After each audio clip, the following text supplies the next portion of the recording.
Bliss and Other Stories by Katherine Mansfield. Prelude, Parts 1 to 6. 1. There was not an inch of room for Lottie and Kezia in the buggy. When Pat swung them on top of the luggage, they wobbled. The grandmother's lap was full, and Linda Burnell could not possibly have held a lump of a child on hers for any distance. Isabel, very superior, was perched beside the new handyman on the driver's seat. Holdalls, bags, and boxes were piled upon the floor.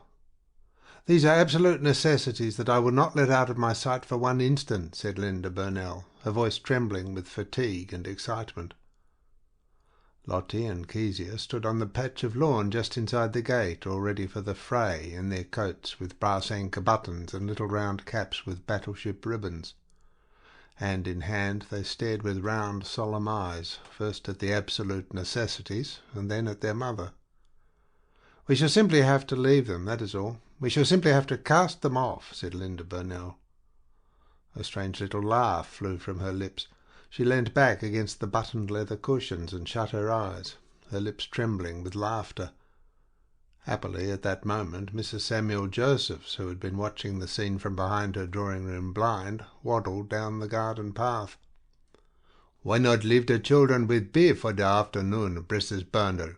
They could go on the dray for the storeman when he comes in the evening. Those things on the path have to go, don't they?" "Yes, everything outside the house is supposed to go," said Linda Burnell, and she waved a white hand at the tables and chairs standing on their heads on the front lawn. How absurd they looked! Either they ought to be the other way up, or Lottie and Kezia ought to stand on their heads too. And she longed to say, "Stand on your heads, children, and wait for the storeman." It seemed to her that would be so exquisitely funny that she could not attend to Mrs. Samuel Josephs.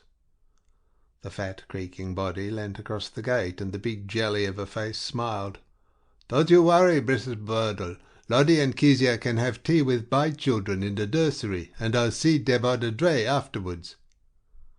The grandmother considered. "Yes, it really is quite the best place. We are very obliged to you, Mrs. Samuel Josephs. Children, say thank you to Mrs. Samuel Josephs." Two subdued chirrups. "Thank you, Mrs. Samuel Josephs." "And be good girls, and come closer." They advanced. "Don't forget to tell Mrs. Samuel Josephs when you want to—" "No, Grandma." "Don't worry, Mrs. Burnell." At the last moment Kezia let go Lottie's hand and darted towards the buggy. "I want to kiss my grandma good-bye again." But she was too late. The buggy rolled off up the road, Isabel bursting with pride, her nose turned up at all the world, Linda Burnell prostrated, and the grandmother rummaging among the very curious oddments she had had put in her black silk reticule at the last moment for something to give her daughter. The buggy twinkled away in the sunlight and fine golden dust up the hill and over. Kezia bit her lip, but Lottie, carefully finding her handkerchief first, set up a wail. "Mother! Grandma!" Mrs. Samuel Josephs, like a huge warm black silk tea cosy, enveloped her. "It's all right, my dear. Be a brave child. You come and play in the nursery." She put her arm round weeping Lottie and led her away. Kezia followed, making a face at Mrs. Samuel Joseph's placket, which was undone as usual, with two long pink corset laces hanging out of it. Lottie's weeping died down as she mounted the stairs, but the sight of her at the nursery door with swollen eyes and a blob of a nose gave great satisfaction to the S.J.'s, who sat on two benches before a long table covered with American cloth and set out with immense plates of bread and dripping and two brown jugs that faintly steamed. "Hullo, you've been crying. Oh, your eyes have gone right in. Doesn't her nose look funny? You're all red and patchy." Lottie was quite a success. She felt it and swelled, smiling timidly. "Go and sit by Zadie, ducky," said Mrs. Samuel Josephs. "And Kezia, you sit at the end by Moses." Moses grinned and gave her a nip as she sat down, but she pretended not to notice. She did hate boys. "Which will you have?" asked Stanley, leaning across the table very politely and smiling at her. "Which will you have to begin with, strawberries and cream or bread and dripping?" "Strawberries and cream, please," said she. "Ah!" How they all laughed and beat the table with their teaspoons. Wasn't that a take-in? Wasn't it now? Didn't he fox her? Good old Stan. Ma, she thought it was real. Even Mrs. Samuel Josephs, pouring out the milk and water, could not help smiling. You wasn't teased about the last day, she wheezed. But Kezia bit a big piece out of her bread and dripping, and then stood the piece up on her plate. With the bite out, it made a dear little sort of a gate. Poh, she didn't care. A tear rolled down her cheek, but she wasn't crying. She couldn't have cried in front of those awful Samuel Josephs. She sat with her head bent, and as the tear dripped slowly down, she caught it with a neat little whisk of her tongue and ate it before any of them had seen. 2. After tea, Kezia wandered back to their own house. Slowly she walked up the back steps and through the scullery into the kitchen. Nothing was left in it but a lump of gritty yellow soap in one corner of the kitchen window-sill and a piece of flannel stained with a blue bag in another. The fireplace was choked up with rubbish. She poked among it, but found nothing except a hair tidy with a heart painted on it that had belonged to the servant girl. Even that she had left lying, and she trailed through the narrow passage into the drawing-room. The Venetian blind was pulled down but not drawn close. Long pencil rays of sunlight shone through, and the wavy shadow of a bush outside danced on the golden lines. Now it was still, now it began to flutter again, and now it came almost as far as her feet. Zoom, zoom, a blue bottle knocked against the ceiling. The carpet tacks had little bits of red fluff sticking to them. The dining-room window had a square of coloured glass at each corner. One was blue and one was yellow. Kezia bent down to have one more look at a blue lawn with blue arum lilies growing at the gate, and then at a yellow lawn with yellow lilies and a yellow fence. As she looked, a little Chinese Lottie came out onto the lawn and began to dust the tables and chairs with a corner of her pinafore. Was that really Lottie? Kezia was not quite sure until she had looked through the ordinary window. Upstairs in her father's and mother's room she found a pill-box, black and shiny outside and red in, holding a blob of cotton wool. I could keep a bird's egg in that, she decided. In the servant girl's room there was a stay button stuck in the crack of the floor, and in another crack some beads and a long needle. She knew there was nothing in her grandmother's room. She had watched her pack. She went over to the window and leant against it, pressing her hands against the pane. Kezia liked to stand so before the window.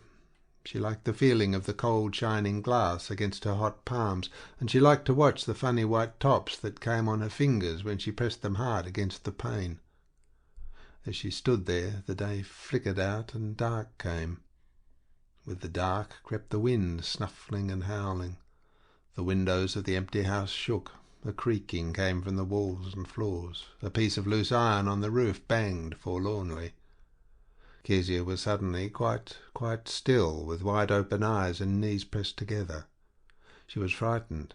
She wanted to call Lottie, and to go on calling all the while she ran downstairs and out of the house.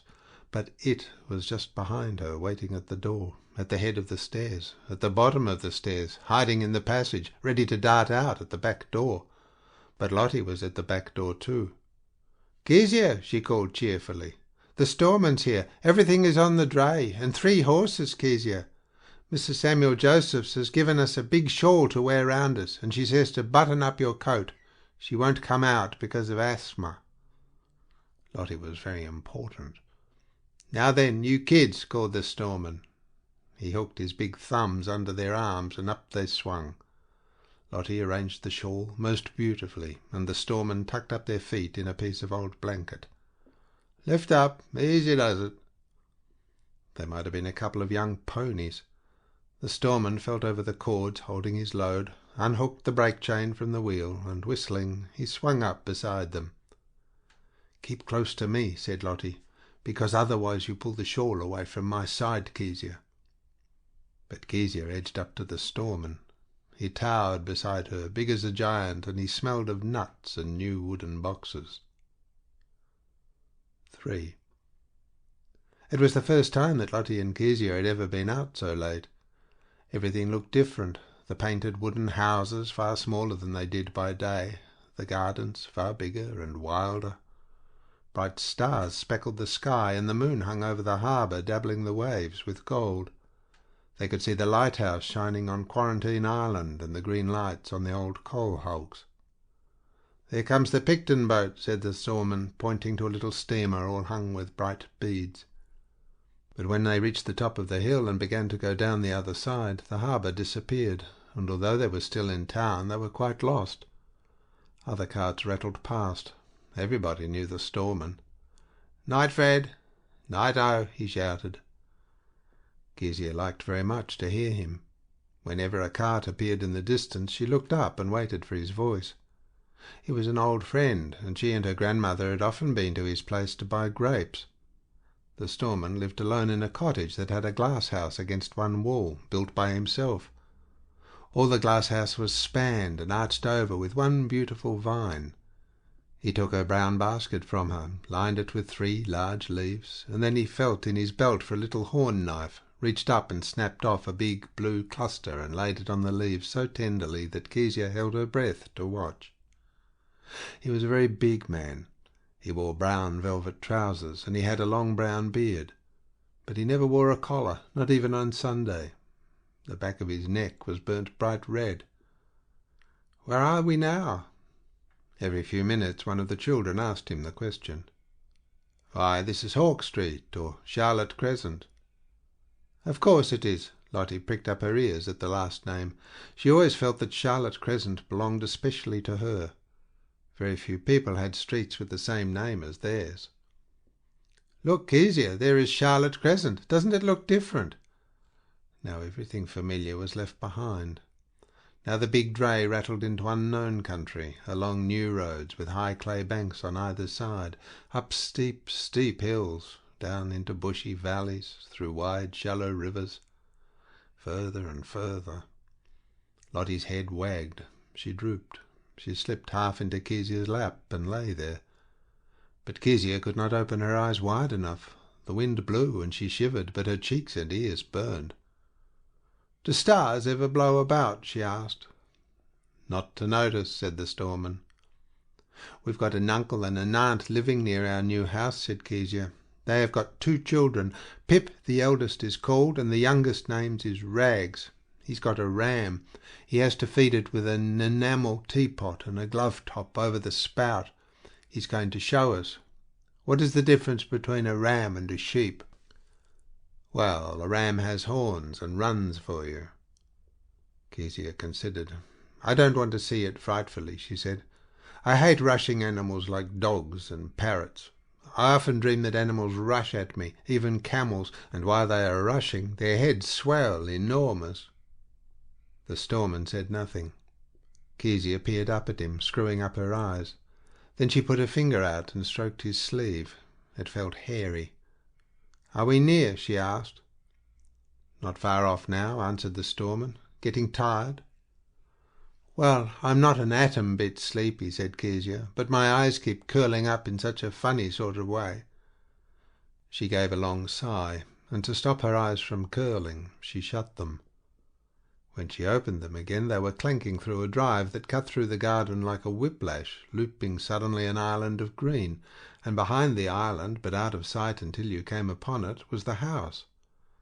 It was long and low-built, with a pillared veranda and balcony all the way round. The soft white bulk of it lay stretched upon the green garden like a sleeping beast, and now one and now another of the windows leapt into light. Someone was walking through the empty rooms carrying a lamp. From a window downstairs the light of a fire flickered. A strange, beautiful excitement seemed to stream from the house in quivering ripples. "Where are we?" said Lottie, sitting up. Her reefer cap was all on one side, and on her cheek there was the print of an anchor button she had pressed against while sleeping. Tenderly the storeman lifted her, set her cap straight, and pulled down her crumpled clothes. She stood blinking on the lowest veranda step, watching Kezia, who seemed to come flying through the air to her feet. "Ooh!" cried Kezia, flinging up her arms. The grandmother came out of the dark hall carrying a little lamp. She was smiling. "You found your way in the dark," said she. "Perfectly well." But Lottie staggered on the lowest veranda step like a bird fallen out of the nest. If she stood still for a moment, she fell asleep. If she leant against anything, her eyes closed. She could not walk another step. "Kezia," said the grandmother, "can I trust you to carry the lamp?" "Yes, my grandma." The old woman bent down and gave the bright, breathing thing into her hands, and then she caught up drunken Lottie. "This way." Through a square hall filled with bales and hundreds of parrots, but the parrots were only on the wallpaper, down a narrow passage where the parrots persisted in flying past Kezia with her lamp. "Be very quiet," warned the grandmother, putting down Lottie and opening the dining-room door. "Poor little mother has got such a headache." Linda Burnell, in a long cane chair, with her feet on a hassock and a plaid over her knees, lay before a crackling fire. Burnell and Beryl sat at the table in the middle of the room, eating a dish of fried chops and drinking tea out of a brown china teapot. Over the back of her mother's chair leant Isabel. She had a comb in her fingers, and in a gentle, absorbed fashion she was combing the curls from her mother's forehead. Outside the pool of lamp and firelight, the room stretched dark and bare to the hollow windows. "Are those the children?" But Linda did not really care. She did not even open her eyes to see. "Put down the lamp, Kezia," said Aunt Beryl, "or we shall have the house on fire before we are out of the packing cases. More tea, Stanley?" "Well, you might just give me 5/8 of a cup," said Burnell, leaning against the table. "Have another chop, Beryl. Tip-top meat, isn't it? Not too lean and not too fat." He turned to his wife. "You sure you won't change your mind, Linda, darling?" "The very thought of it is enough." She raised one eyebrow in the way she had. The grandmother brought the children bread and milk, and they sat up to the table, flushed and sleepy behind the wavy steam. "I had meat for my supper," said Isabel, still combing gently. "I had a whole chop for my supper, the bone and all, and Worcester sauce. Didn't I, father?" "Oh, don't boast, Isabel," said Aunt Beryl. Isabel looked astounded. "I wasn't boasting, was I, Mummy? I never thought of boasting. I thought they would like to know. I only meant to tell them." "Very well, that's enough," said Burnell. He pushed back his plate, took a toothpick out of his pocket, and began picking his strong white teeth. "You might see that Fred has a bite of something in the kitchen before he goes, will you, Mother?" "Yes, Stanley." The old woman turned to go. "Oh, hold on half a jiffy. I suppose nobody knows where my slippers were put. I suppose I shall not be able to get at them for a month or two, what?" "Yes," came from Linda, "in the top of the canvas hold-all, marked 'Urgent Necessities.'" "Well, you might get them for me, will you, Mother?" "Yes, Stanley." Burnell got up, stretched himself, and going over to the fire he turned his back to it and lifted up his coat-tails. "By Jove, this is a pretty pickle, eh, Beryl?" Beryl, sipping tea, her elbows on the table, smiled over the cup at him. She wore an unfamiliar pink pinafore. The sleeves of her blouse were rolled up to her shoulders, showing her lovely freckled arms, and she had let her hair fall down her back in a long pigtail. "How long do you think it'll take to get straight? Couple of weeks, eh?" he chaffed. "Good heavens, no," said Beryl airily. "The worst is over already. The servant and I have simply slaved all day, and ever since Mother came she has worked like a horse too. We have never sat down for a moment. We have had a day." Stanley scented a rebuke. "Well, I suppose you did not expect me to rush away from the office and nail carpets, did you?" "Certainly not," laughed Beryl. She put down her cup and ran out of the dining-room. "What the hell does she expect us to do?" asked Stanley. "Sit down and fan herself with a palm leaf while I'm having a gang of professionals to do the job? By Jove, if she can't do a hand's turn occasionally without shouting about it in return for—" And he gloomed as the chops began to fight the tea in his sensitive stomach. But Linda put up a hand and dragged him down to the side of her long chair. "This is a wretched time for you, old boy," she said. Her cheeks were very white, but she smiled and curled her fingers into the big red hand she held. Burnell became quiet. Suddenly he began to whistle "Pure as a Lily, Joyous and Free." A good sign. "Think you're going to like it?" he asked. "I don't want to tell you, but I think I ought to, Mother," said Isabel. "Kezia is drinking tea out of Aunt Beryl's cup." 4. They were taken off to bed by the grandmother. She went first with a candle. The stairs rang to their climbing feet. Isabel and Lottie lay in a room to themselves, Kezia curled in her grandmother's soft bed.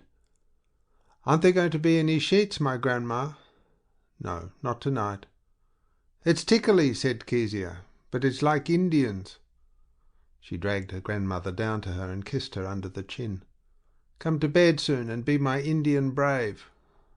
"What a silly you are," said the old woman, tucking her in as she loved to be tucked.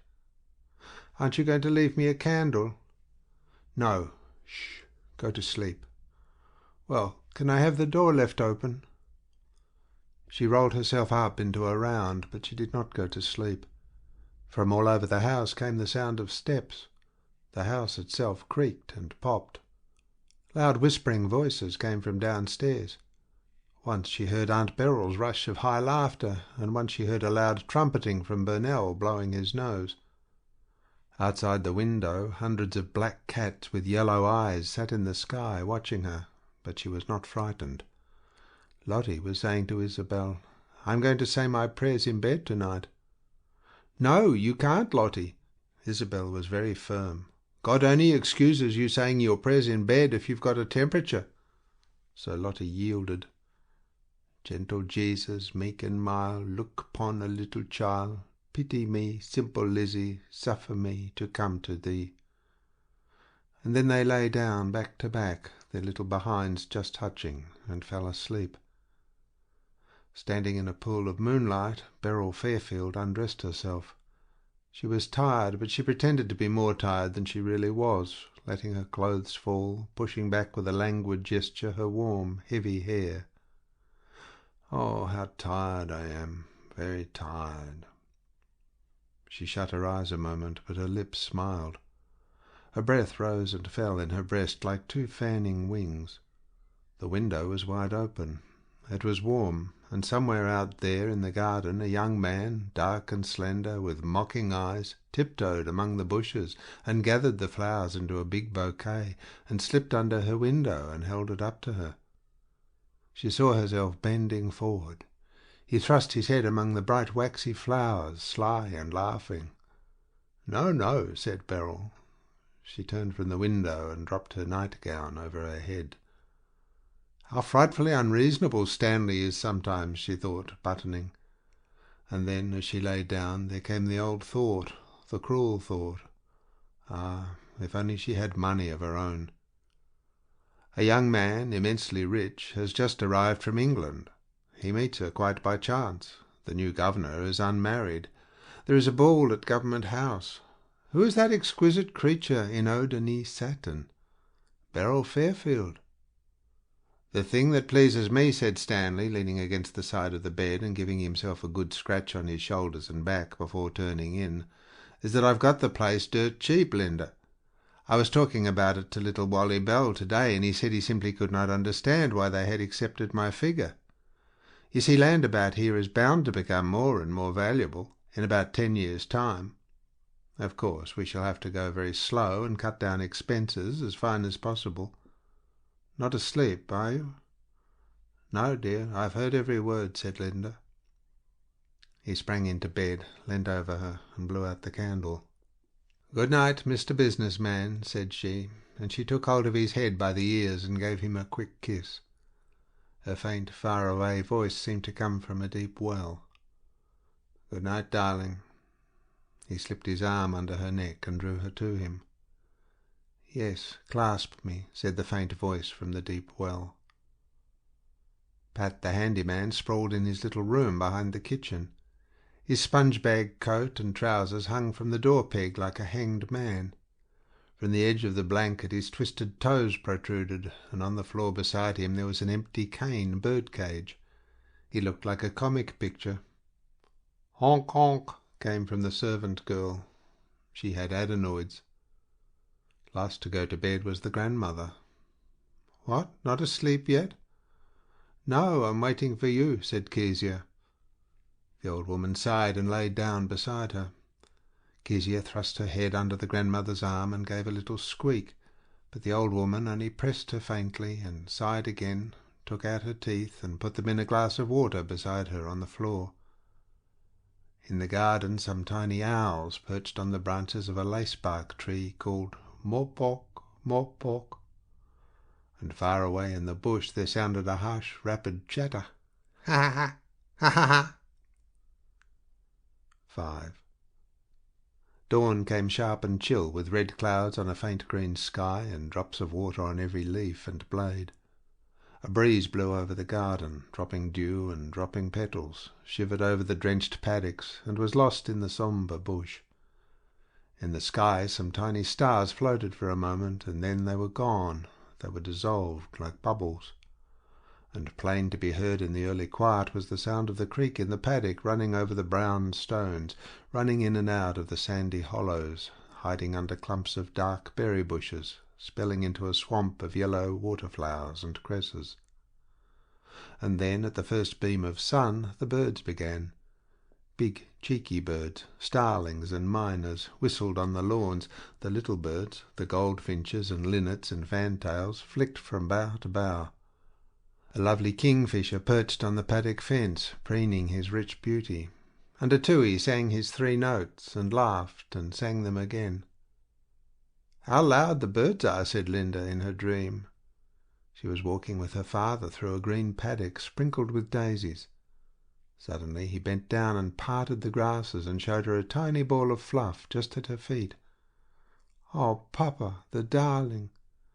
She made a cup of her hands and caught the tiny bird and stroked its head with her finger. It was quite tame. But a funny thing happened. As she stroked, it began to swell. It ruffled and pouched. It grew bigger and bigger, and its round eyes seemed to smile knowingly at her. Now her arms were hardly wide enough to hold it, and she dropped it into her apron.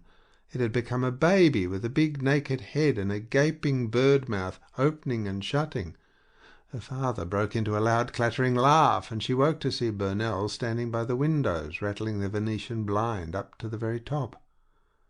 "Hello," he said. "Didn't wake you, did I? Nothing much wrong with the weather this morning?" He was enormously pleased. Weather like this set a final seal on his bargain. He felt somehow that he had bought the lovely day too, got it chucked in dirt cheap with a house and ground. He dashed off to his bath, and Linda turned over and raised herself on one elbow to see the room by daylight.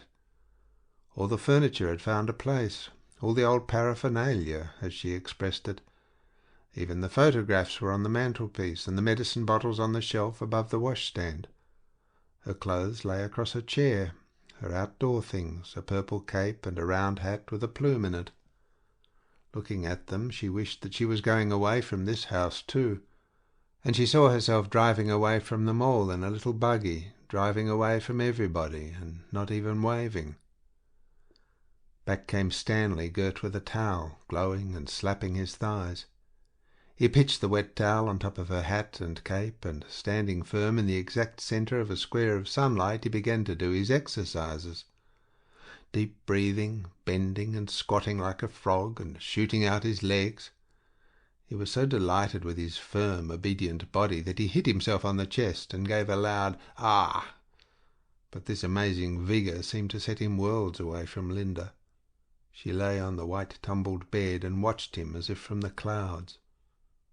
"Oh, damn! Oh, blast!" said Stanley, who had butted into a crisp white shirt, only to find that some idiot had fastened the neckband, and he was caught. He stalked over to Linda, waving his arms. "You look like a big fat turkey," said she. "Fat? I like that," said Stanley.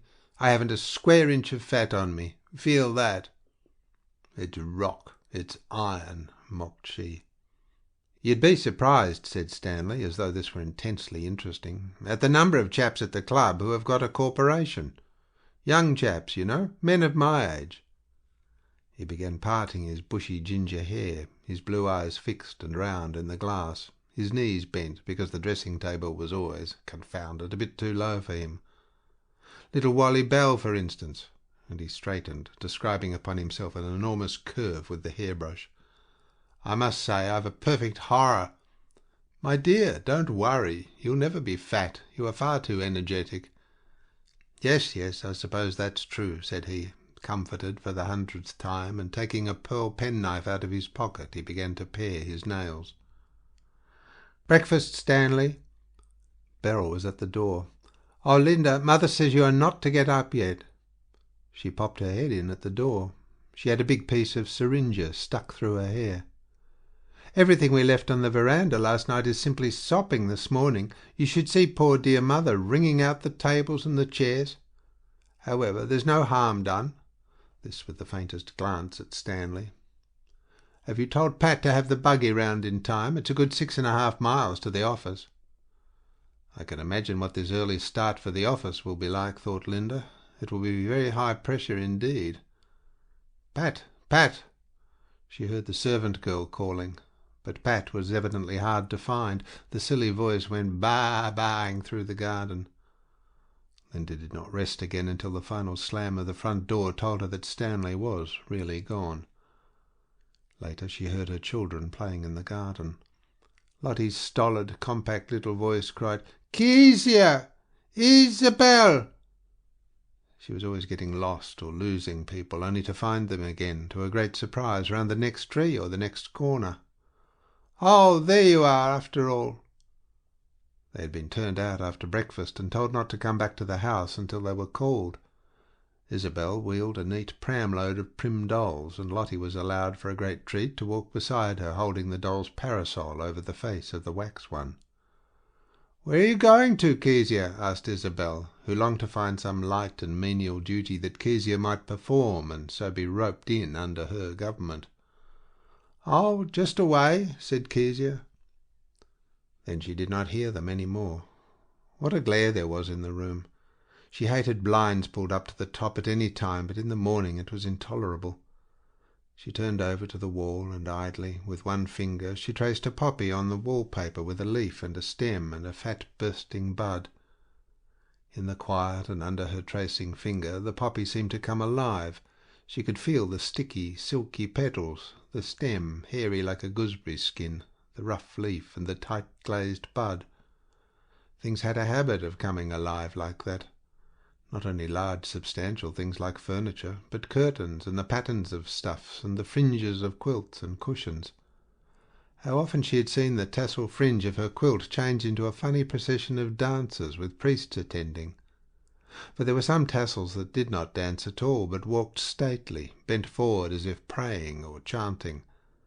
How often the medicine bottles had turned into a row of little men with brown top hats on, and the washstand jug had a way of sitting in the basin like a fat bird in a round nest. "I dreamed about birds last night," thought Linda. What was it? She had forgotten. But the strangest part of this coming alive of things was what they did. They listened. They seemed to swell out with some mysterious important content, and when they were full she felt that they smiled. But it was not for her only, their sly secret smile. They were members of a secret society, and they smiled among themselves. Sometimes, when she had fallen asleep in the daytime, she woke and could not lift a finger, could not even turn her eyes to left or right, because they were there. Sometimes, when she went out of her room and left it empty, she knew as she clicked the door to that they were filling it. And there were times in the evenings when she was upstairs, perhaps, and everybody else was down, when she could hardly escape from them. Then she could not hurry, she could not hum a tune. If she tried to say ever so carelessly, "Bother that old thimble," they were not deceived. They knew how frightened she was. They saw how she turned her head away as she passed the mirror. What Linda always felt was that they wanted something of her, and she knew that if she gave herself up and was quiet, more than quiet, silent, motionless, something would really happen. "It's very quiet now," she thought. She opened her eyes wide, and she heard the silence spinning its soft, endless web. How lightly she breathed. She scarcely had to breathe at all. Yes, everything had come alive down to the minutest, tiniest particle, and she did not feel her bed. She floated, held up in the air. Only she seemed to be listening with her wide-open, watchful eyes, waiting for someone to come who just did not come, watching for something to happen that just did not happen. 6. In the kitchen, at the long deal table under the 2 windows, old Mrs. Fairchild was washing the breakfast dishes. The kitchen window looked out onto a big grass patch that led down to the vegetable garden and the rhubarb beds. On one side the grass patch was bordered by the scullery and wash-house, and over this whitewashed lean-to there grew a knotted vine. She had noticed yesterday that a few tiny corkscrew tendrils had come right through some cracks in the scullery ceiling, and all the windows of the lean-to had a thick frill of ruffled green. "I'm very fond of a grapevine," declared Mrs. Fairfield, "but I do not think that the grapes will ripen here. It takes Australian sun." And she remembered how Beryl, when she was a baby, had been picking some white grapes from the vine on the back veranda of their Tasmanian house, and she had been stung on the leg by a huge red ant. She saw Beryl in a little plaid dress with red ribbon tie-ups on the shoulders, screaming so dreadfully that half the street rushed in, and how the child's leg had swelled. Mrs. Fairfield caught her breath, remembering. Poor child, how terrifying it was. And she set her lips tight and went over to the stove for some more hot water. The water frothed up in the big soapy bowl with pink and blue bubbles on top of the foam. Old Mrs. Fairfield's arms were bare to the elbow and stained a bright pink. She wore a grey foulard dress patterned with large purple pansies, a white linen apron, and a high cap shaped like a jelly mould of white muslin. At her throat there was a silver crescent moon with 5 little owls seated on it, and round her neck she wore a watch-guard made of black beads. It was hard to believe that she had not been in that kitchen for years. She was so much a part of it. She put the crocks away with a sure, precise touch, moving leisurely and ample from the stove to the dresser, looking into the pantry and the larder, as though they were not an unfamiliar corner. When she had finished, everything in the kitchen had become part of a series of patterns. She stood in the middle of the room, wiping her hands on a check cloth. A smile beamed on her lips. She thought it looked very nice, very satisfactory. "Mother, mother, are you there?" called Beryl. "Yes, dear. Do you want me?" "No, I'm coming." And Beryl rushed in, very flushed, dragging with her 2 big pictures. "Mother, whatever can I do with these awful, hideous Chinese paintings that Chung Hua gave Stanley when he went bankrupt? It's absurd to say that they are valuable because they were hanging in Chung Hua's fruit shop for months before. I can't make out why Stanley wants them kept. I'm sure he thinks them just as hideous as we do, but it's because of the frames," she said spitefully. "I suppose he thinks the frames might fetch something some day or other." "Why don't you hang them in the passage?" suggested Mrs. Fairfield. "They would not be much seen there." "I can't. There is no room. I've hung all the photographs of his office there, before and after building, and the signed photos of his business friends, and that awful enlargement of Isabel lying on the mat in her singlet." Her angry glance swept the placid kitchen. "I know what I'll do. I'll hang them here. I will tell Stanley they got a little damp in the moving, so I have to put them in here for the time being." She dragged a chair forward, jumped on it, took a hammer and a big nail out of a pinafore pocket, and banged away. "There, that's enough. Hand me the picture, Mother." "One moment, child."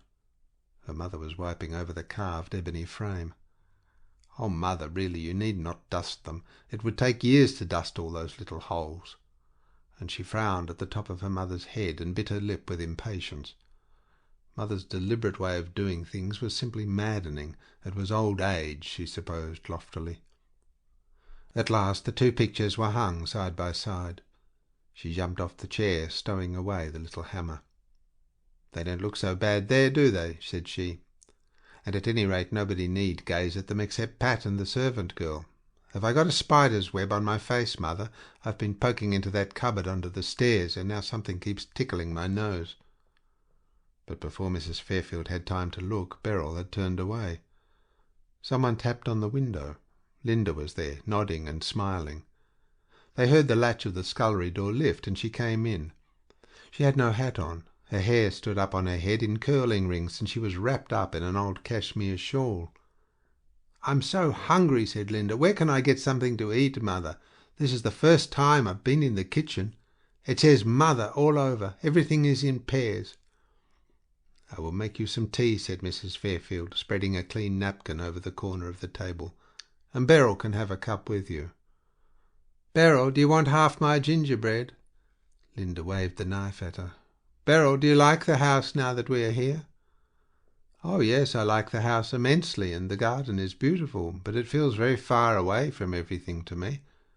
I can't imagine people coming out from town to see us in that dreadful jolting bus, and I'm sure there's not anyone here to come and call. Of course it does not matter to you, because—" "But there's the buggy," said Linda. "Pat can drive you into town whenever you like." That was a consolation, certainly, but there was something at the back of Beryl's mind, something she did not even put into words for herself. "Oh, well, at any rate it won't kill us," she said dryly, putting down her empty cup and standing up and stretching. "I'm going to hang curtains." And she ran away, singing, "How many thousand birds I see that sing aloud from every tree. Birds I see that sing aloud from every tree." But when she reached the dining room she stopped singing. Her face changed. It became gloomy and sullen. "One may as well rot here as anywhere else," she muttered savagely, digging the stiff brass safety pins into the red serge curtains. The two left in the kitchen were quiet for a little. Linda leant her cheek on her fingers and watched her mother. She thought her mother looked wonderfully beautiful with her back to the leafy window. There was something comforting in the sight of her that Linda felt she could never do without. She needed the sweet smell of her flesh, and the soft feel of her cheeks, and her arms and shoulders still softer. She loved the way her hair curled, silver at her forehead, lighter at her neck, and bright brown still in the big coil under the muslin cap. Exquisite were her mother's hands, and the 2 rings she wore seemed to melt into her creamy skin. And she was always so fresh, so delicious. The old woman could bear nothing but linen next to her body, and she bathed in cold water winter and summer. "Isn't there anything for me to do?" asked Linda. "No, darling. I wish you'd go into the garden and give an eye to your children, but that I know you will not do." "Of course I will, but you know Isabel is much more grown up than any of us." "Yes, but Kezia is not," said Mrs. Fairfield. "Old Kezia has been tossed by a bull hours ago," said Linda, winding herself up in her shawl again. But no, Kezia had seen a bull through a hole in a knot of wood in the paling that separated the tennis lawn from the paddock. But she had not liked the bull frightfully, so she had walked away, back through the orchard, up the grassy slope, along the path by the lacebark tree, and so into the spread, tangled garden. She did not believe that she would ever not get lost in this garden. Twice she had found her way back to the big iron gates they had driven through the night before, and then had turned to walk up the drive that led to the house, but there were so many little paths on either side. On one side they all led into a tangle of tall dark trees and strange bushes with flat velvet leaves and feathery cream flowers that buzzed with flies when you shook them. This was the frightening side, and no garden at all. The little paths here were wet and clay, with tree roots spanned across them like the marks of big fowls' feet. But on the other side of the drive there was a high box border, and the paths had box edges, and all of them led into a deeper and deeper tangle of flowers. The camellias were in bloom, white and crimson and pink and white striped with flashing leaves. You could not see a leaf on the syringa bushes for the white clusters. The roses were in flower, gentlemen's buttonhole roses, little white ones, but far too full of insects to hold under anyone's nose, pink monthly roses with a ring of fallen petals round the bushes, cabbage roses on thick stalks, moss roses always in bud, pink smooth beauties opening curl on curl, red ones so dark they seemed to turn black as they fell, and a certain exquisite cream kind with a slender red stem and bright scarlet leaves. There were clumps of fairy bells and all kinds of geraniums, and there were little trees of verbena and bluish lavender bushes, and a bed of pelargoniums with velvet eyes and leaves like moths' wings. There was a bed of nothing but mignonettes, and another of nothing but pansies, borders of double and single daisies, and all kinds of little tufty plants she had never seen before. The red-hot pokers were taller than she. The Japanese sunflowers grew in a tiny jungle. She sat down on one of the box borders. By pressing hard at first it made a nice seat, but how dusty it was inside!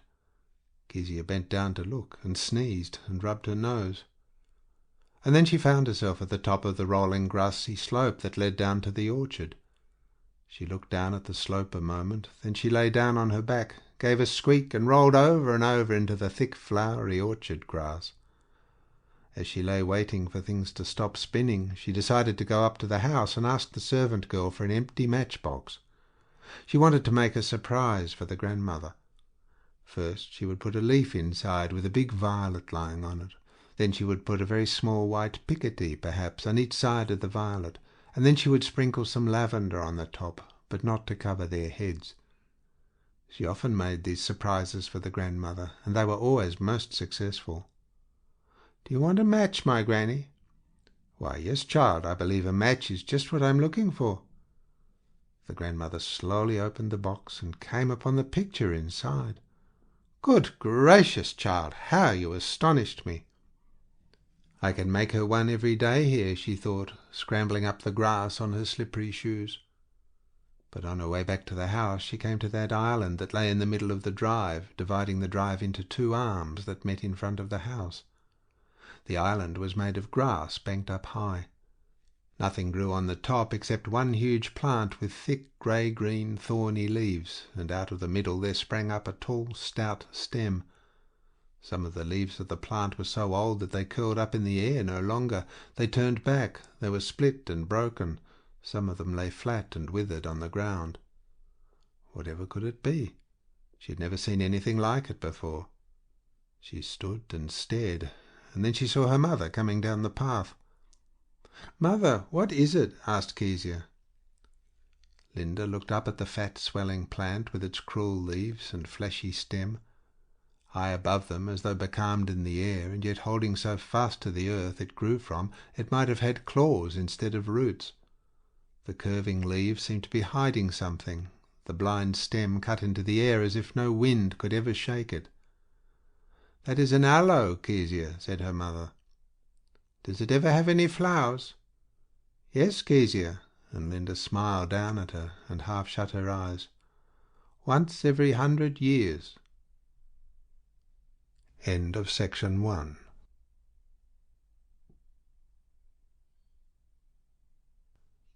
Section 2 of Bliss and Other Stories. Prelude, parts 7 to 12. 7. On his way home from the office, Stanley Burnell stopped the buggy at the Bodega, got out and bought a large bottle of oysters. At the Chinaman shop next door he bought a pineapple in the pink of condition, and noticing a basket of fresh black cherries, he told John to put him a pound of those as well. The oysters and the pine he stowed away in the box under the front seat, but the cherries he kept in his hand. Pat, the handyman, leapt off the box and tucked him up again in the brown rug.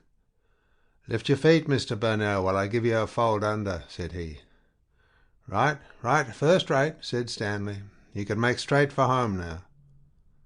Pat gave the grey mare a touch, and the buggy sprang forward. "I believe this man is a first-rate chap," thought Stanley. He liked the look of him, sitting up there in his neat brown coat and brown bowler. He liked the way Pat had tucked him in, and he liked his eyes. There was nothing servile about him, and if there was one thing he hated more than another, it was servility. And he looked as if he was pleased with his job, happy and contented already. The grey mare went very well. Burnell was impatient to be out of the town. He wanted to be home.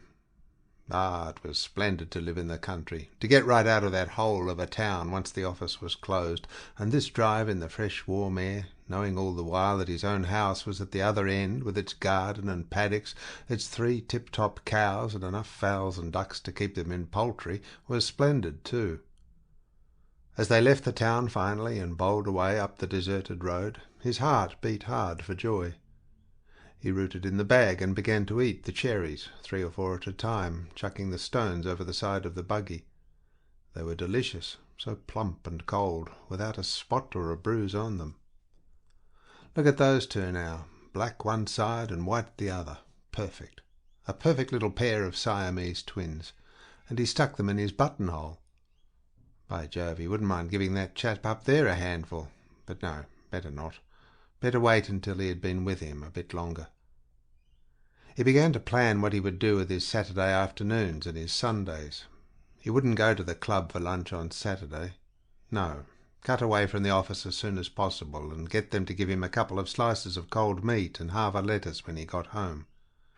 And then he'd get a few chaps out from town to play tennis in the afternoon. Not too many, 3 at most. Beryl was a good player too. He stretched out his right arm and slowly bent it, feeling the muscle. A bath, a good rub down, a cigar on the veranda after dinner. On Sunday morning they would go to church, children and all, which reminded him that he must hire a pew, in the sun if possible, and well forward so as to be out of the draught from the door. In fancy he heard himself intoning extremely well, "When thou didst overcome the sharpness of death, thou didst open the kingdom of heaven to all believers." And he saw the neat brass-edged card on the corner of the pew, "Mr. Stanley Burnell and family." The rest of the day he'd loaf about with Linda. Now they were walking about the garden. She was on his arm, and he was explaining to her at length what he intended doing at the office the week following. He heard her saying, "My dear, I think that is most wise." Talking things over with Linda was a wonderful help, even though they were apt to drift away from the point. Hang it all, they weren't getting along very fast. Pat had put the brake on again. Ugh, what a brute of a thing it was. He could feel it in the pit of his stomach. A sort of panic overtook Burnell whenever he approached near home. Before he was well inside the gate, he would shout to anyone within sight, "Is everything all right?" And then he did not believe it until he heard Linda say, "Hello, are you home again?" That was the worst of living in the country. It took the deuce of a long time to get back. But now they weren't far off. They were on the top of the last hill. It was a gentle slope all the way now, and not more than half a mile. Pat trailed the whip over the mare's back, and he coaxed her. "Go up now, go up now." It wanted a few minutes to sunset. Everything stood motionless, bathed in bright metallic light, and from the paddocks on either side there streamed the milky scent of ripe grass. The iron gates were open. They dashed through and up the drive and round the island, stopping at the exact middle of the veranda. "Did she satisfy you, sir?" said Pat, getting off the box and grinning at his master. "Very well indeed, Pat," said Stanley. Linda came out of the glass house. Her voice rang in the shadowy quiet. "Hello, are you home again?" At the sound of her, his heart beat so hard that he could hardly stop himself dashing up the steps and catching her in his arms. "Yes, I'm home again. Is everything all right?" Pat began to lead the buggy round to the side gate that opened into the courtyard. "Here, half a moment," said Burnell. "Hand me those 2 parcels." And he said to Linda, "I brought you back a bottle of oysters and a pineapple," as though he had brought her back all the harvest of the earth. They went into the hall. Linda carried the oysters in one hand and the pineapple in the other. Burnell shut the glass door, threw his hat down, put his arms round her, and strained her to him, kissing the top of her head, her ears, her lips, her eyes. Oh, dear," said she. "Wait a moment. Let me put down these silly things." And she put the bottle of oysters and the pine on a little carved chair.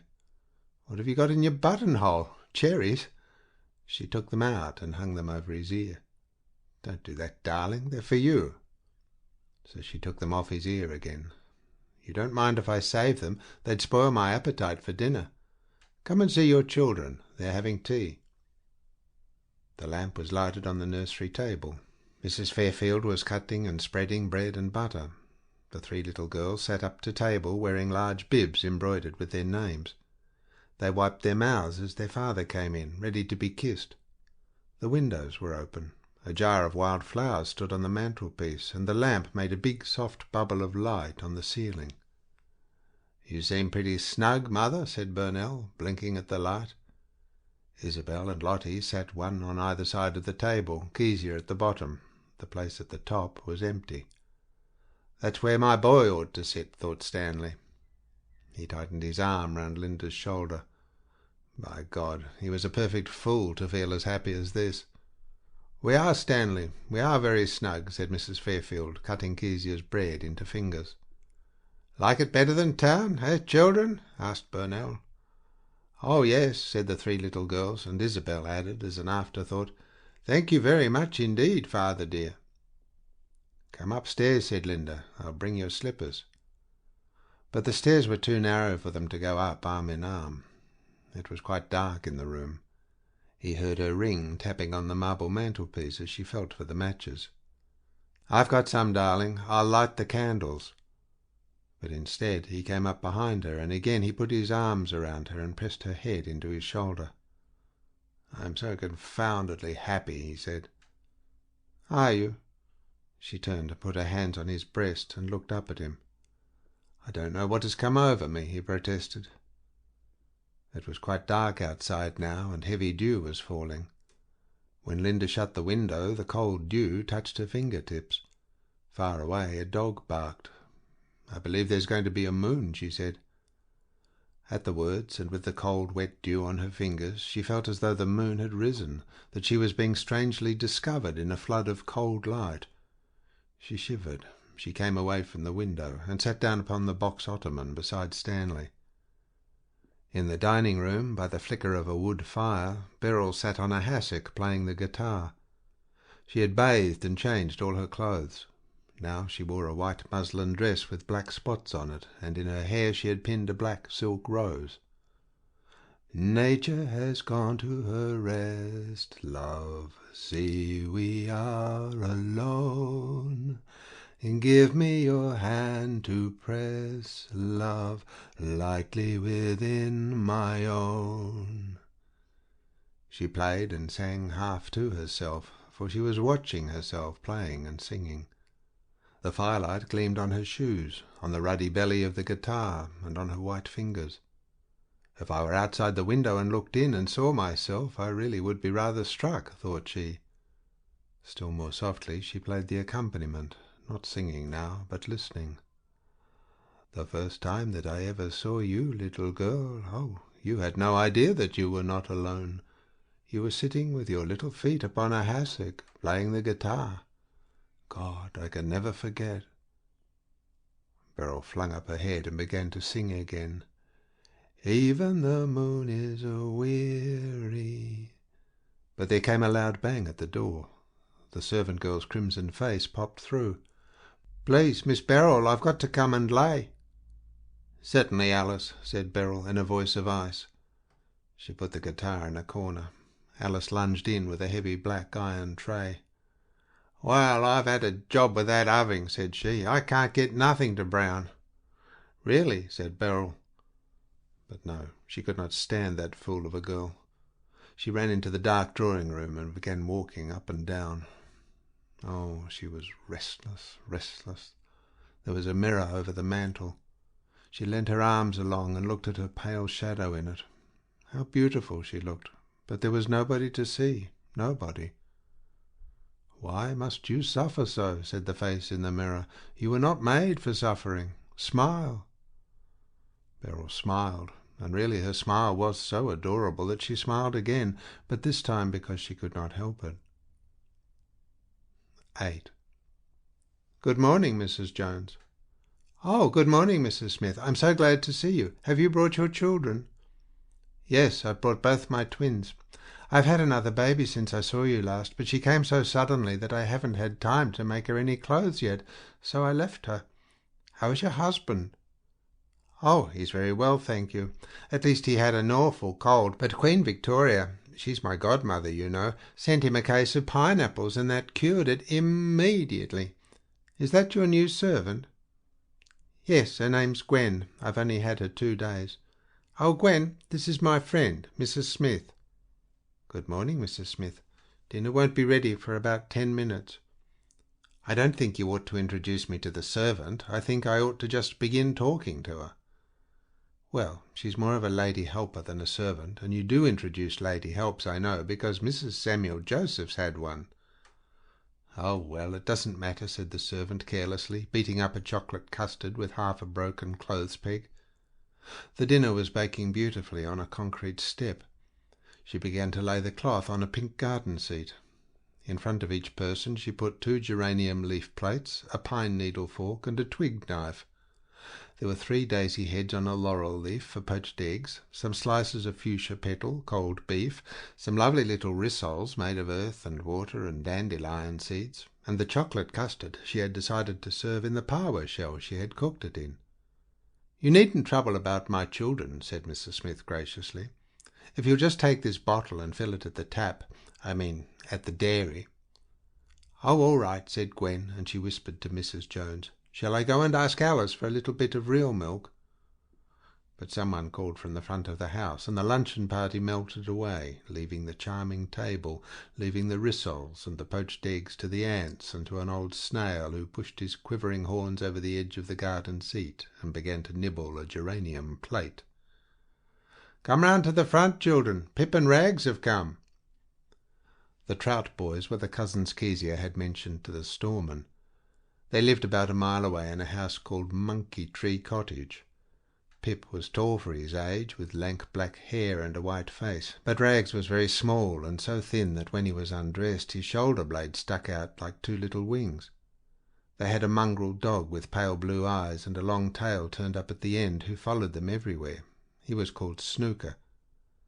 They spent half their time combing and brushing Snooker and dosing him with various awful mixtures concocted by Pip and kept secretly by him in a broken jug covered with an old kettle lid.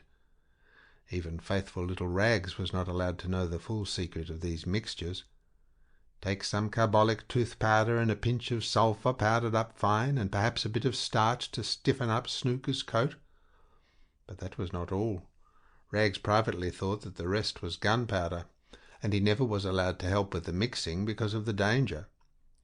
"Why, if a spot of this flew in your eye, you would be blinded for life," Pip would say, stirring the mixture with an iron spoon. "And there's always the chance, just the chance, mind you, of it exploding if you whack it hard enough. 2 spoons of this in a kerosene tin will be enough to kill thousands of fleas." But Snooker spent all his time biting and snuffling, and he stank abominably. "It's because he is such a grand fighting dog," Pip would say. "All fighting dogs smell." The Trout boys had often spent the day with the Burnells in town, but now that they lived in this fine house and Bonsa garden, they were inclined to be very friendly. Besides, both of them liked playing with the girls. Pip because he could fox them so, and because Lottie was so easily frightened, and Rags for a shameful reason. He adored dolls. How he would look at a doll as it lay asleep, speaking in a whisper and smiling timidly, and what a treat it was to him to be allowed to hold one. "Curve your arms round her. Don't keep them stiff like that. You'll drop her," Isabel would say sternly. Now they were standing on the veranda and holding back Snooker, who wanted to go into the house but wasn't allowed to because Aunt Linda hated decent dogs. "We came over in the bus with Mum," they said, "and we're going to spend the afternoon with you. We brought over a batch of our gingerbread for Aunt Linda. Our Minnie made it. It's all over nuts." "I skinned the almonds," said Pip. "I just stuck my hand into a saucepan of boiling water and grabbed them out and gave them a kind of pinch, and the nuts flew out of the skins, some of them as high as the ceiling. Didn't they, Rags?" Rags nodded. "When they make cakes at our place," said Pip, "we always stay in the kitchen, Rags and me, and I get the bowl and he gets the spoon and the egg beater. Sponge cake's best. It's all frothy stuff then." He ran down the veranda steps to the lawn, planted his hands on the grass, bent forward, and just did not stand on his head. "That lawn's all bumpy," he said. "You have to have a flat place for standing on your head. I can walk round the monkey tree on my head at our place. Can't I, Rags?" "Nearly," said Rags faintly. "Stand on your head on the veranda. That's quite flat," said Kezia. "No, Smarty," said Pip. "You have to do it on something soft, because if you give a jerk and fall over, something in your neck goes click and it breaks off. Dad told me." "Oh, do let's play something," said Kezia. "Very well," said Isabel quickly. "We'll play hospitals. I will be the nurse, and Pip can be the doctor, and you and Lottie and Rags can be the sick people." Lottie didn't want to play that, because last time Pip had squeezed something down her throat, and it hurt awfully. "Poor," scoffed Pip. "It was only the juice out of a bit of mandarin peel." "Well, let's play ladies," said Isabel. "Pip can be the father, and you can be all our dear little children." "I hate playing ladies," said Kezia. "You always make us go to church hand in hand, and come home and go to bed." Suddenly Pip took a filthy handkerchief out of his pocket. "Snooker, here, sir," he called. But Snooker, as usual, tried to sneak away, his tail between his legs. Pip leapt on top of him and pressed him between his knees. "Keep his head firm, Rags," he said, and he tied the handkerchief round Snooker's head with a funny knot sticking up at the top. "Whatever is that for?" asked Lottie. "It's to train his ears to grow more close to his head, see," said Pip. "All fighting dogs have ears that lie back, but Snooker's ears are a bit too soft." "I know," said Kezia. "They are always turning inside out. I hate that." Snooker lay down, made one feeble effort with his paw to get the handkerchief off, but finding he could not, trailed after the children, shivering with misery. 9. Pat came swinging along. In his hand he held a little tomahawk that winked in the sun.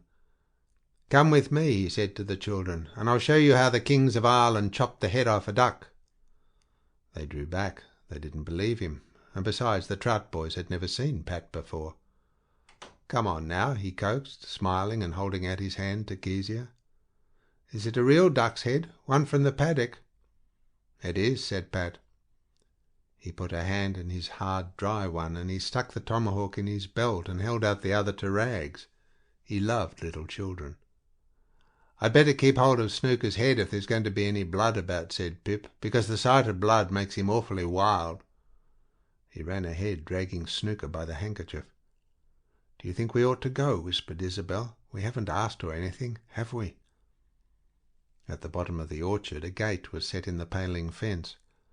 On the other side a steep bank led down to a bridge that spanned the creek, and once up the creek on the other side you were on the fringe of the paddocks. A little old stable in the first paddock had been turned into a fowl house. The fowls had strayed far away across the paddock down to a dumping ground in a hollow, but the ducks kept close to that part of the creek that flowed under the bridge. Tall bushes overhung the stream with red leaves and yellow flowers and clusters of blackberries. At some places the stream was wide and shallow, but at others it tumbled into deep little pools with foam at the edges and quivering bubbles. It was in these pools that the big white ducks had made themselves at home, swimming and guzzling along the weedy banks. Up and down they swam, preening their dazzling breasts, and other ducks with the same dazzling breasts and yellow bills swam upside down with them. "There is the little Irish Navy," said Pat, "and look at the old Admiral there with the green neck and the grand little flagstaff on his tail." He pulled a handful of grain from his pocket and began to walk towards the fowl house, lazy, his straw hat with the broken crown pulled over his eyes. "Lit, lit, lit, lit, lit," he called. "Quack, quack, quack, quack, quack," answered the ducks, making for land, and flapping and scrambling up the bank they streamed after him in a long waddling line.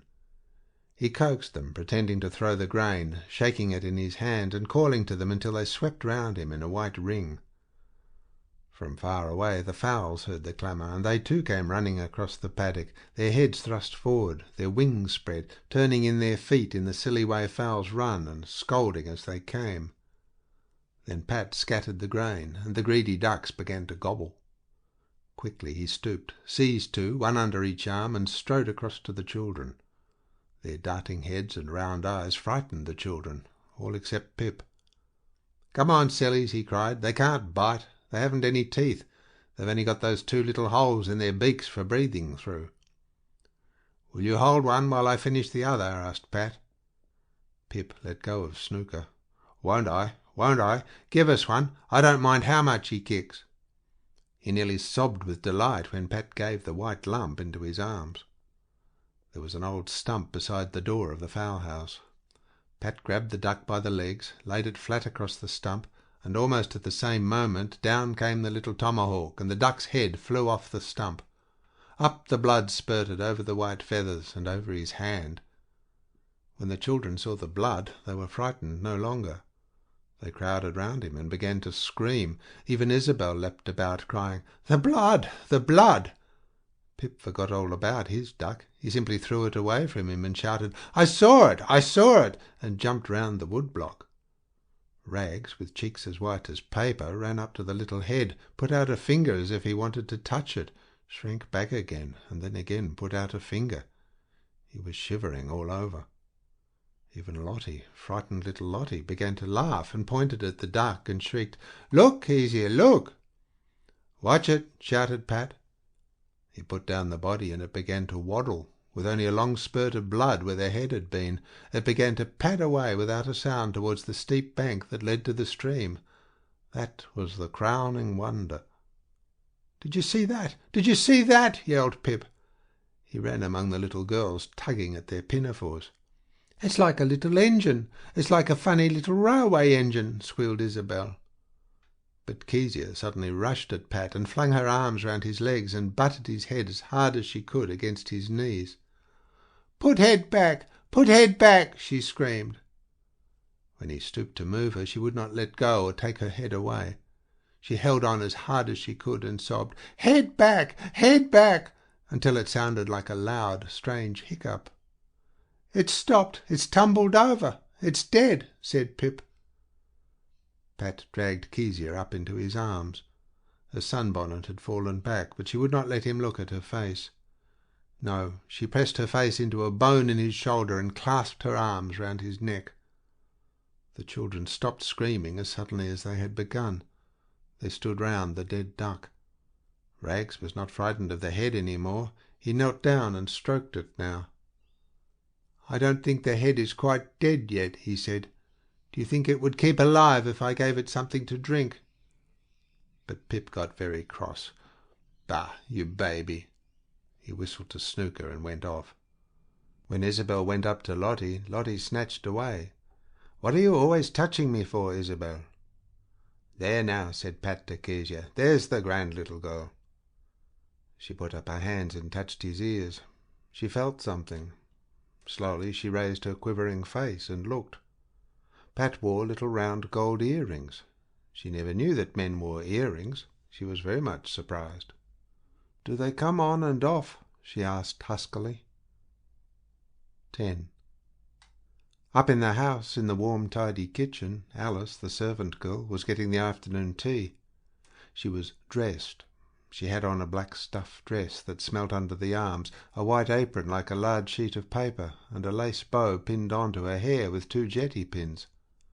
Also, her comfortable carpet slippers were changed for a pair of black leather ones that pinched her corn on her little toe, something dreadful.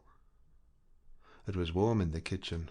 A blowfly buzzed, a fan of white steam came out of the kettle, and the lid kept up a rattling jig as the water bubbled. The clock ticked in the warm air, slow and deliberate, like the click of an old woman's knitting needle, and sometimes, for no reason at all, for there wasn't any breeze, the blind swung out and back, tapping the window. Alice was making watercress sandwiches.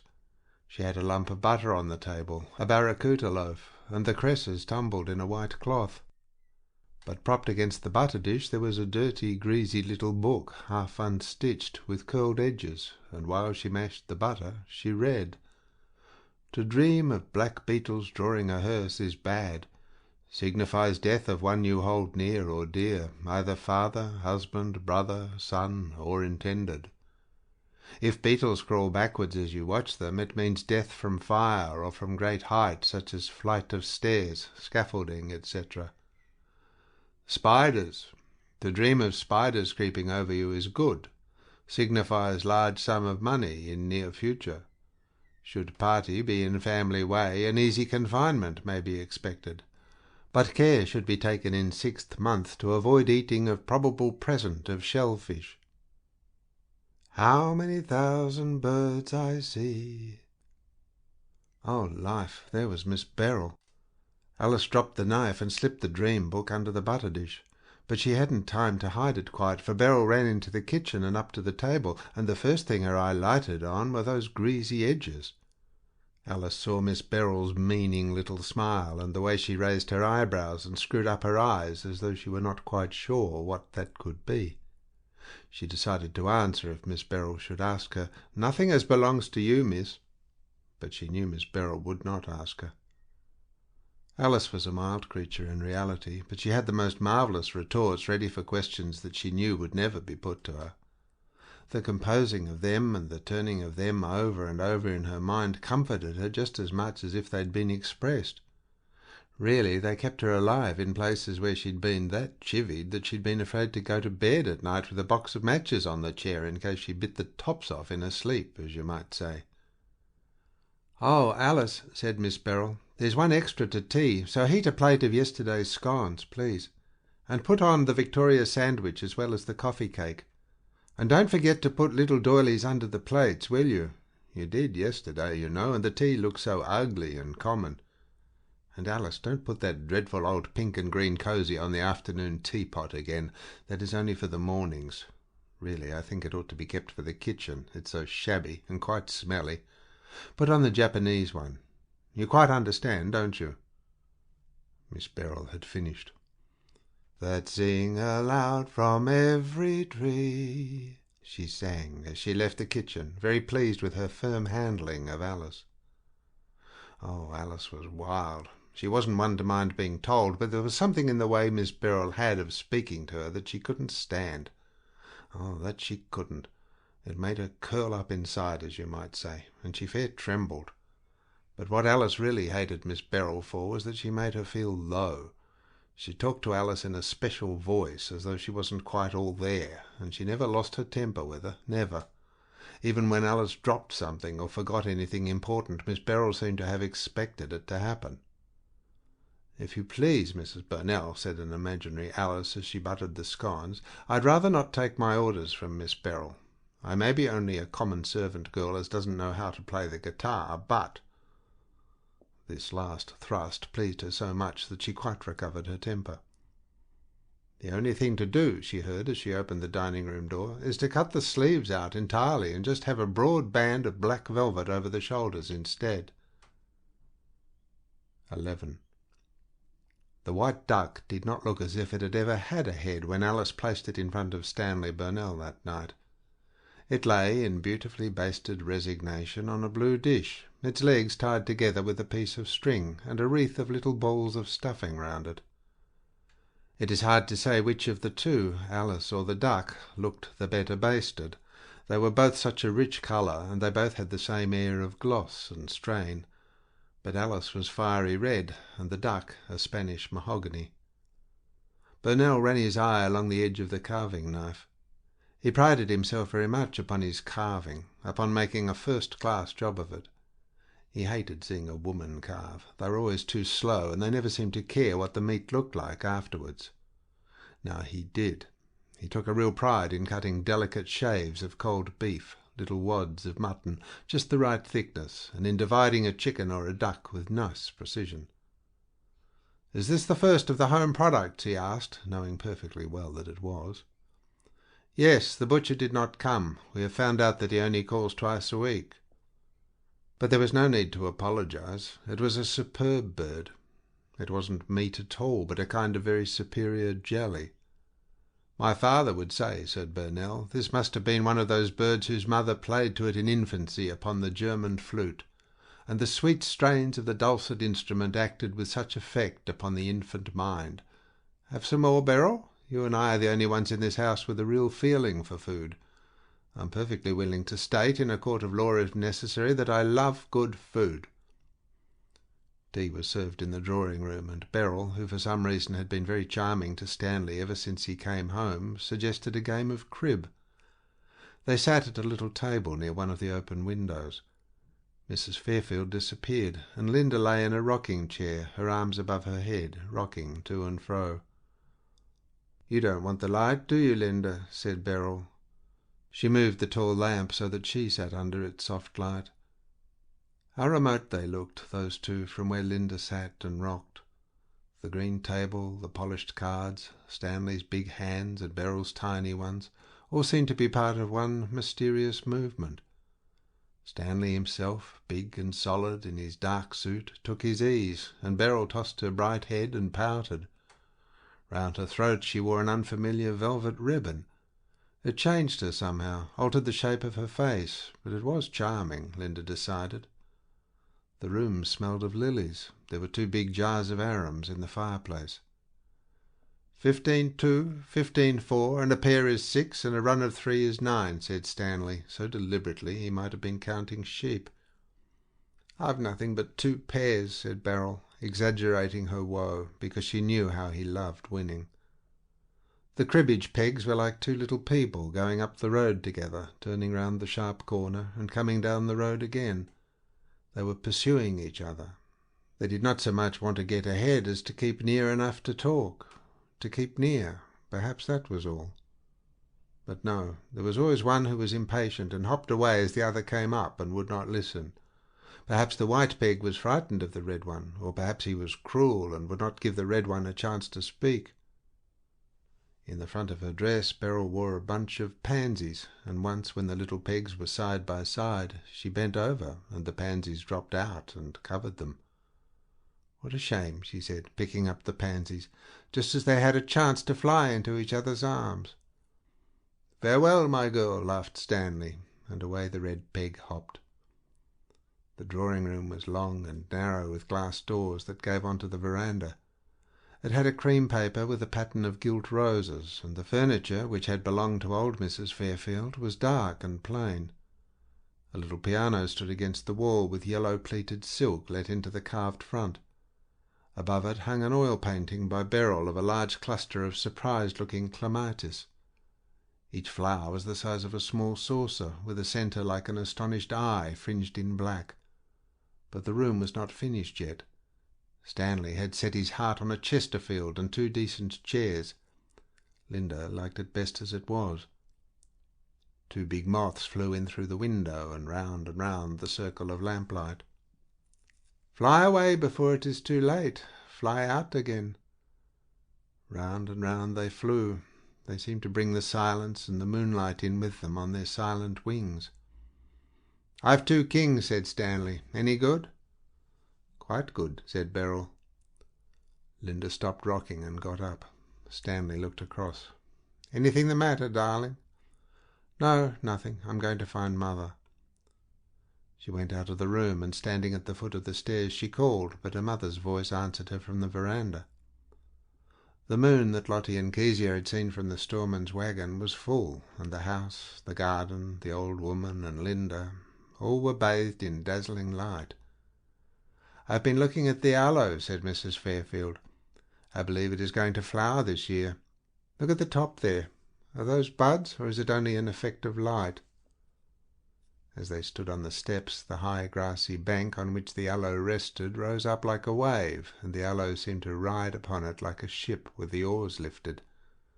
Bright moonlight hung upon the lifted oars like water, and on the green wave glittered the dew. "Do you feel it too?" said Linda, and she spoke to her mother with the special voice that women use at night to each other, as though they spoke in their sleep or from some hollow cave. "Don't you feel that it is coming towards us?" She dreamt that she was caught up out of the cold water into the ship with the lifted oars and the budding mast.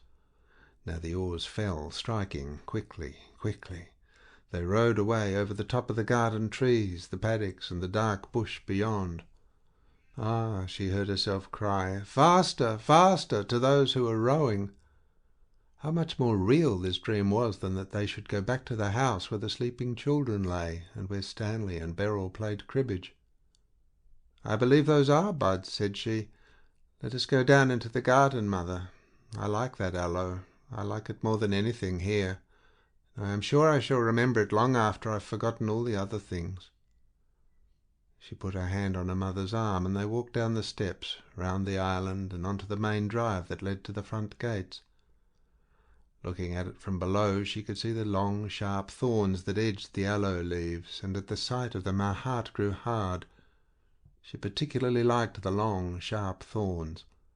Nobody would dare to come near the ship or to follow after. Not even my Newfoundland dog, thought she, that I'm so fond of in the daytime. For she really was fond of him. She loved and admired and respected him tremendously. Oh, better than anyone else in the world. She knew him through and through. He was the soul of truth and decency, and for all his practical experience he was awfully simple, easily pleased, and easily hurt. If only he wouldn't jump at her so, and bark so loudly, and watch her with such eager, loving eyes. He was too strong for her. She had always hated things that rush at her, from a child. There were times when he was frightening, really frightening, when she just had not screamed at the top of her voice, "You're killing me!" and at those times she had longed to say the most coarse, hateful things. "You know I'm very delicate. You know as well as I do that my heart is affected, and the doctor has told you I might die at any moment. I have had 3 great lumps of children already." Yes, that was true. Linda snatched her hand from Mother's arm. For all her love and respect and admiration, she hated him. And how tender he always was after times like those, how submissive, how thoughtful. He would do anything for her. He longed to serve her.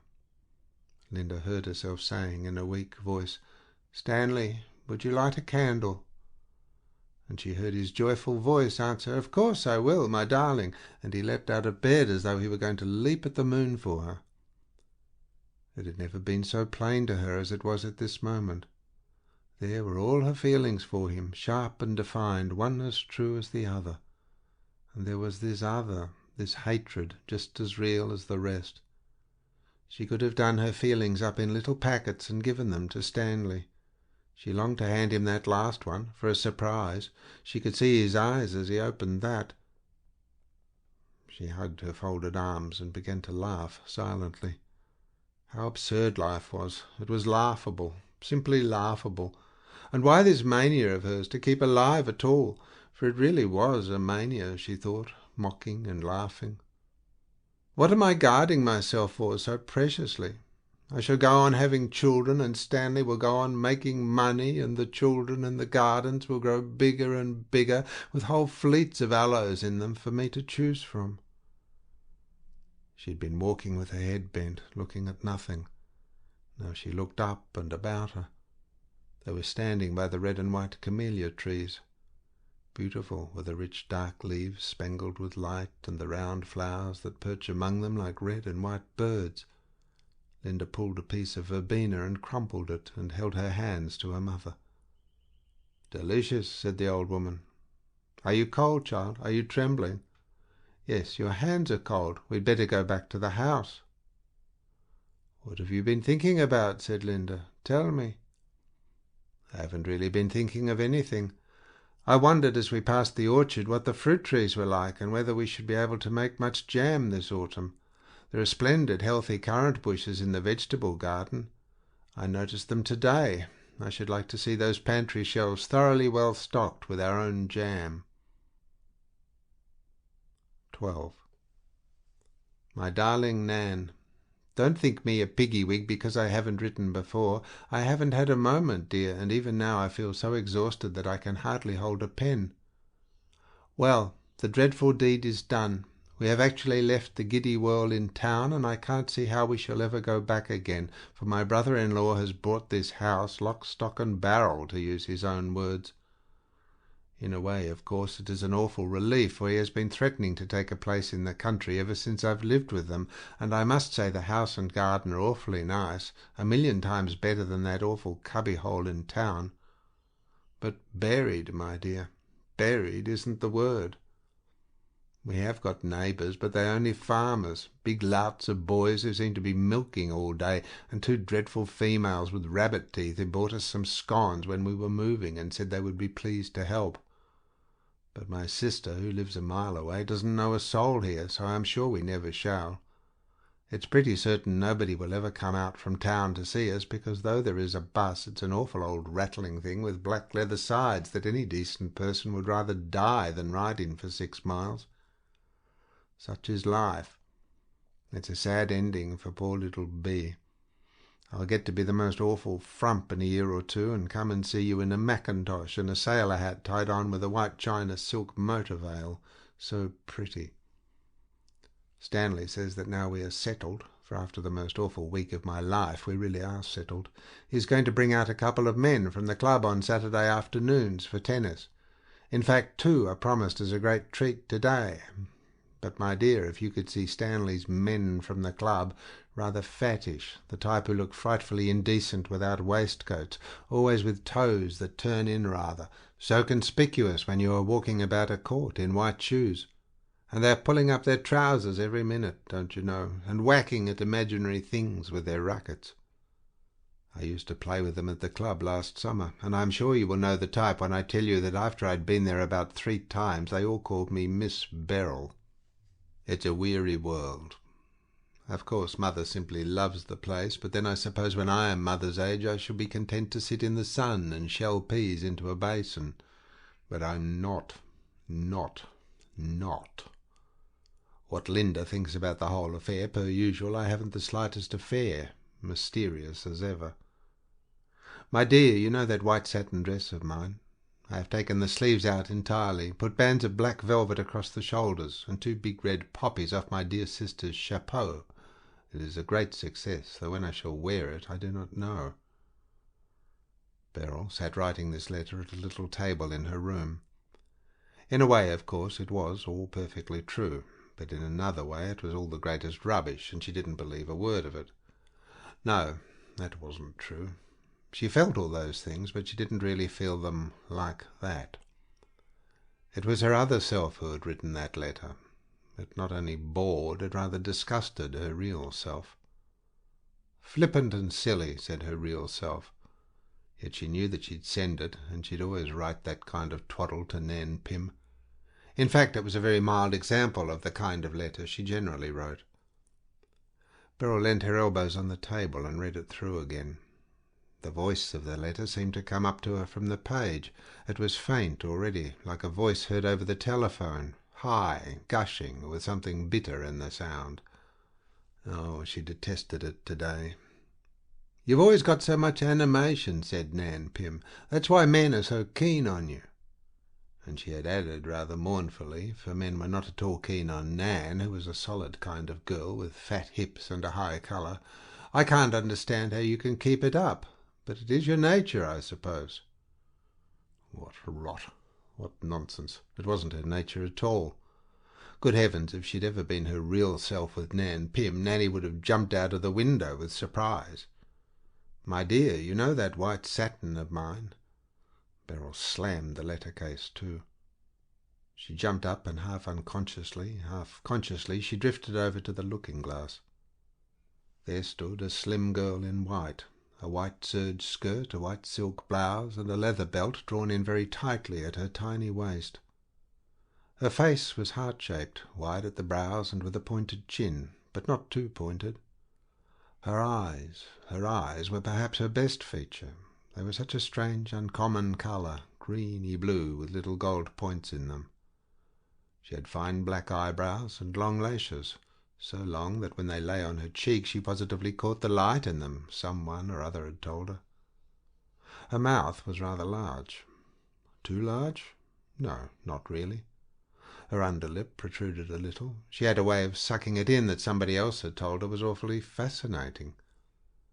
Her nose was her least satisfactory feature.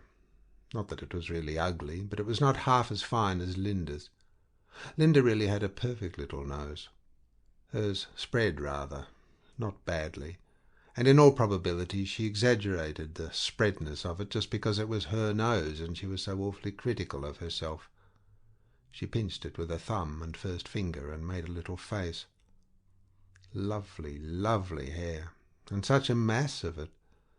It had the colour of fresh fallen leaves, brown and red with a glint of yellow. When she did it in a long plait she felt it on her backbone like a long snake. She loved to feel the weight of it dragging her head back, and she loved to feel it loose, covering her bare arms. "Yes, my dear, there is no doubt about it. You really are a lovely little thing." At the words her bosom lifted. She took a long breath of delight, half closing her eyes. But even as she looked, the smile faded from her lips and eyes. Oh God, there she was, back again, playing the same old game. False, false as ever. False as when she'd written to Nan Pym, false even when she was alone with herself now. What had that creature in the glass to do with her, and why was she staring? She dropped down to one side of the bed and buried her face in her arms. "Oh," she cried, "I'm so miserable, so frightfully miserable. I know that I'm silly and spiteful and vain. I'm always acting a part. I'm never my real self for a moment. And plainly, she saw her false self running up and down the stairs, laughing a special trilling laugh if they had visitors, standing under the lamp if a man came to dinner so that he should see the light on her hair, pouting and pretending to be a little girl when she was asked to play the guitar. Why, she even kept it up for Stanley's benefit. Only last night, when he was reading the paper, her false self had stood beside him and leaned against his shoulder on purpose. Hadn't she put her hand over his, pointing out something so that he should see how white her hand was beside his brown one? How despicable, despicable. Her heart was cold with rage. "It's marvellous how you keep it up," she said to the false self. But then it was only because she was so miserable, so miserable. If she'd been happy and leading her own life, her false life would cease to be. She saw the real Beryl, a shadow. A shadow! Faint and unsubstantial, she shone. What was there of her except radiance? And for what tiny moments she was really she! Beryl could almost remember every one of them. At those times she had felt, life is rich and mysterious and good, and I am rich and mysterious and good too. Shall I ever be that Beryl forever? Shall I? How can I? And was there ever a time when I did not have a false self? But just as she had got that far, she heard the sound of little steps running along the passage. The door handle rattled. Kezia came in. "Aunt Beryl, Mother says will you please come down? Father is home with the man, and lunch is ready." Botheration! How she had crumpled her skirt, kneeling in that idiotic way. "Very well, Kezia." She went over to the dressing-table and powdered her nose. Kezia crossed too and unscrewed a little pot of cream and sniffed it. Under her arm she carried a very dirty calico cat. When Aunt Beryl ran out of the room, she sat the cat up on the dressing-table and stuck the top of the cream jar over its ear. "Now look at yourself," she said sternly. The calico cat was so overcome by the sight that it toppled over backwards and bumped onto the floor, and the top of the cream jar flew through the air and rolled like a penny in a round on the linoleum, and did not break. But for Kezia it had broken the moment it flew through the air, and she picked it up, hot all over, and put it back on the dressing-table. Then she tiptoed away, far too quickly and airily. End of section 2.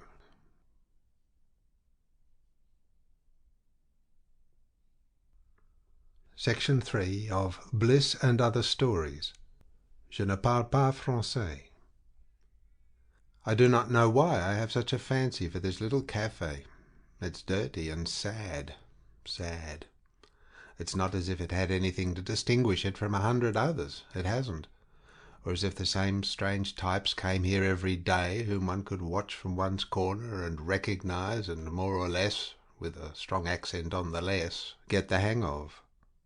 But pray don't imagine that those brackets are a confession of my humility before the mystery of the human soul.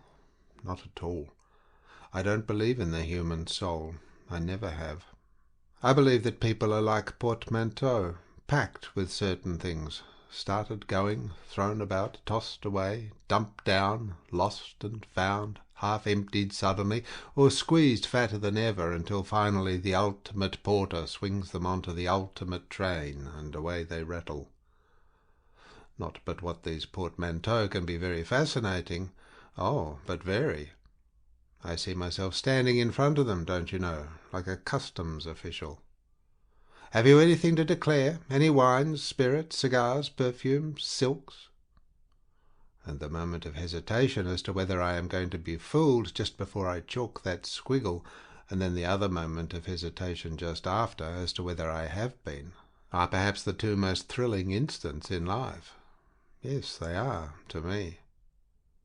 But before I started that long and rather far-fetched and not frightfully original digression, what I meant to say quite simply was that there are no portmanteaux to be examined here, because the clientele of this cafe, ladies and gentlemen, does not sit down. No, it stands at the counter, and it consists of a handful of workmen who come up from the river, all powdered over with white flour, lime or something, and a few soldiers, bringing with them thin, dark girls with silver rings in their ears and market baskets on their arms. Madame is thin and dark too, with white cheeks and white hands. In certain lights she looks quite transparent, shining out of her black shawl with an extraordinary effect. When she is not serving, she sits on a stool with her face turned, always to the window. Her dark ringed eyes search among and follow after the people passing, but not as if she was looking for somebody. Perhaps 15 years ago she was, but now the pose has become a habit. You can tell from her air of fatigue and hopelessness that she must have given them up for the last 10 years at least. And then there is the waiter. Not pathetic, decidedly not comic. Never making one of those perfectly insignificant remarks which amaze you so, coming from a waiter, as though the poor wretch were a sort of cross between a coffee-pot and a wine-bottle, and not expected to hold so much as a drop of anything else. He is grey, flat-footed and withered, with long, brittle nails that set your nerves on edge while he scrapes up your 2 sous. When he is not smearing over the table or flicking at a dead fly or two, he stands with one hand on the back of a chair in his far too long apron, and over his other arm the 3-cornered dip of dirty napkin, waiting to be photographed in connection with some wretched murder. Interior of cafe where body was found.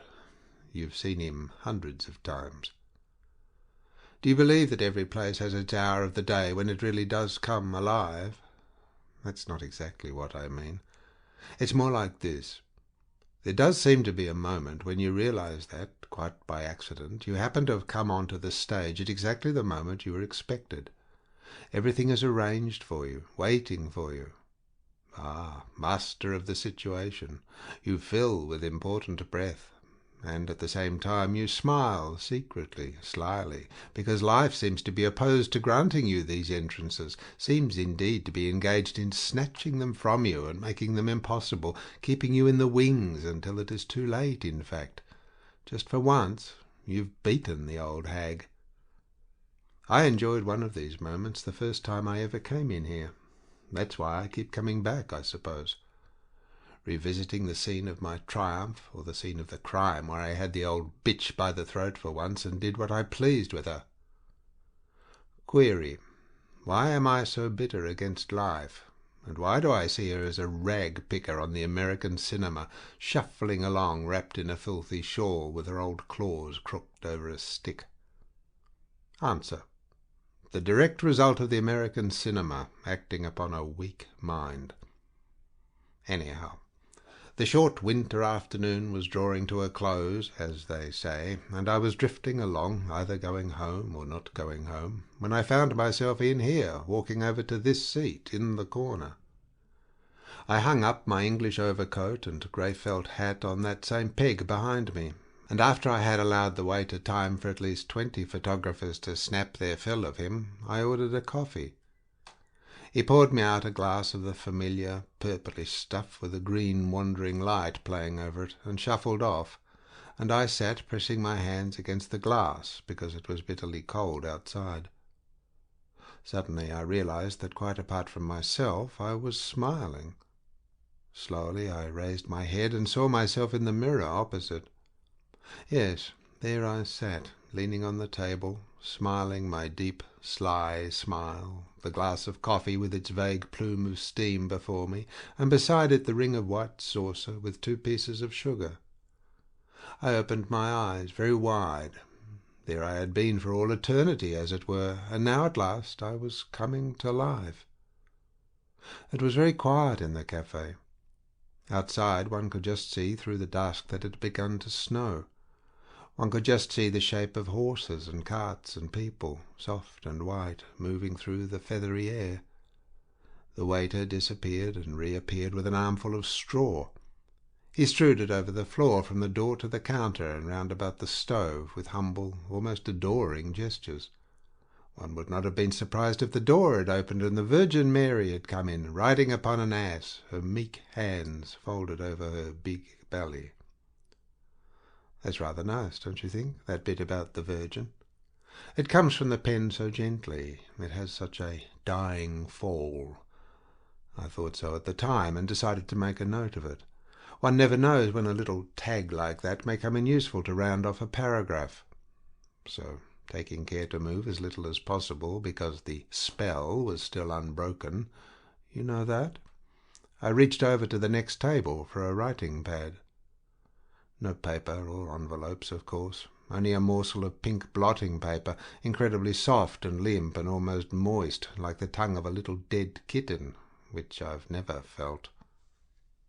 I sat, but always underneath, in this state of expectation, rolling the little dead kitten's tongue round my finger and rolling the soft phrase round my mind, while my eyes took in the girls' names and dirty jokes and drawings of bottles and cups that would not sit in the saucers scattered over the writing pad. They are always the same, you know. The girls always have the same names. The cups never sit in the saucers. All the hearts are stuck and tied up with ribbons. But then, quite suddenly, at the bottom of the page, written in green ink, I fell on to that stupid, stale little phrase, "Je ne parle pas français." There, it had come, the moment, the geste. And although I was so ready, it caught me, it tumbled me over. I was simply overwhelmed. And the physical feeling was so curious, so particular. It was as if all of me, except my head and arms, all of me that was under the table, had simply dissolved, melted, turned into water. Just my head remained, and 2 sticks of arms pressing onto the table. But the agony of that moment! How can I describe it? I didn't think of anything. I didn't even cry out to myself. Just for one moment I was not. I was agony, agony, agony. Then it passed, and the very second after I was thinking, good God, am I capable of feeling as strongly as that? But I was absolutely unconscious. I hadn't a phrase to meet it with. I was overcome. I was swept off my feet. I didn't even try in the dimmest way to put it down. And up I puffed and puffed, blowing off finally with, "After all, I must be first-rate. No second-rate mind could have experienced such an intensity of feeling so purely." The waiter has touched a spill at the red stove and lighted a bubble of gas under a spreading shade. It is no use looking out of the window, madame. It is quite dark now. Your white hands hover over your dark shawl. They are like 2 birds that have come home to roost. They are restless, restless. You tuck them finally under your warm little armpits. Now the waiter has taken a long pole and clashed the curtains together. All gone, as children say. And besides, I've no patience with people who can't let go of things, who will follow after and cry out. When a thing's gone, it's gone. It's over and done with. Let it go, then. Ignore it, and comfort yourself, if you do want comforting, with the thought that you never do recover the same thing that you lose. It's always a new thing. The moment it leaves you, it's changed. Why, that's even true of a hat you chase after, and I don't mean superficially, I mean profoundly speaking. I have made it a rule of my life never to regret and never to look back. Regret is an appalling waste of energy, and no one who intends to be a writer can afford to indulge in it. You can't get it into shape, you can't build on it, it's only good for wallowing in. Looking back, of course, is equally fatal to art. It's keeping yourself poor. Art can't and won't stand poverty. Je ne parle pas français. Je ne parle pas français. All the while I wrote that last page, my other self has been chasing up and down out in the dark there. It left me just when I began to analyze my grand moment, dashed off distracted like a lost dog who thinks at last, he hears the familiar step again. Mouse, mouse, where are you? Are you near? Is that you leaning from the high window and stretching out your arms for the wings of the shutters? Are you this soft bundle moving towards me through the feathery snow? Are you this little girl pressing through the swing doors of the restaurant? Is that your dark shadow bending forward in the cab? Where are you? Where are you? Which way must I turn? Which way shall I run? and every moment I stand here hesitating. You are farther away again. Mouse! Mouse! Now the poor dog has come back into the cafe, his tail between his legs, quite exhausted. It was a false alarm. She's nowhere to be seen. Lie down, then. Lie down. Lie down. My name is Raoul Duquette. I am 26 years old and a Parisian, a true Parisian. About my family, it doesn't really matter. I have no family. I don't want any. I never think about my childhood. I've forgotten it. In fact, there's only one memory that stands out at all. That is rather interesting, because it seems to me now so very significant as regards myself from the literary point of view. It is this. When I was about 10, our laundress was an African woman, very big, very dark, with a check handkerchief over her frizzy hair. When she came to our house, she always took particular notice of me, and after the clothes had been taken out of the basket, she would lift me up into it and give me a rock while I held tight to the handles and screamed for joy and fright. I was tiny for my age and pale, with a lovely little half-open mouth. I feel sure of that. One day, when I was standing at the door watching her go, she turned round and beckoned to me, nodding and smiling in a strange, secret way. I never thought of not following. She took me into a little outhouse at the end of the passage, caught me up in her arms, and began kissing me. Ah, those kisses, especially those kisses inside my ears that nearly deafened me. When she set me down, she took from her pocket a little round fried cake covered with sugar, and I reeled along the passage back to our door. As this performance was repeated once a week, it is no wonder that I remember it so vividly. Besides, from that very first afternoon, my childhood was, to put it prettily, kissed away. I became very languid, very caressing, and greedy beyond measure. And so quickened, so sharpened, I seemed to understand everybody, and be able to do what I liked with everybody. I suppose I was in a state of more or less physical excitement, and that was what appealed to them. For all Parisians are more than half... Oh, well, enough of that. And enough of my childhood, too. Bury it under a laundry basket instead of a shower of roses and passons ultra. I date myself from the moment that I became the tenant of a small bachelor flat on the 5th floor of a tall, not too shabby house in a street that might or might not be discreet. Very useful, that. There I emerged, came out into the light, and put out my 2 horns with a study and a bedroom and a kitchen on my back, and real furniture planted in the rooms.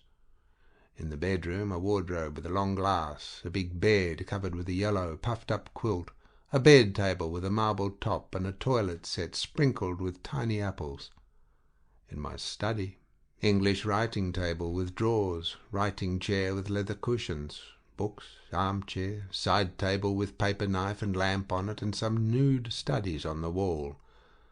I didn't use the kitchen except to throw old papers into. I can see myself that first evening, after the furniture men had gone, and I'd managed to get rid of my atrocious old concierge, walking about on tiptoe, arranging and standing in front of the glass with my hands in my pockets, and saying to that radiant vision, "I am a young man who has his own flat. I write for 2 newspapers. I am going in for serious literature. I am starting a career. The book that I shall bring out will simply stagger the critics. I'm going to write about things that have never been touched before. I'm going to make a name for myself as a writer about the submerged world, but not as others have done before me. Oh, no. Very naively, with a sort of tender humour, and from the inside, as though it were all quite simple, quite natural. I see my way quite perfectly. Nobody has ever done it as I shall do it, because none of the others have lived my experiences. I'm rich. I'm rich. All the same, I had no more money than I have now. It's extraordinary how one can live without money. I have quantities of good clothes, silk underwear, 2 evening suits, 4 pairs of patent leather boots with light uppers, all sorts of little things like gloves and powder boxes and a manicure set, perfumes, very good soap, and nothing is paid for. If I find myself in need of right-down cash, well, there's always an African laundress and an outhouse, and I'm very frank and bon enfant about plenty of sugar on the little fried cake afterwards. And here I should like to put something on record, not from any strutting conceit, but rather with a mild sense of wonder. I've never yet made the first advances to any woman. It isn't as though I've known only one class of woman, not by any means. But from little prostitutes and kept women and elderly widows and shop girls and wives of respectable men and even advanced modern literary ladies at the most select dinners and soirees, I've been there, I've met invariably with not only the same readiness but with the same positive invitation. It surprised me at first. I used to look across the table and think, is that very distinguished young lady discussing Le Kipling with the gentleman with the brown beard really pressing my foot? And I was never really certain until I had pressed hers.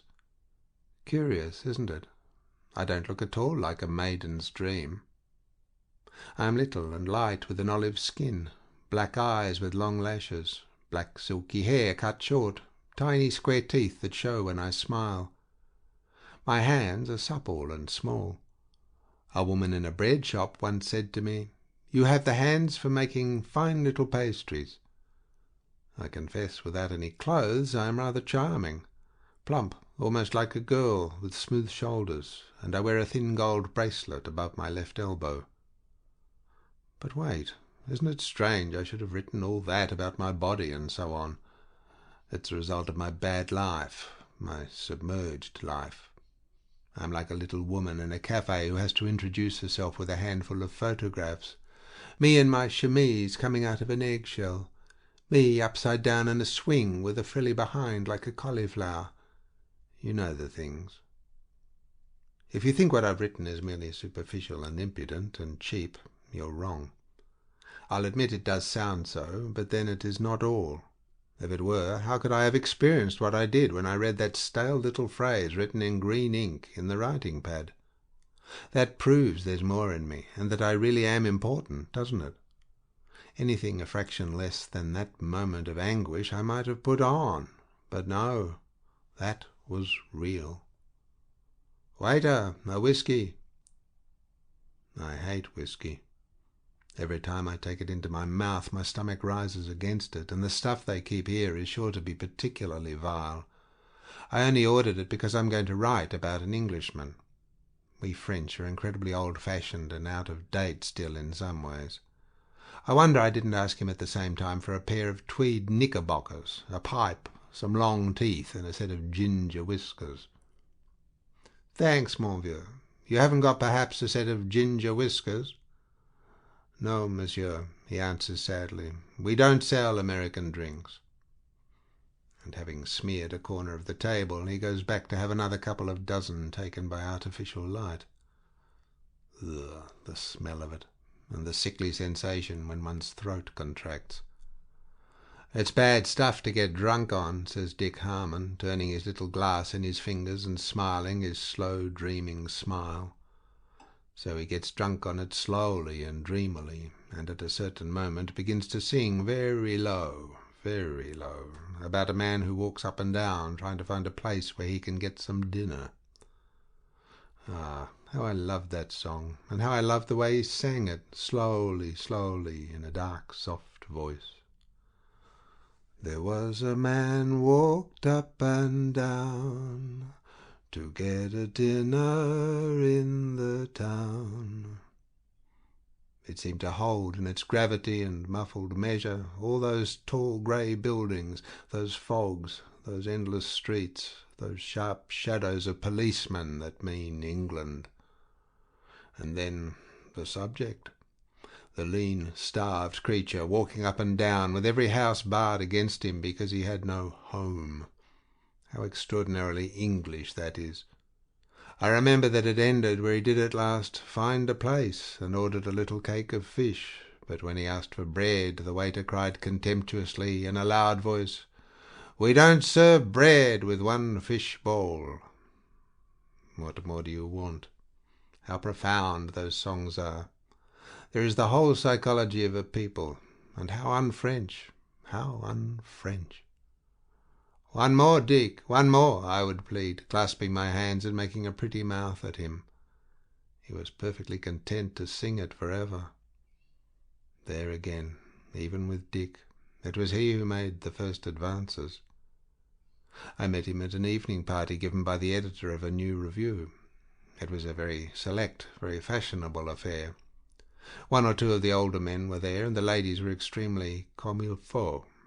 They sat on cubist sofas in full evening dress, and allowed us to hand them thimbles of cherry brandy and to talk to them about their poetry. For, as far as I can remember, they were all poetesses. It was impossible not to notice Dick. He was the only Englishman present, and instead of circulating gracefully round the room as we all did, he stayed in one place, leaning against the wall, his hands in his pockets, that dreamy half-smile on his lips, and replying in excellent French in his low, soft voice to anybody who spoke to him. "Who is he?" "An Englishman from London, a writer, and he is making a special study of modern French literature." That was enough for me. My little book, False Coins, had just been published. I was a young, serious writer who was making a special study of modern English literature. But I really had not time to fling my line before he said, giving himself a soft shake, coming right out of the water after the bait, as it were, "Won't you come and see me at my hotel? Come about 5 o'clock and we can have a talk before going out to dinner." Enchanted. I was so deeply, deeply flattered that I had to leave him then and there to preen and preen myself before the cubist sofas. What a catch! An Englishman, reserved, serious, making a special study of French literature. That same night a copy of False Coins with a carefully cordial inscription was posted off, and a day or two later we did dine together and spent the evening talking. Talking, but not only of literature. I discovered to my relief that it wasn't necessary to keep to the tendency of the modern novel, the need of a new form, or the reason why our young men appeared to be just missing it. Now and again, as if by accident, I threw in a card that seemed to have nothing to do with the game, just to see how he'd take it. But each time he gathered it into his hands with his dreamy look and smile unchanged. "Perhaps," he murmured, "that's very curious," but not as if it were curious at all. That calm acceptance went to my head at last. It fascinated me. It led me on, till I threw every card that I possessed at him and sat back and watched him arrange them in his hand. Very curious and interesting. By that time we were both fairly drunk, and he began to sing his song, very soft, very low, about the man who walked up and down, seeking his dinner. But I was quite breathless at the thought of what I had done. I had shown somebody both sides of my life, told him everything as sincerely and truthfully as I could, taken immense pains to explain things about my submerged life that really were disgusting and never could possibly see the light of literary day. On the whole, I had made myself out far worse than I was, more boastful, more cynical, more calculating. And there sat the man I had confided in, singing to himself and smiling. It moved me so that real tears came into my eyes. I saw them glittering on my long silky lashes, so charming. After that I took Dick about with me everywhere, and he came to my flat and sat in my armchair, very indolent, playing with the paper knife. I cannot think why his indolence and dreaminess always gave me the impression he had been to sea, and all his leisurely, slow ways seemed to be allowing for the movement of the ship.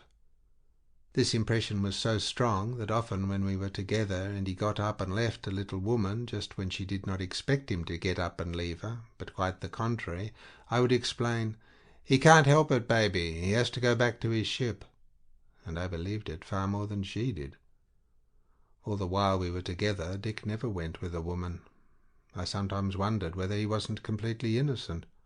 Why didn't I ask him? Because I never did ask him anything about himself. But late one night he took out his pocket-book, and a photograph dropped out of it. I picked it up and glanced at it before I gave it to him. It was of a woman, not quite young, dark handsome, wild-looking, but so full in every line of a kind of haggard pride that even if Dick had not stretched out so quickly, I wouldn't have looked longer. "Out of my sight, you little perfumed fox-terrier of a Frenchman," said she. In my very worst moments my nose reminds me of a fox-terrier's. "That is my mother," said Dick, putting up the pocket-book.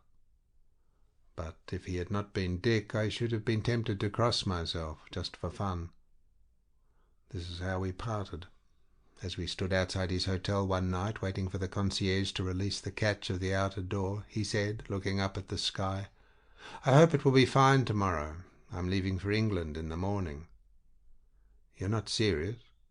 "Perfectly. I have to go back. I've some work to do that I can't manage here." But have you made all your preparations?" "Preparations?" He almost grinned. "I've none to make." "But, enfin, Dick, England is not the other side of the boulevard." "It isn't much further off," said he. "Only a few hours, you know." The door cracked open. "Ah, I wish I'd known at the beginning of the evening." I felt hurt. I felt as a woman must feel when a man takes out his watch and remembers an appointment that cannot possibly concern her, except that its claim is the stronger. "Why didn't you tell me?" He put out his hand and stood, lightly swaying upon the steps as though the whole hotel were his ship and the anchor weighed. "I forgot, truly, I did. But you'll write, won't you? Good night, old chap. I'll be over again one of these days." And then I stood on the shore alone, more like a little fox-terrier than ever. "But after all, it was you who whistled to me, you who asked me to come. What a spectacle I've cut, wagging my tail and leaping round you, only to be left like this while the boat sails off in its slow, dreamy way. Curse these English! No, this is too insolent altogether. Who do you imagine I am? A little paid guide to the night pleasures of Paris? No, monsieur, I am a young writer, very serious and extremely interested in modern English literature, and I have been insulted. 2 days after came a long, charming letter from him, written in French that was a shade too French, but saying how he missed me and counted on our friendship, on keeping in touch. I read it standing in front of the unpaid-for wardrobe mirror. It was early morning. I wore a blue kimono embroidered with white birds, and my hair was still wet. It lay on my forehead, wet and gleaming. "Portrait of Madame Butterfly," said I, on hearing of the arrival of Sir Cher Pinkerton. According to the books, I should have felt immensely relieved and delighted. Going over to the window, he drew apart the curtains and looked out at the Paris trees, just breaking into buds and green. "Dick, Dick, my English friend." I didn't. I merely felt a little sick. Having been up for my first ride in an aeroplane, I didn't want to go up again just now. That passed, and months after, in the winter, Dick wrote that he was coming back to Paris to stay indefinitely. Would I take rooms for him? He was bringing a woman friend with him. Of course I would. Away the little fox-terrier flew. It happened most usefully, too, for I owed much money at the hotel where I took my meals, and 2 English people requiring rooms for an indefinite time was an excellent sum on account. Perhaps I did rather wonder, as I stood in the larger of the 2 rooms with Madame, saying "admirable," what the woman friend would be like, but only vaguely.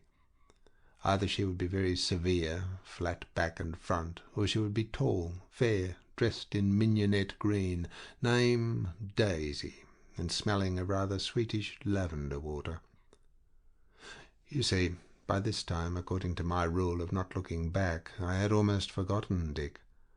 I even got the tune of his song about the unfortunate man a little bit wrong when I tried to hum it. I very nearly did not turn up at the station after all. I had arranged to, and had in fact dressed with particular care for the occasion, for I intended to take a new line with Dick this time. No more confidences and tears on eyelashes. No, thank you. "Since you left Paris," said I, knotting my black silver-spotted tie in the also unpaid-for mirror over the mantelpiece, "I have been very successful, you know. I have 2 more books in preparation, and then I've written a serial story, Wrong Doors, which is just on the point of publication and will bring me in a lot of money. And then my little book of poems, I cried, seizing the clothes brush and brushing the velvet collar of my new indigo blue overcoat. My little book, Left Umbrellas, really did create, and I laughed and waved the brush, an immense sensation. It was impossible not to believe this of the person who surveyed himself finally from top to toe, drawing on his soft grey gloves. He was looking the part. He was the part. That gave me an idea. I took out my notebook and, still in full view, jotted down a note or 2. How can one look the part and not be the part, or be the part and not look it? Isn't looking being, or being looking? At any rate, who is to say that it is not? This seemed to me extraordinarily profound at the time, and quite new. But I confess that something did whisper as, smiling, I put up the notebook. You, literary, you look as though you've taken down a bet on a racecourse. But I didn't listen. I went out, shutting the door of the flat with a soft, quick pull so as not to warn the concierge of my departure, and ran down the stairs quick as a rabbit for the same reason. But the old spider, she was too quick for me. She let me run down the last little ladder of the web, and then she pounced. One little moment, monsieur," she whispered, odiously confidential. Come in, come in." And she beckoned with a dripping soup ladle. I went to the door, but that was not good enough. Right inside, and the door shut before she would speak. There are 2 ways of managing your concierge if you haven't any money. One is to take the high hand, make her your enemy, bluster, refuse to discuss anything. The other is to keep in with her, butter her up to the 2 knots of the black rag tying up her jaws, pretend to confide in her, and rely on her to arrange with the gas man and to put off the landlord. I had tried the second, but both are equally detestable and unsuccessful. At any rate, whichever you're trying is the worse, the impossible one. It was the landlord this time. Imitation of the landlord by the concierge, threatening to toss me out. Imitation of the concierge by the concierge, taming the wild bull. Imitation of the landlord, rampant again, breathing in the concierge's face. I was the concierge. No, it was too nauseous. And all the while the black pot on the gas ring bubbling away, stewing out the hearts and livers of every tenant in the place.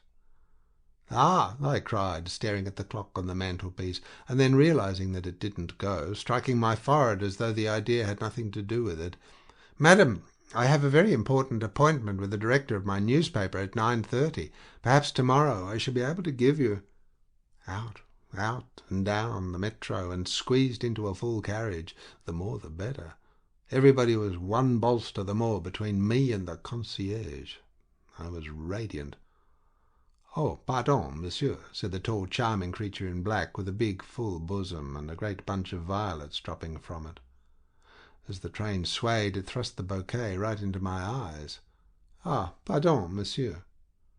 But I looked up at her, smiling mischievously. "There is nothing I love more, madame, than flowers on a balcony." At the very moment of speaking, I caught sight of the huge man in a fur coat against whom my charmer was leaning. He poked his head over her shoulder, and he went white to the nose. In fact, his nose stood out a sort of cheese green. "What was that you said to my wife?" Guy St. Lazare saved me. But you'll own that even as the author of False Coins, Wrong Doors, Left Umbrellas, and 2 in preparation, it was not too easy to go on my triumphant way. At length, after countless trains had steamed into my mind, and countless Dick Harmons had come rolling towards me, the real train came. The little knot of us waiting at the barrier moved up close, craned forward, and broke into cries as though we were some kind of many-headed monster, and Paris behind us nothing but a great trap we had set to catch these sleepy innocents. Into the trap they walked, and were snatched and taken off to be devoured. Where was my prey? Good God! My smile and my lifted hand fell together. For one terrible moment I thought this was the woman of the photograph, Dick's mother, walking towards me in Dick's coat and hat. In the effort, and you saw what an effort it was, to smile, his lips curled in just the same way, and he made for me, haggard and wild and proud. What had happened? What could have changed him like this? Should I mention it? I waited for him, and was even conscious of venturing a fox-terrier wag or two to see if he could possibly respond in the way I said, "Good evening, Dick. How are you, old chap? All right?" "All right, all right." He almost gasped. "You've got the rooms?" 20 times, good God! I saw it all. Light broke on the dark waters, and my sailor hadn't been drowned. I almost turned a somersault with amusement. It was nervousness, of course. It was embarrassment. It was the famous English seriousness. What fun I was going to have! I could have hugged him. "Yes, I've got the rooms," I nearly shouted. "But where is Madame?" "She's been looking after the luggage," he panted. "Here she comes, now." Not this baby, walking beside the old porter as though he were her nurse and had just lifted her out of her ugly perambulator while he trundled the boxes on it. "And she's not Madame," said Dick, drawling suddenly. At that moment she caught sight of him and hailed him with her minute muff. She broke away from her nurse and ran up and said something very quick in English, but he replied in French, "Oh, very well, I'll manage." But before he turned to the porter he indicated me with a vague wave and muttered something. We were introduced. She held out her hand in that strange boyish way Englishwomen do, and standing very straight in front of me with her chin raised and making, she too, the effort of her life to control her preposterous excitement, she said, wringing my hand, I'm sure she didn't know it was mine, "Je ne parle pas français." "But I'm sure you do," I answered, so tender, so reassuring, I might have been a dentist about to draw her first little milk tooth. "Of course she does." Dick swerved back to us. "Here, can't we get a cab or taxi or something? We don't want to stay in this cursed station all night, do we?" This was so rude that it took me a moment to recover, and he must have noticed, for he flung his arm round my shoulder in the old way, saying, "Ah, forgive me, old chap, but we've had such a loathsome, hideous journey. We've taken years to come, haven't we?" To her. But she did not answer. She bent her head and began stroking her grey muff. She walked beside us, stroking her grey muff all the way. Have I been wrong, thought I? Is this simply a case of frenzied impatience on their part?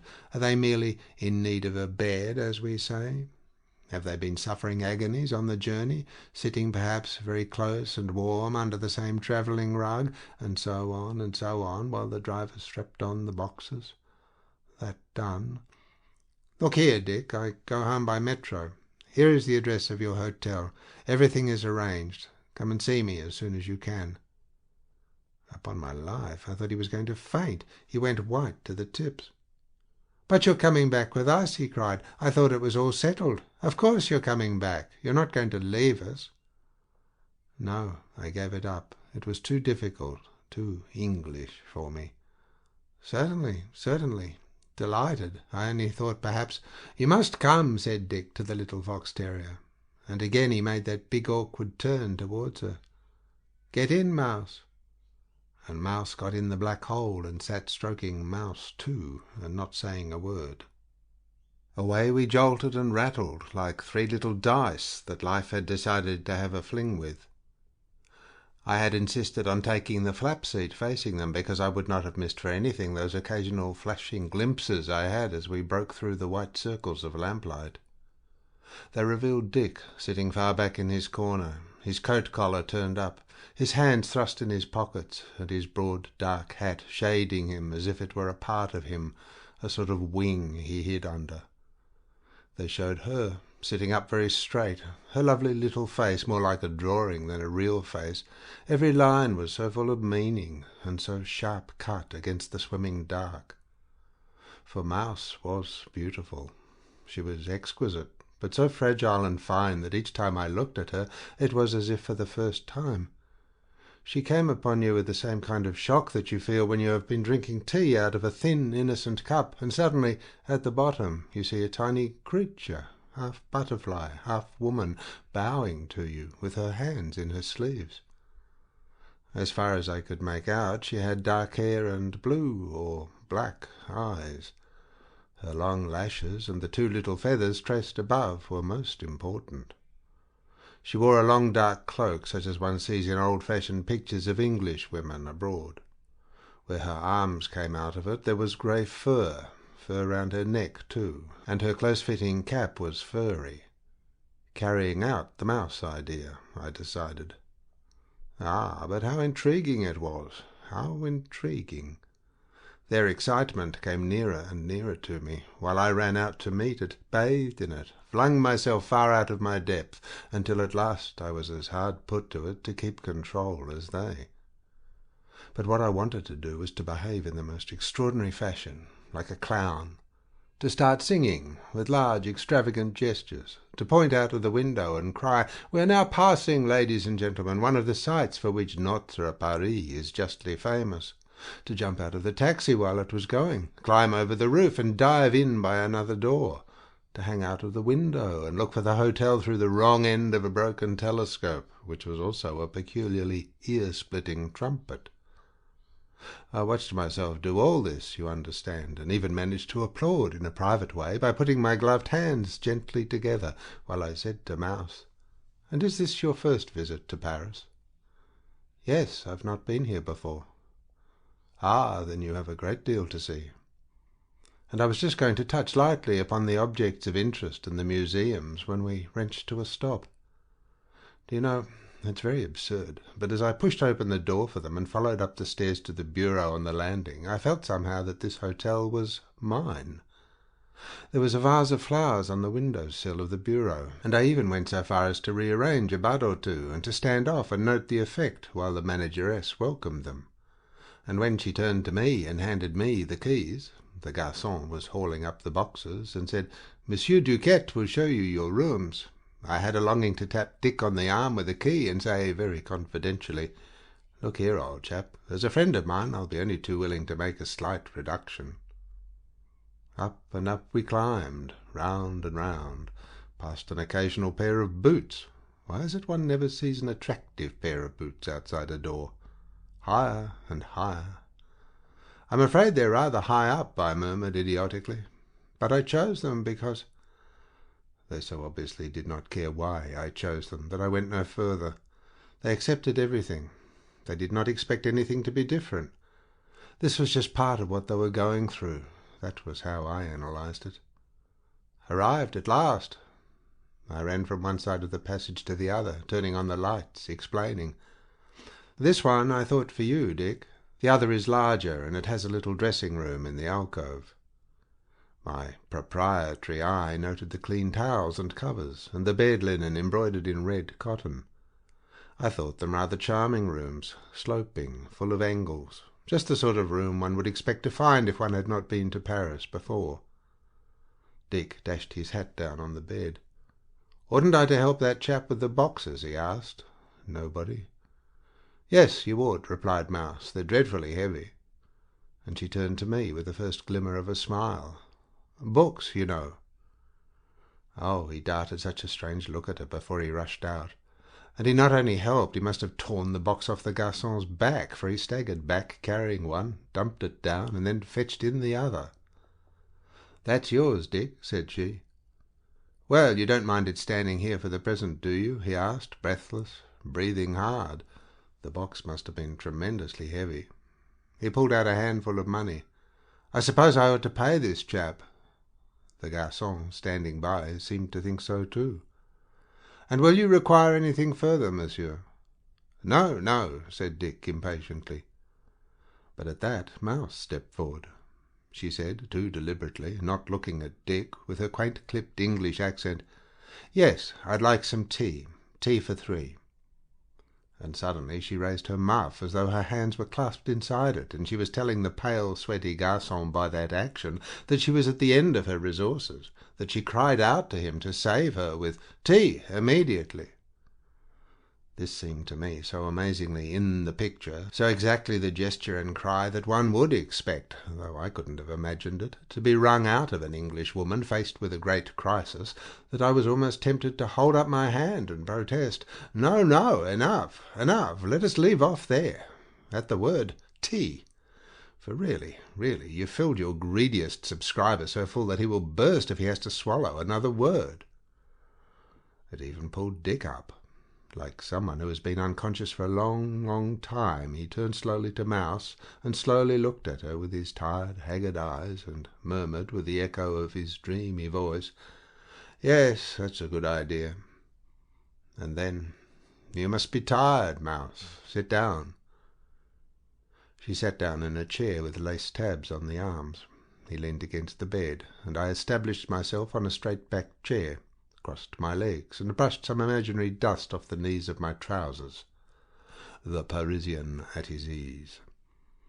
There came a tiny pause, and then he said, "Won't you take off your coat, Mouse?" "No, thanks, not just now." Were they going to ask me, or should I hold up my hand and call out in a baby voice, "It's my turn to be asked"? No, I shouldn't. They didn't ask me.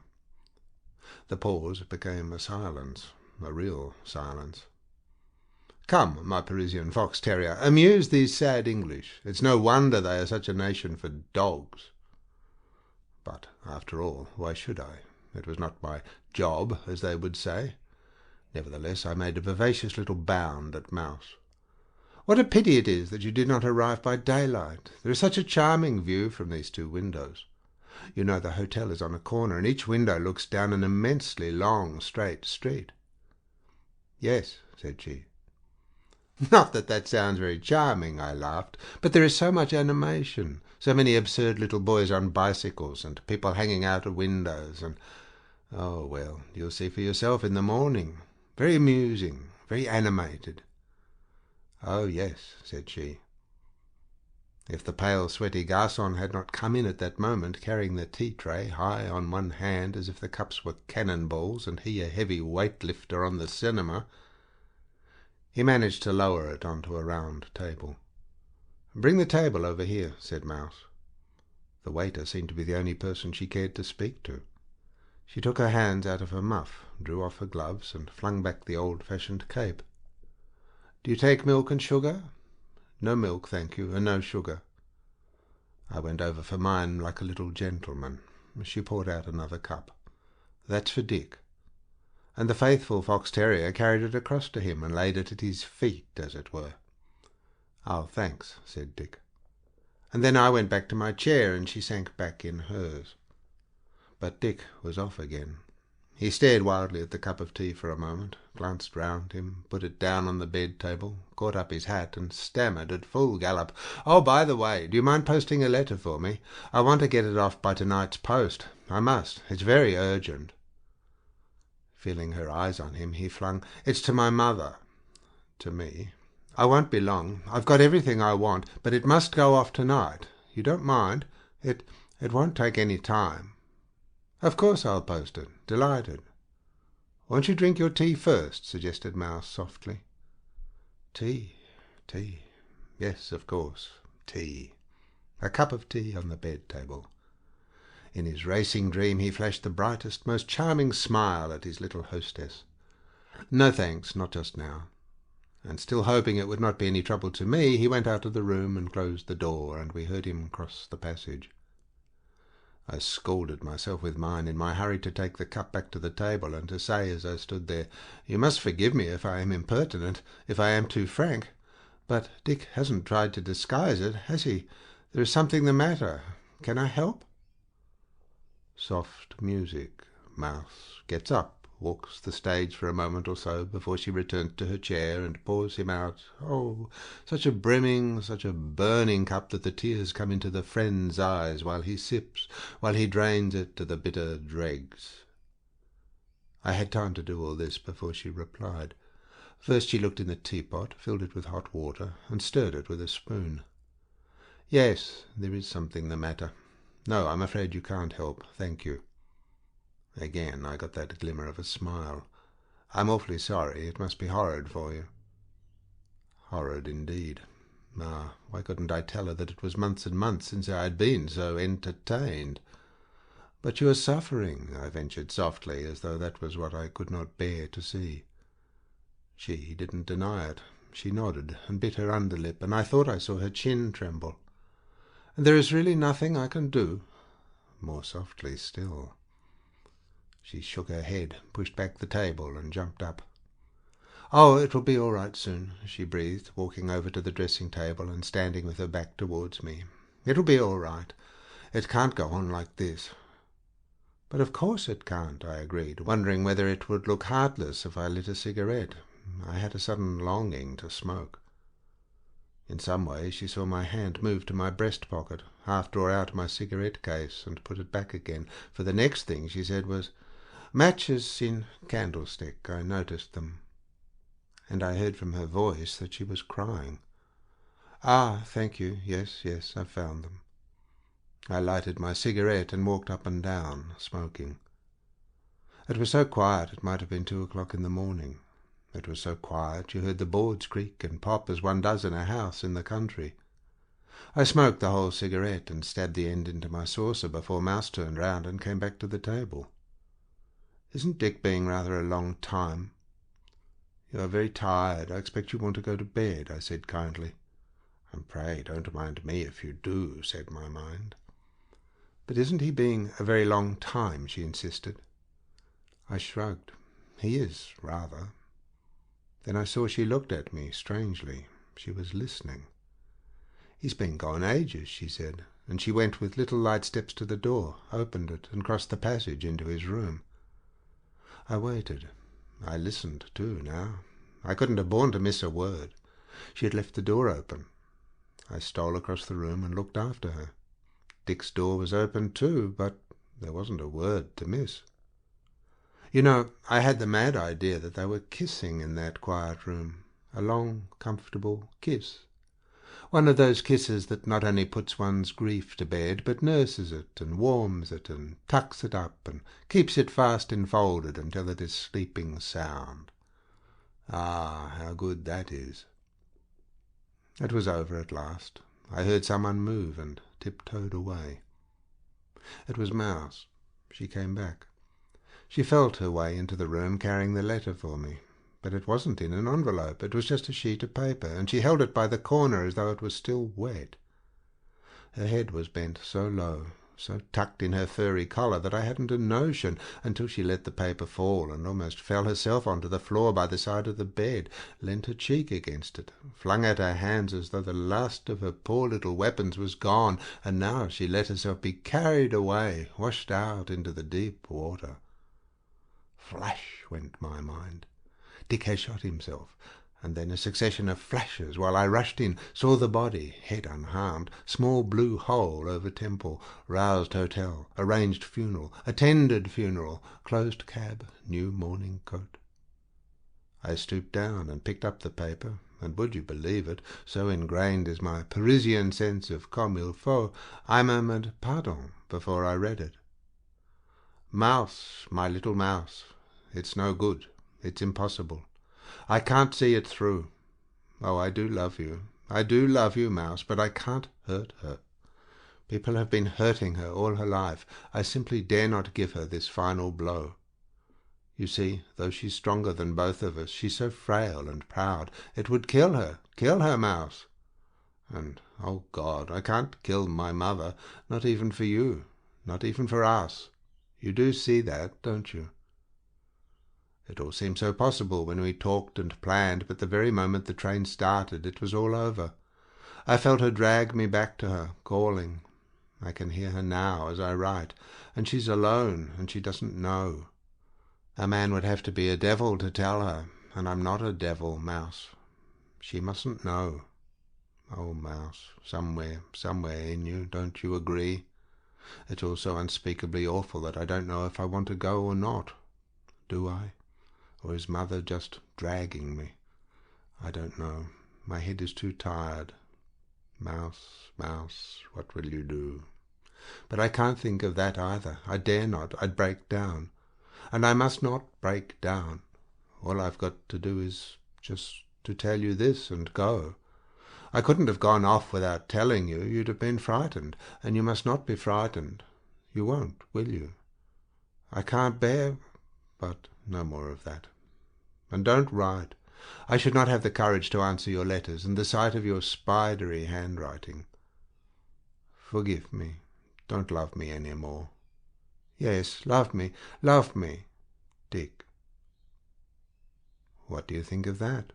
Wasn't that a rare find?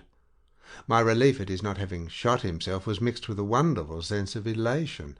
I was even, more than even, with my "that's very curious and interesting" Englishman.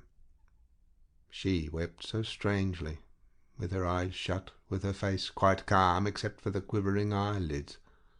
The tears poured down her cheeks, and she let them fall.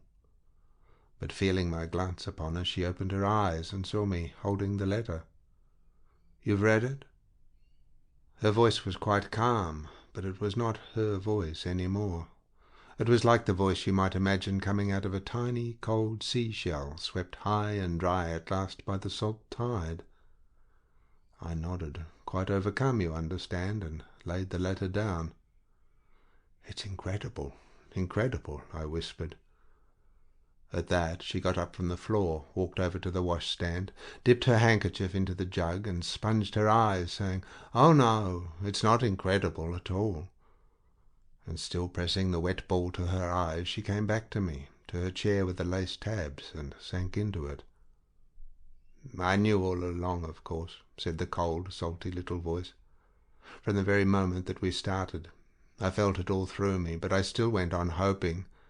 And here she took the handkerchief down and gave me a final glimmer. "As one so stupidly does, you know." "As one does." Silence. "But what will you do? You'll go back? You'll see him?" That made her sit right up and stare across at me. "What an extraordinary idea," she said, more coldly than ever. "Of course I shall not dream of seeing him. As for going back, that is quite out of the question. I can't go back." "But it's impossible. For one thing, all my friends think I am married." I put out my hand. "Ah, my poor little friend." But she shrank away. A false move. Of course, there was one question that had been at the back of my mind all this time. I hated it. "Have you any money?" "Yes, I have £20. Here." And she put her hand on her breast. I bowed. It was a great deal more than I had expected. "And what are your plans?" Yes, I know. My question was the most clumsy, the most idiotic one I could have put. She had been so tame, so confiding, letting me, at any rate, spiritually speaking, hold her tiny, quivering body in one hand and stroke her furry head, and now I'd thrown her away. Oh, I could have kicked myself. She stood up. "I have no plans, but it's very late. You must go now, please." How could I get her back? I wanted her back. I swear I was not acting then. "Do feel that I am your friend," I cried. "You will let me come tomorrow, early? You will let me look after you a little, take care of you a little? You'll use me just as you think fit?" I succeeded. She came out of her hole, timid, but she came out. "Yes, you're very kind. Yes, do come tomorrow. I should be glad. It makes things rather difficult because—" And again I clasped her boyish hand. "Je ne parle pas français." Not until I was halfway down the boulevard did it come over me, the full force of it. Why, they were suffering, those two, really suffering. I have seen two people suffer as I don't suppose I ever shall again. Of course, you know what to expect. You anticipate fully what I am going to write. It wouldn't be me otherwise. I never went near the place again. Yes, I still owe that considerable amount for lunches and dinners, but that's beside the mark. It's vulgar to mention it in the same breath with the fact that I never saw Mouse again. Naturally, I intended to. Started out, got to the door, wrote and tore up letters, did all those things, but I simply could not make the final effort. Even now I don't fully understand why. Of course I knew that I couldn't have kept it up. That had a great deal to do with it. but you would have thought, putting it at its lowest, curiosity couldn't have kept my fox-terrier nose away. Je ne parle pas français. That was her swan song for me. But how she makes me break my rule! Oh, you've seen for yourself, but I could give you countless examples. Evenings, when I sit in some gloomy cafe and an automatic piano starts playing a mouse tune. There are dozens of tunes that evoke just her. I begin to dream things like a little house on the edge of the sea somewhere far, far away. A girl outside in a frock, rather like Red Indian women wear, hailing a light barefoot boy who runs up from the beach. "What have you got?" "A fish." I smile and give it to her. The same girl, the same boy, different costumes, sitting at an open window, eating fruit and leaning out and laughing. "All the wild strawberries are for you, Mouse. I won't touch one." A wet night. They are going home together under an umbrella. They stop on the door to press their wet cheeks together. And so on, until some dirty old gallant comes up to my table and sits opposite and begins to grimace and yap, until I hear myself saying, "But I've got the little girl for you, mon vieux. So little, so tiny." I kiss the tips of my fingers and lay them upon my heart. I give you my word of honour as a gentleman, a writer, serious, young, and extremely interested in modern English literature. I must go. I must go. I reach down my coat and hat. Madame knows me. "You haven't dined yet?" she smiles. "No, not yet, madame." End of section 3.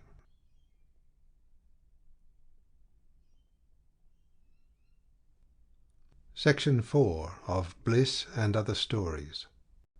Bliss. Although Bertha Young was 30, she still had moments like this when she wanted to run instead of walk, to take dancing steps on and off the pavement, to bowl a hoop, to throw something up in the air and catch it again, or to stand still and laugh at nothing, simply. What can you do if you are 30 and, turning the corner of your own street, you are overcome suddenly by a feeling of bliss, absolute bliss, as though you'd suddenly swallowed a bright piece of that late afternoon sun, and it burned in your bosom, sending out a little shower of sparks into every particle, into every finger and toe. Oh, is there no way you can express it without being drunk and disorderly? How idiotic civilization is! Why be given a body if you have to keep it shut up in a case like a rare, rare fiddle? No, that about the fiddle is not quite what I mean, she thought, running up the steps and feeling in her bag for the key. She'd forgotten it, as usual, and rattling the letter-box. It's not what I mean, because— Thank you, Mary. She went into the hall. Is nurse back? Yes, mum. And has the fruit come? Yes, mum. Everything's come. Bring the fruit up to the dining room, will you? I'll arrange it before I go upstairs. It was dusky in the dining room and quite chilly, but all the same Bertha threw off her coat. She could not bear the tight clasp of it another moment, and the cold air fell on her arms. But in her bosom there was still that bright glowing place, that shower of little sparks coming from it. It was almost unbearable. She hardly dared to breathe for fear of fanning it higher, and yet she breathed deeply, deeply.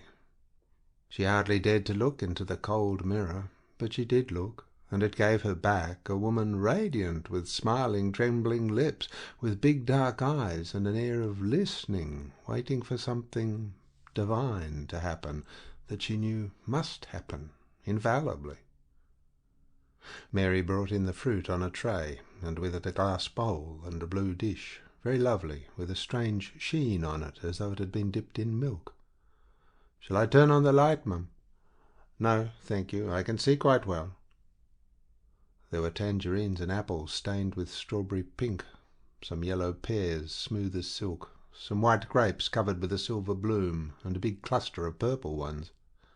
These last she had bought to tone in with the new dining-room carpet. Yes, that did sound rather far-fetched and absurd, but it was really why she had bought them.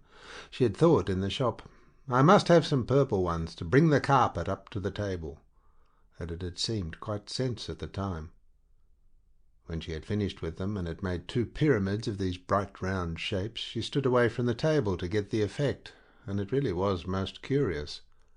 For the dark table seemed to melt into the dusky light, and the glass dish and the blue bowl to float in the air. This, of course, in her present mood, was so incredibly beautiful. She began to laugh. No, I'm getting hysterical. And she seized her bag and coat and ran upstairs to the nursery. Nurse sat at a low table giving little Bee her supper after her bath. The baby had on a white flannel gown and a blue woolen jacket, and her dark fine hair was brushed up into a funny little peak. She looked up when she saw her mother and began to jump. "Now, my lovey, eat it up like a good girl," said Nurse, setting her lip in a way that Bertha knew, and that meant she had come into the nursery at another wrong moment. "Has she been good, Nanny?" "She's been a little sweet all the afternoon," whispered Nanny. "We went to the park, and I sat down on a chair and took her out of the pram, and a big dog came along and put its head on my knee, and she clutched its ear, tugged it. Oh, you should have seen her." Bertha wanted to ask if it wasn't rather dangerous to let her clutch at a strange dog's ear, but she did not dare to. She stood watching them, her hands by her side, like the poor little girl in front of the rich little girl with the doll. The baby looked up at her again, stared, and then smiled so charmingly that Bertha couldn't help crying. "Oh, Nanny, do let me finish giving her her supper while you put the bath things away." "Well, Mum, she oughtn't to be changed hands while she's eating," said Nanny, still whispering. "It unsettles her. It's very likely to upset her." How absurd it was. Why have a baby if it has to be kept, not in a case like a rare fiddle, but in another woman's arms? "Oh, I must," said she. Very offended, Nanny handed her over. "Now, don't excite her after her supper. You know you do, Mum, and I have such a time with her after." Thank heaven, Nanny went out of the room with the bath towels. "Now I've got you to myself, my little precious," said Bertha, as the baby leant against her. She ate delightfully, holding up her lips for spoon and then waving her hands. Sometimes she wouldn't let the spoon go, and sometimes, just as Bertha had filled it, she waved it away to the 4 winds. When the soup was finished, Bertha turned round to the fire. "You're nice, you're very nice," said she, kissing her warm baby. "I'm fond of you. I like you." And indeed she loved little Bee so much, her neck as she bent forward, her exquisite toes as they shone transparent in the firelight, that all her feeling of bliss came back again, and again she didn't know how to express it, what to do with it. "You're wanted on the telephone," said Nanny, coming back in triumph and seizing her little Bee. Down she flew. It was Harry. "Oh, is that you, Bear? Look here, I'll be late. I'll take a taxi and come along as quickly as I can, but get dinner put back 10 minutes, will you? All right?" "Yes, perfectly." "Oh, Harry." "Yes?" What had she to say? She'd nothing to say. She only wanted to get in touch with him for a moment. She couldn't absurdly cry, "Hasn't it been a divine day?" "What is it?" rapped out the little voice. "Nothing. Entendu," said Bertha, and hung up the receiver, thinking how more than idiotic civilization was. They had people coming to dinner. The Norman Knights, a very sound couple. He was about to start a theatre, and she was awfully keen on interior decoration. A young man, Eddie Warren, who had just published a little book of poems and whom everybody was asking to dine, and a find of Bertha's called Pearl Fulton.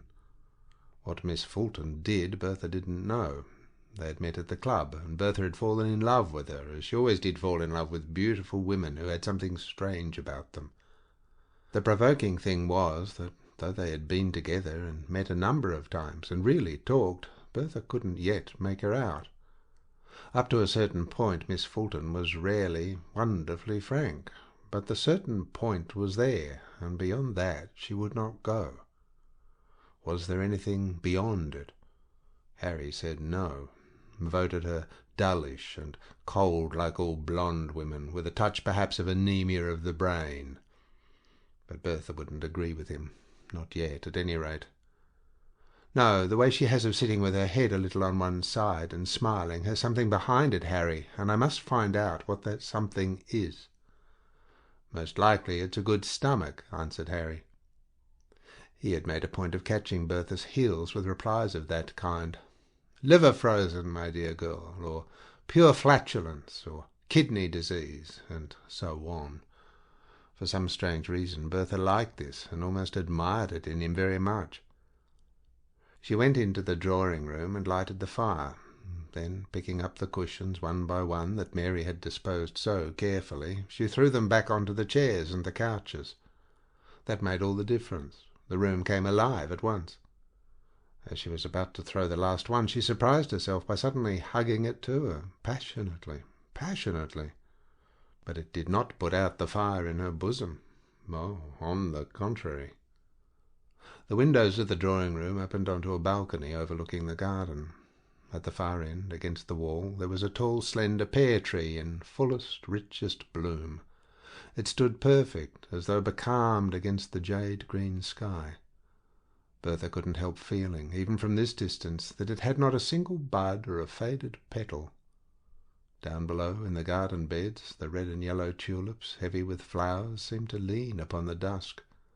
A grey cat, dragging its belly, crept across the lawn, and a black one, its shadow, trailed after. The sight of them, so intent and so quick, gave Bertha a curious shiver. "What creepy things cats are," she stammered, and she turned away from the window and began walking up and down. How strong the jonquils smelled in the warm room! Too strong? Oh, no. And yet, as though overcome, she flung down on a couch and pressed her hands to her eyes. "I'm too happy, she murmured. And she seemed to see on her eyelids the lovely pear-tree with its wide-open blossoms as a symbol of her own life. Really, she had everything. She was young. Harry and she were as much in love as ever, and they got on together splendidly, and were really good pals. She had an adorable baby. They didn't have to worry about money. They had this absolutely satisfactory house and garden, and friends, modern, thrilling friends, writers and painters and poets, or people keen on social questions, just the kind of friends they wanted.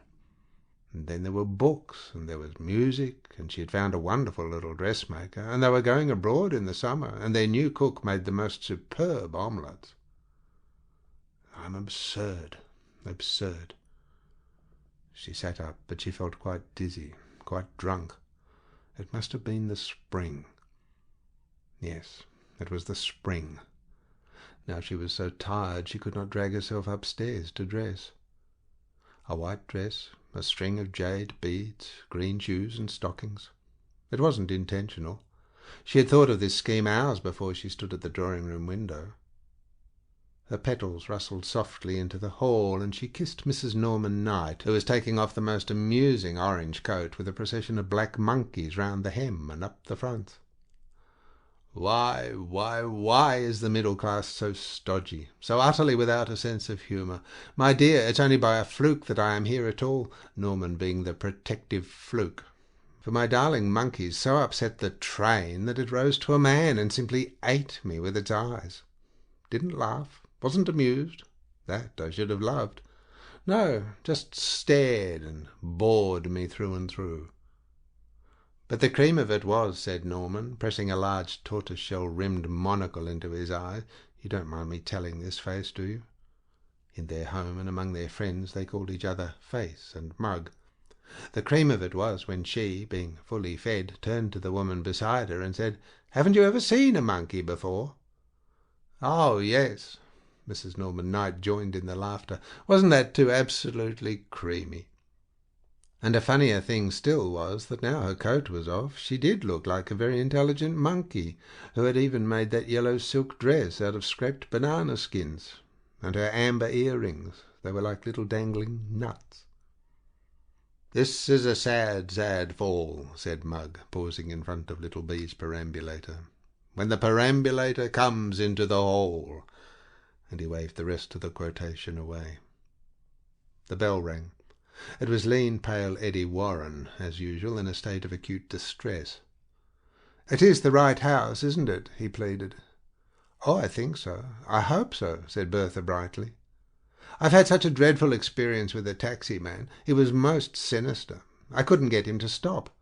The more I knocked and called, the faster he went. And in the moonlight, this bizarre figure with a flattened head crouching over the little wheel. He shuddered, taking off an immense white silk scarf. Bertha noticed that his socks were white, too. Most charming. But how dreadful, she cried. Yes, it really was, said Eddie, following her into the drawing-room. I saw myself driving through eternity in a timeless taxi. He knew the Norman Knights. In fact, he was going to write a play for N.K. when the theatre scheme came off. Well, Warren, how's the play? Said Norman Knight, dropping his monocle and giving his eye a moment in which to rise to the surface before it was screwed down again. And Mrs. Norman Knight, Oh, Mr. Warren, what happy socks! I'm so glad you like them, said he, staring at his feet. They seem to have got so much whiter since the moon rose. And he turned his lean, sorrowful young face to Bertha. There is a moon, you know. She wanted to cry. I am sure there is. Often, often. He really was a most attractive person. But so was Face, crouched before the fire in her banana skins, and so was Mug, smoking a cigarette and saying as he flicked the ash, Why doth the bridegroom tarry? There he is, now. Bang went the front door open and shut. Harry shouted, Hello, you people, down in 5 minutes. And they heard him swarm up the stairs. Bertha couldn't help smiling. She knew how he loved doing things at high pressure. What, after all, did an extra 5 minutes matter? But he would pretend to himself that they mattered beyond measure, and then he would make a great point of coming into the drawing-room, extravagantly cool and collected. Harry had such a zest for life. Oh, how she appreciated it in him! And his passion for fighting, for seeking in everything that came up against him another test of his power and of his courage, that too she understood, even when it made him just occasionally, to other people who didn't know him well, a little ridiculous, perhaps, for there were moments when he rushed into battle where no battle was. She talked and laughed, and positively forgot until he had come in, just as she had imagined, that Pearl Fulton had not turned up. I wonder if Miss Fulton has forgotten. I expect so, said Harry. Is she on the phone? Ah, there's a taxi now. And Bertha smiled with that little air of proprietorship that she always assumed while her women finds were new and mysterious. She lives in taxis. She'll run to fat if she does, said Harry coolly, ringing the bell for dinner. Frightful danger for blonde women. Harry, don't, warned Bertha, laughing up at him. Came another tiny moment while they waited, laughing and talking, just a trifle too much at their ease, a trifle too unaware. And then Miss Fulton, all in silver, with a silver fillet binding her pale blonde hair, came in smiling, her head a little on one side. Am I late? No, not at all, said Bertha. Come along. And she took her arm, and they moved into the dining-room. What was there in the touch of that cool arm that could fan, start blazing the fire of bliss that Bertha did not know what to do with? Miss Fulton did not look at her, but then she seldom did look at people directly. Her heavy eyelids lay upon her eyes, and the strange half-smile came and went upon her lips, as though she lived by listening rather than seeing. But Bertha knew, suddenly, as if the longest, most intimate look had passed between them, as if they had said to each other, You too? That Pearl Fulton, stirring the beautiful red soup in the grey plate, was feeling just what she was feeling. And the others? Face and Mug, Eddie and Harry, their spoons rising and falling, dabbing their lips with their napkins, crumbling bread, fiddling with the forks and glasses, and talking. I met her at the Alpha show, the weirdest little person. She'd not only cut off her hair, but she seemed to have taken a dreadfully good snip off her legs and arms and her neck and her poor little nose as well. Isn't she very liée with Michael Oates, the man who wrote Love in False Teeth? He wants to write a play for me. 1 act, 1 man. Decides to commit suicide, gives all the reasons why he should and why he shouldn't, and just as he has made up his mind either to do it or not to do it, curtain. Not half a bad idea. What's he going to call it? Stomach trouble? I think I've come across the same idea in a little French review, quite unknown in England." No, they didn't share it. They were dears, dears, and she loved having them there at her table and giving them delicious food and wine. In fact, she longed to tell them how delightful they were, and what a decorative group they made, how they seemed to set one another off, and how they reminded her of a play by Chekhov. Harry was enjoying his dinner. It was part of his, well, not his nature exactly, and certainly not his pose, his something or other, to talk about food, and to glory in his shameless passion for the white flesh of the lobster, and the green of pistachio ices, green and gold like the eyelids of Egyptian dancers. When he looked up at her and said, "Bertha, this is a very admirable souffle," she almost could have wept with childlike pleasure. Oh, why did she feel so tender towards the whole world tonight? Everything was good, was right. All that happened seemed to fill again her brimming cup of bliss.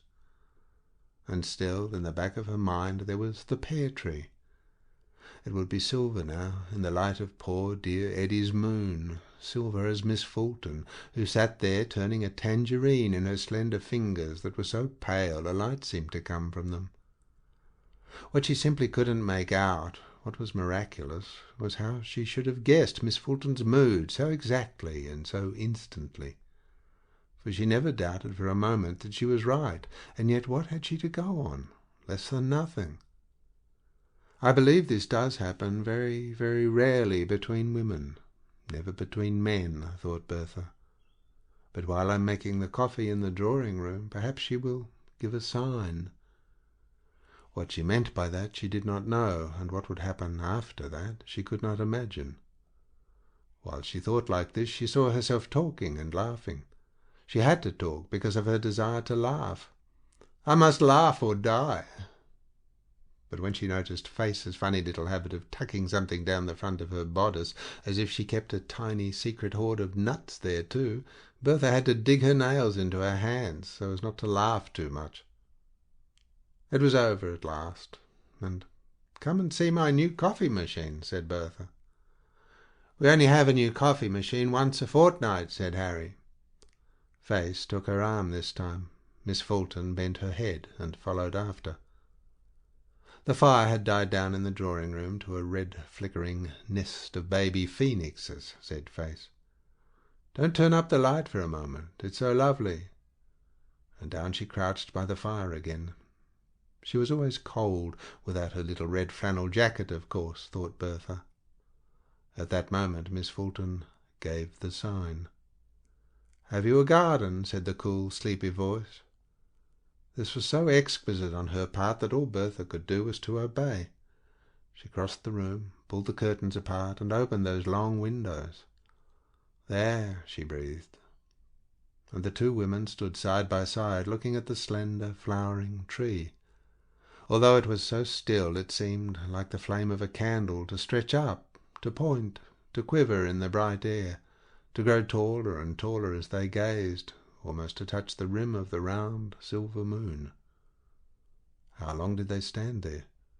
Both, as it were, caught in that circle of unearthly light, understanding each other perfectly, creatures of another world, and wondering what they were to do in this one with all this blissful treasure that burned in their bosoms and dropped in silver flowers from their hair and hands.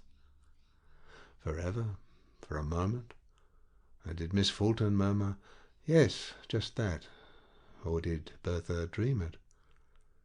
Then the light was snapped on, and Face made the coffee, and Harry said, "My dear Mrs. Knight, don't ask me about my baby. I never see her. I shan't feel the slightest interest in her until she has a lover." And Mugg took his eye out of the conservatory for a moment, and then put it under glass again, and Eddie Warren drank his coffee and set down the cup with a face of anguish as though he had drunk and seen the spider. "What I want to do is to give the young men a show. I believe London is simply teeming with first-chop unwritten plays. What I want to say to 'em is, here's the theatre, far ahead. You know, my dear, I'm going to decorate a room for the Jacob Nathans. Oh, I'm so tempted to do a fried fish scheme with the backs of chairs shaped like frying pans and lovely chip potatoes embroidered all over the curtains. The trouble with our young writing men is that they are still too romantic. You can't put out to sea without being seasick and wanting a basin. Well, why won't they have the courage of those basins? A dreadful poem about a girl who was violated by a beggar without a nose in a little wood. Miss Fulton sank into the lowest, deepest chair, and Harry handed round the cigarettes. From the way he stood in front of her, shaking the silver box and saying abruptly, "Egyptian, Turkish, Virginian, they're all mixed up," Bertha realized that she not only bored him, he really disliked her. And she decided from the way Miss Fulton said, "No, thank you, I won't smoke," that she felt it too, and was hurt. "Oh, Harry, don't dislike her. You are quite wrong about her. She's wonderful, wonderful. And besides, how can you feel so differently about someone who means so much to me? I shall try to tell you when we are in bed tonight what has been happening, what she and I have shared." At those last words something strange and almost terrifying darted into Bertha's mind, and this something, blind and smiling, whispered to her, "Soon these people will go. The house will be quiet, quiet. The lights will be out, and you and he will be alone together in the dark room, the warm bed." She jumped up from her chair and ran over to the piano. "What a pity someone does not play," she cried. "What a pity somebody does not play." For the first time in her life, Bertha Young desired her husband. Oh, she'd loved him. She'd been in love with him, of course, in every other way, but just not in that way. And equally, of course, she'd understood that he was different. They'd discussed it so often. It had worried her dreadfully at first to find that she was so cold, but after a time it had not seemed to matter. They were so frank with each other, such good pals. That was the best of being modern. But now, ardently, ardently. The word ached in her ardent body. Was this what that feeling of bliss had been leading up to? But then... "My dear," said Mrs. Norman Knight, "you know our shame. We are the victims of time and train. We live in Hampstead. It's been so nice." "I'll come with you into the hall," said Bertha. "I loved having you. But you must not miss the last train. That's so awful, isn't it?" "Have a whisky, Knight, before you go," called Harry. "No, thanks, old chap." Bertha squeezed his hand for that as she shook it. "Good night, good-bye," she cried from the top step, feeling that this self of hers was taking leave of them forever. When she got back into the drawing-room, the others were on the move. "Then you can come part of the way in my taxi. I shall be so thankful not to have to face another driver alone after my dreadful experience. You can get a taxi at the rank just at the end of the street. You won't have to walk more than a few yards." "That's a comfort. I'll go and put on my coat." Miss Fulton moved towards the hall, and Bertha was following when Harry almost pushed past. "Let me help you." Bertha knew he was repenting his rudeness. She let him go. What a boy he was in some ways, so impulsive, so simple. And Eddie and she were left by the fire. "I wonder if you've seen Bilk's new poem called Table d'Hôte," said Eddie softly. "It's so wonderful, in the last anthology. Have you got a copy? I'd so like to show it to you. It begins with an incredibly beautiful line. 'Why must it always be tomato soup?'" "Yes," said Bertha, and she moved noiselessly to a table opposite the drawing-room door, and Eddie glided noiselessly after her. She picked up the little book and gave it to him. They had not made a sound. While he looked it up, she turned her head towards the hall, and she saw Harry with Miss Fulton's coat in his arms, and Miss Fulton with her back turned to him and her head bent. He tossed the coat away, put his hands on her shoulders, and turned her violently to him. His lips said, "I adore you," and Miss Fulton laid her moonbeam fingers on his cheeks and smiled her sleepy smile. Harry's nostrils quivered, his lips curled back in a hideous grin, while he whispered, "Tomorrow," and with her eyelids Miss Fulton said, "Yes." "Here it is," said Eddie. "Why must it always be tomato soup? It's so deeply true, don't you feel? Tomato soup is so dreadfully eternal." "If you prefer," said Harry's voice, very loud from the hall, "I can phone you a cab to come to the door." "Oh, no, it's not necessary," said Miss Fulton, and she came up to Bertha and gave her the slender fingers to hold. "Good-bye. Thank you so much." "Good-bye," said Bertha. Miss Fulton held her hand a moment longer. "You're a lovely pear tree," she murmured. And then she was gone, with Eddie following, like the black cat following the grey cat. "I'll shut up shop," said Harry, extravagantly cool and collected. "You're a lovely pear tree, pear tree, pear tree." Bertha simply ran over to the long windows. "Oh, what is going to happen now?" she cried. But the pear tree was as lovely as ever, and as full of flowers, and as still. End of section 4.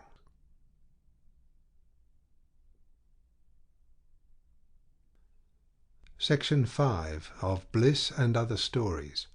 The Wind Blows. Suddenly, dreadfully, she wakes up. What has happened? Something dreadful has happened. No, nothing has happened. It is only the wind shaking the house, rattling the windows, banging a piece of iron on the roof, and making her bed tremble. Leaves flutter past the window, up and away. Down in the avenue a whole newspaper wags in the air like a lost kite and falls, spiked on a pine tree. It is cold. Summer is over. It is autumn. Everything is ugly. The carts rattle by, swinging from side to side. 2 Chinamen lollop along under their wooden yokes with the straining vegetable baskets. Their pigtails and blue blouses fly out in the wind. A white dog on 3 legs yelps past the gate. It is all over. What is? Oh, everything. And she begins to plait her hair with shaking fingers, not daring to look in the glass. Mother is talking to grandmother in the hall. "A perfect idiot! Imagine leaving anything out on the line in weather like this. Now my best little Tenerife work tea-cloth is simply in ribbons. What is that extraordinary smell? It's the porridge burning. Oh, heavens, this wind!" She has a music lesson at 10 o'clock. At the thought, the minor movement of the Beethoven begins to play in her head, the trills long and terrible like little rolling drums. Marie Swainson runs into the garden next door to pick the chrysanths before they are ruined. Her skirt flies up above her waist. She tries to beat it down, to tuck it between her legs while she stoops, but it is no use. Up it flies. All the trees and bushes beat about her. She picks as quickly as she can, but she is quite distracted. She doesn't mind what she does. She pulls the plants up by the roots and bends and twists them, stamping her foot and swearing. "For heaven's sake, keep the front door shut. Go round to the back," shouts someone. And then she hears Bogey. "Mother, you're wanted on the telephone." "Telephone, Mother. It's the butcher." How hideous life is. Revolting. Simply revolting. And now her hat elastic snapped. Of course it would. She'll wear her old tam and slip out the back way. But Mother has seen. "Matilda! Matilda! Come back immediately! What on earth have you got on your head? It looks like a tea cosy. And why have you got that mane of hair on your forehead?" "I can't come back, Mother. I'll be late for my lesson." "Come back immediately." She won't. She won't. She hates Mother. "Go to hell!" she shouts, running down the road. In waves, in clouds, in big round whirls, the dust comes stinging, and with it little bits of straw and chaff and manure. There is a loud roaring sound from the trees in the garden, and standing at the bottom of the roadside outside Mr. Bullen's gate, she can hear the sea sob, "Ah, ah, ah." But Mr. Bullen's drawing-room is as quiet as a cave. The windows are closed, the blinds half pulled, and she is not late. The girl before her has just started playing MacDowell's "To an Iceberg." Mr. Bullen looks over at her and half smiles. "Sit down," he says. "Sit over there in the sofa corner, little lady." How funny he is. He doesn't exactly laugh at you, but there is just something... Oh, how peaceful it is here. She likes this room. It smells of art serge and stale smoke and chrysanthemums. There is a big vase of them on the mantelpiece behind the pale photograph of Rubinstein. Ah, mon ami Robert Bullen. Over the black glittering piano hangs Solitude, a dark, tragic woman draped in white, sitting on a rock, her knees crossed, her chin on her hands. "No, no," says Mr. Bullen, as he leans over the other girl, puts his arms over her shoulders, and plays the passage for her. The stupid! She's blushing. How ridiculous. Now the girl before her has gone. The front door slams. Mr. Bullen comes back and walks up and down, very softly, waiting for her. What an extraordinary thing. Her fingers tremble so that she can't undo the knot in the music satchel. It's the wind. And her heart beats so hard she feels it must lift her blouse up and down. Mr. Bullen does not say a word. The shabby red piano seat is long enough for two people to sit side by side. Mr. Bullen sits down by her. "Shall I begin with scales?" she asks, squeezing her hands together. "I had some arpeggios too." But he does not answer. She doesn't believe he even hears, and then suddenly his fresh hand with the ring on it reaches over and opens Beethoven. "Let's have a little of the old master," he says. But why does he speak so kindly, so awfully kindly, as though they had known each other for years and years and knew everything about each other? He turns the page slowly. She watches his hand. It is a very nice hand, and always looks as though it had just been washed. "Here we are," says Mr. Bullen. Oh, that kind voice. Oh, that minor movement. Here come the little drums. "Shall I take the repeat?" "Yes, dear child." His voice is far, far too kind. The crotchets and quavers are dancing up and down the stave like little black boys on a fence. Why is he so... She will not cry. She has nothing to cry about. "What is it, dear child?" Mr. Bullen takes her hands. His shoulder is there, just by her head. She leans on it, ever so little, her cheek against the springy tweed. "Life is so dreadful," she murmurs, but she does not feel it's dreadful at all. He says something about waiting and marking time and that rare thing, a woman, but she does not hear. It is so comfortable, forever. Suddenly the door opens, and in pops Marie Swainson, hours before her time. "Take the allegretto a little faster," says Mr. Bullen, and gets up and begins to walk up and down again. "Sit in the sofa corner, little lady," he says to Marie. The wind. It's frightening to be here in her room by herself. The bed, the mirror, the white jug and basin gleam like the sky outside. It's the bed that is frightening. There it lies, sound asleep.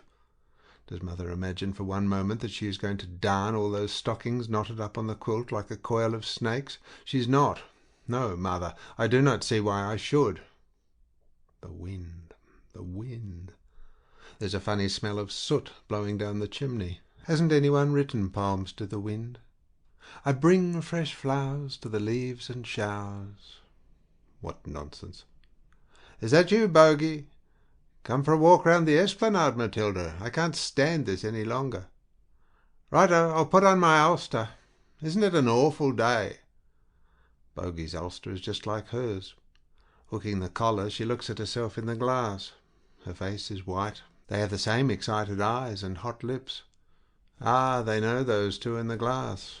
"Goodbye, dears. We shall be back soon." This is better, isn't it? "Hook on," says Bogey. They cannot walk fast enough. Their heads bent, their legs just touching, they stride like one eager person through the town, down the asphalt zigzag where the fennel grows wild, and onto the esplanade. It is dusky, just getting dusky. The wind is so strong that they have to fight their way through it, rocking like two old drunkards. All the poor little pahutakawas on the esplanade are bent to the ground. Come on, let's get near." Over by the breakwater the sea is very high. They pull off their hats and their hair blows across their mouth, tasting of salt. The sea is so high that the waves do not break at all. They thump against the rough stone wall and suck up the weedy, dripping steps. A fine spray skims from the water right across the esplanade. They are covered with drops. The inside of her mouth tastes wet and cold. Bogey's voice is breaking. When he speaks, he rushes up and down the scale. It's funny, it makes you laugh, and yet it just suits the day. The wind carries their voices. Away fly the sentences like little narrow ribbons. Quicker! Quicker! It is getting very dark. In the harbour the coal hulks show two lights, one high on a mast and one from the stern. Look, Bogey, look over there! A big black steamer with a long loop of smoke streaming, with the portholes lighted, with lights everywhere, is putting out to sea. The wind does not stop her. She cuts through the waves, making for the open gate between the pointed rocks that leads to... It's the light that makes her look so awfully beautiful and mysterious. They are on board, leaning over the rail, arm in arm. Who are they? Brother and sister. Look, Bogey, there's the town. Doesn't it look small? There's the post office clock chiming for the last time. There's the esplanade where we walked that windy day, do you remember? I cried at my music lesson that day. How many years ago? Goodbye, little island, goodbye. Now the dark stretches a wing over the tumbling water. They can't see those two any more. Goodbye, goodbye. Don't forget. But the ship is gone now.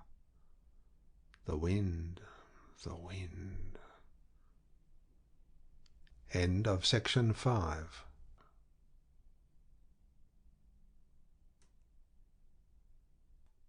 Section 6 of Bliss and Other Stories. Psychology.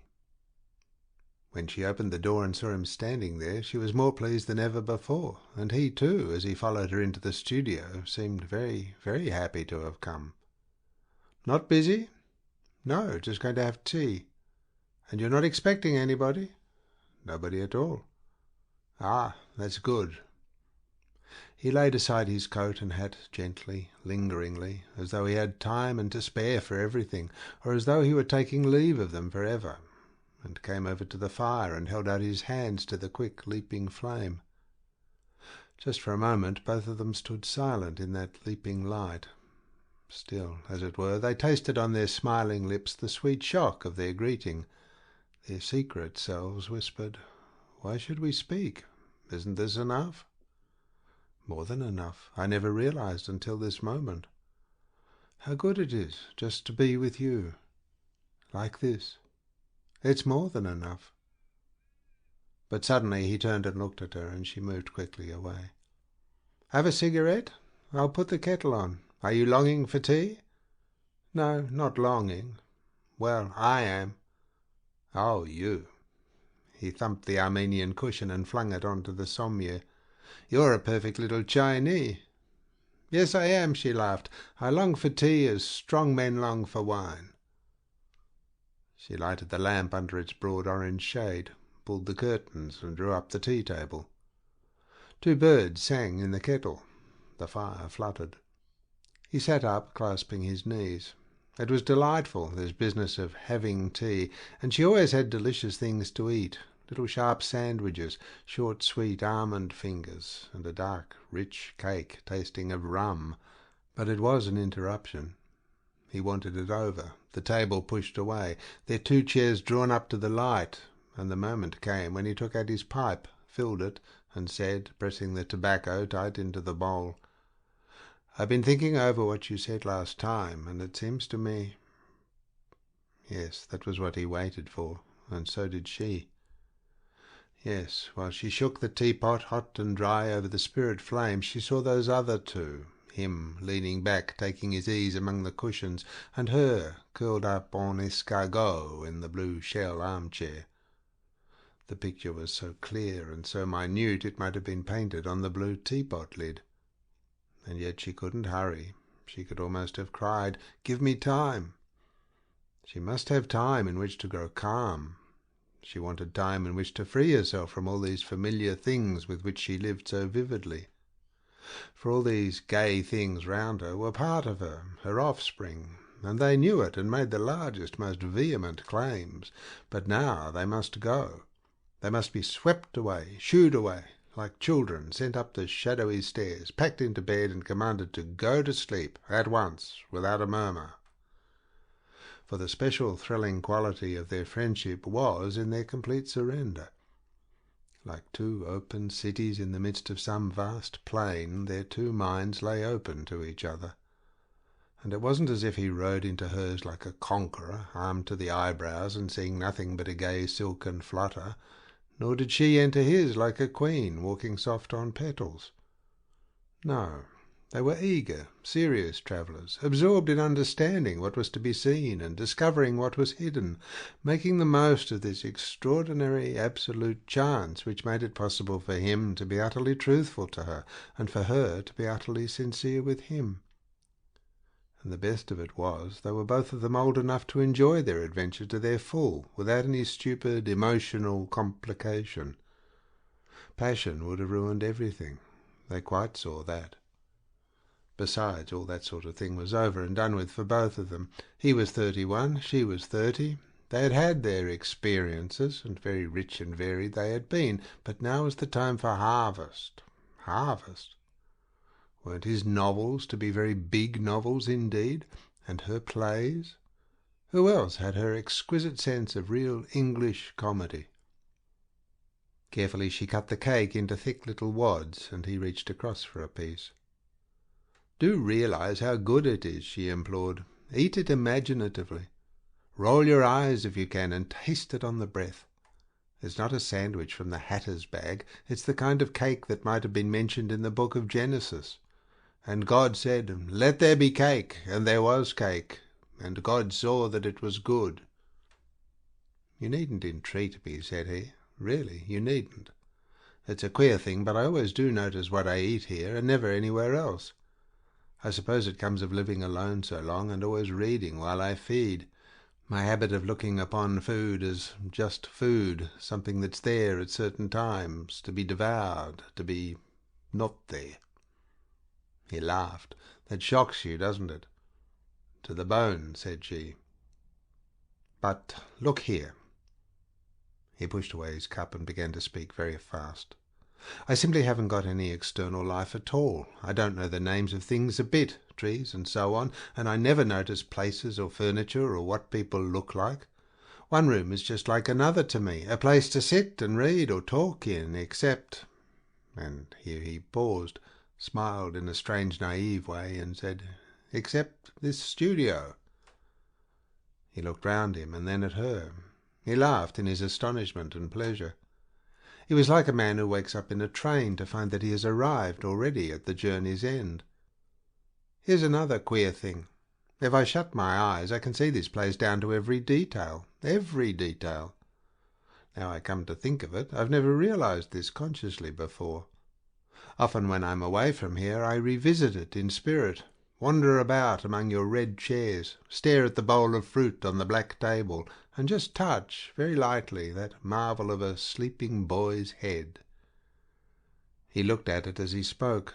It stood on the corner of the mantelpiece, the head to one side, down drooping, the lips parted, as though in his sleep the little boy listened to some sweet sound. "I love that little boy," he murmured, and then they both were silent. A new silence came between them, nothing in the least like the satisfactory pause that had followed their greetings, "Well, here we are together again, and there's no reason why we shouldn't go on from just where we left off last time." That silence could be contained in the circle of warm, delightful fire and lamplight. How many times hadn't they flung something into it just for the fun of watching the ripples break on the easy shores? But into this unfamiliar pool the head of the little boy, sleeping his timeless sleep, dropped, and the ripples flowed away, away, boundlessly far, into deep, glittering darkness. And then both of them broke it. She said, "I must make up the fire," and he said, "I've been trying, and you—" Both of them escaped. She made up the fire and put the table back. The blue chair was wheeled forward. She curled up, and he lay back among the cushions. Quickly, quickly, they must stop it from happening again. "Well, I read the book you left last time." "Oh, what do you think of it?" They were off, and all was as usual. But was it?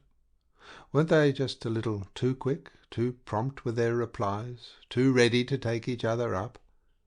Was this really anything more than a wonderfully good imitation of other occasions? His heart beat, her cheek burned, and the stupid thing was that she could not discover where exactly they were or what exactly was happening. She hadn't time to glance back. And just as she had got so far, it happened again. They faltered, wavered, broke down, were silent. Again they were conscious of the boundless, questioning dark. Again there they were, two hunters bending over their fire, but hearing suddenly from the jungle beyond a shake of wind and a loud, questioning cry. She lifted her head. "It's raining," she murmured, and her voice was like his when he had said, "I love that little boy." Well, why didn't they just give way to it, yield, and see what will happen then? But no. Vague and troubled though they were, they knew enough to realize their precious friendship was in danger. She was the one who would be destroyed, not they, and they'd be no party to that. He got up, knocked out his pipe, ran his hand through his hair and said, "I've been wondering very much lately whether the novel of the future will be a psychological novel or not. How sure are you that psychology, qua psychology, has got anything to do with literature at all? Do you mean you feel there's quite a chance that the mysterious, non-existent creatures, the young writers of today, are simply trying to jump the psychoanalyst's claim?" "Yes, I do. And I think it's because this generation is just wise enough to know that it is sick and to realize that its only chance of recovery is by going into its symptoms, making an exhaustive study of them, tracking them down, trying to get at the root of the trouble." "But oh," she wailed, "what a dreadfully dismal outlook." "Not at all," said he. "Look here." On the talk went. And now it seemed they really had succeeded.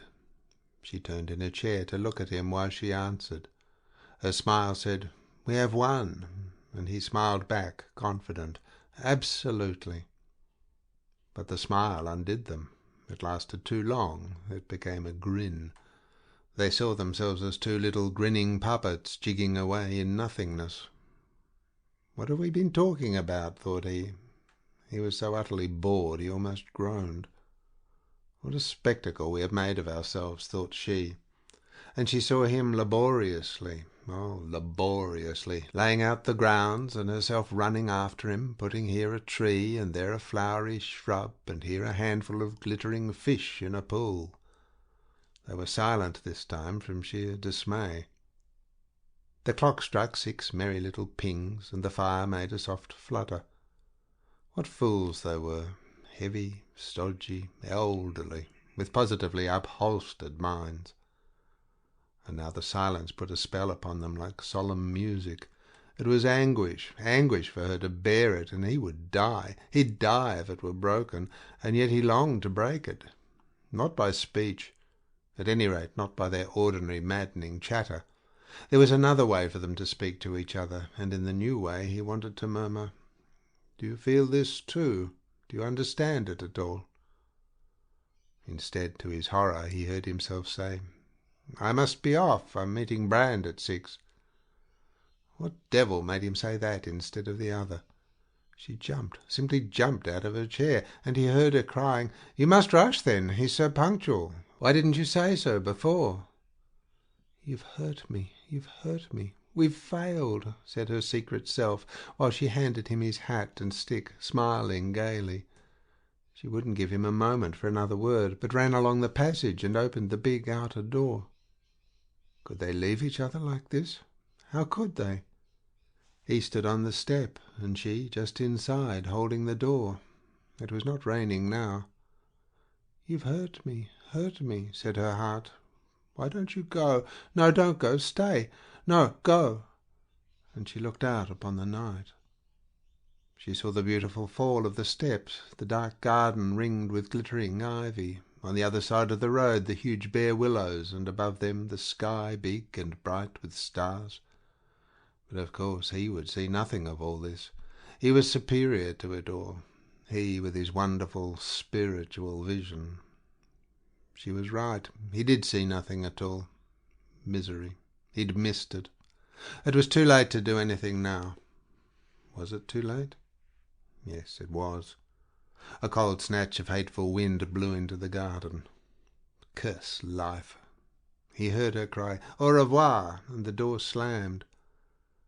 Running back into the studio, she behaved so strangely. She ran up and down, lifting her arms and crying, "Oh, oh, how stupid, how imbecile, how stupid!" And then she flung herself down on the sommier, thinking of nothing, just lying there in her rage. All was over. What was over? Oh, something was, and she'd never see him again, never. After a long, long time, or perhaps 10 minutes, had passed in that black gulf, her bell rang, a sharp, quick jingle. It was he, of course. And equally, of course, she oughtn't to have paid the slightest attention to it, but just let it go on ringing and ringing. She flew to answer. On the doorstep there stood an elderly virgin, a pathetic creature who simply idolized her, heaven knows why, and had this habit of turning up and ringing the bell and then saying, when she opened the door, "My dear, send me away." She never did. As a rule, she asked her in and let her admire everything and accepted the bunch of slightly soiled-looking flowers more than graciously. But today... "Oh, I'm so sorry," she cried, "but I've got someone with me. We're working on some woodcuts. I'm hopelessly busy all evening." "It doesn't matter. It doesn't matter at all, darling," said the good friend. "I was just passing and I thought I'd leave you some violets." She fumbled down among the ribs of a large old umbrella. "I put them down here. Such a good place to keep flowers out of the wind. Here they are," she said, shaking out a little dead bunch. For a moment she did not take the violets, but while she stood just inside, holding the door, a strange thing happened. Again she saw the beautiful fall of the steps, the dark garden ringed with glittering ivy, the willows, the big bright sky. Again she felt the silence that was like a question. But this time she did not hesitate. She moved forward, very softly and gently, as though fearful of making a ripple in that boundless pool of quiet. She put her arms round her friend. "My dear," murmured her happy friend, quite overcome by this gratitude, "they're really nothing, just the simplest little threepenny bunch." But as she spoke she was enfolded, more tenderly, more beautifully embraced, held by such a sweet pressure and for so long that the poor dear's mind positively reeled, and she just had the strength to quaver, "Then you really don't mind me too much?" "Good night, my friend," whispered the other. "Come again soon." "Oh, I will, I will." This time she walked back to the studio slowly, and standing in the middle of the room with half-shut eyes, she felt so light, so rested, as if she had woken up out of a childish sleep. Even the act of breathing was a joy. The sommier was very untidy. All the cushions, "like furious mountains," as she said. She put them in order before going over to the writing table.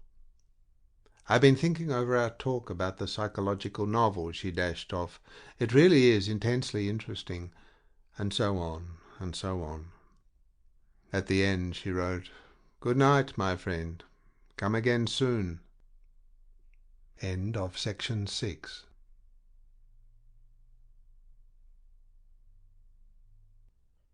Section 7 of Bliss and Other Stories. Pictures. 8 o'clock in the morning.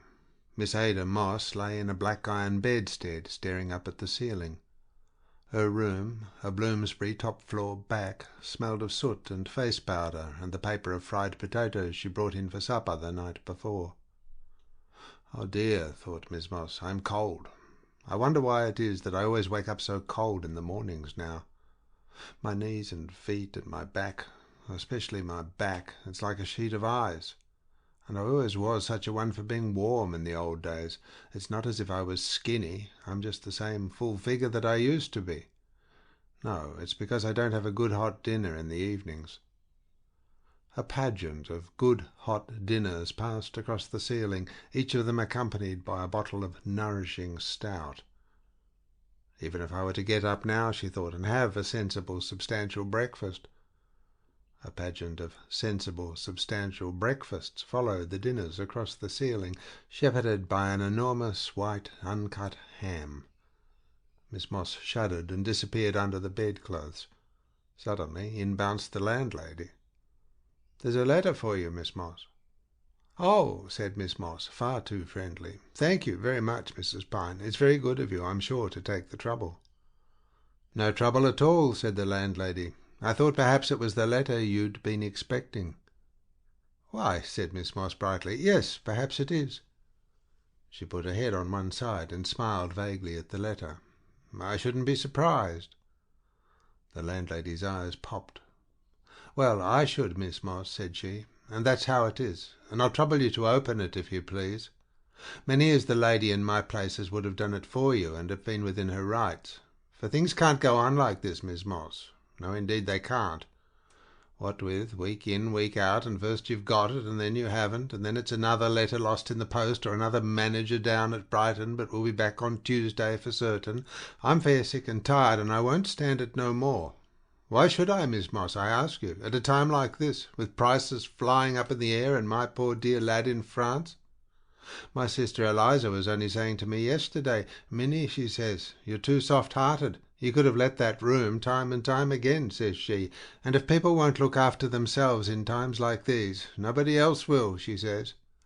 She may have had a college education and sung in West End concerts, says she, but if your Lizzie says what's true, she says, and she's washing her own wovens and drying them on the towel rail, it's easy to see where the finger's pointing, and a time you had done with it," says she.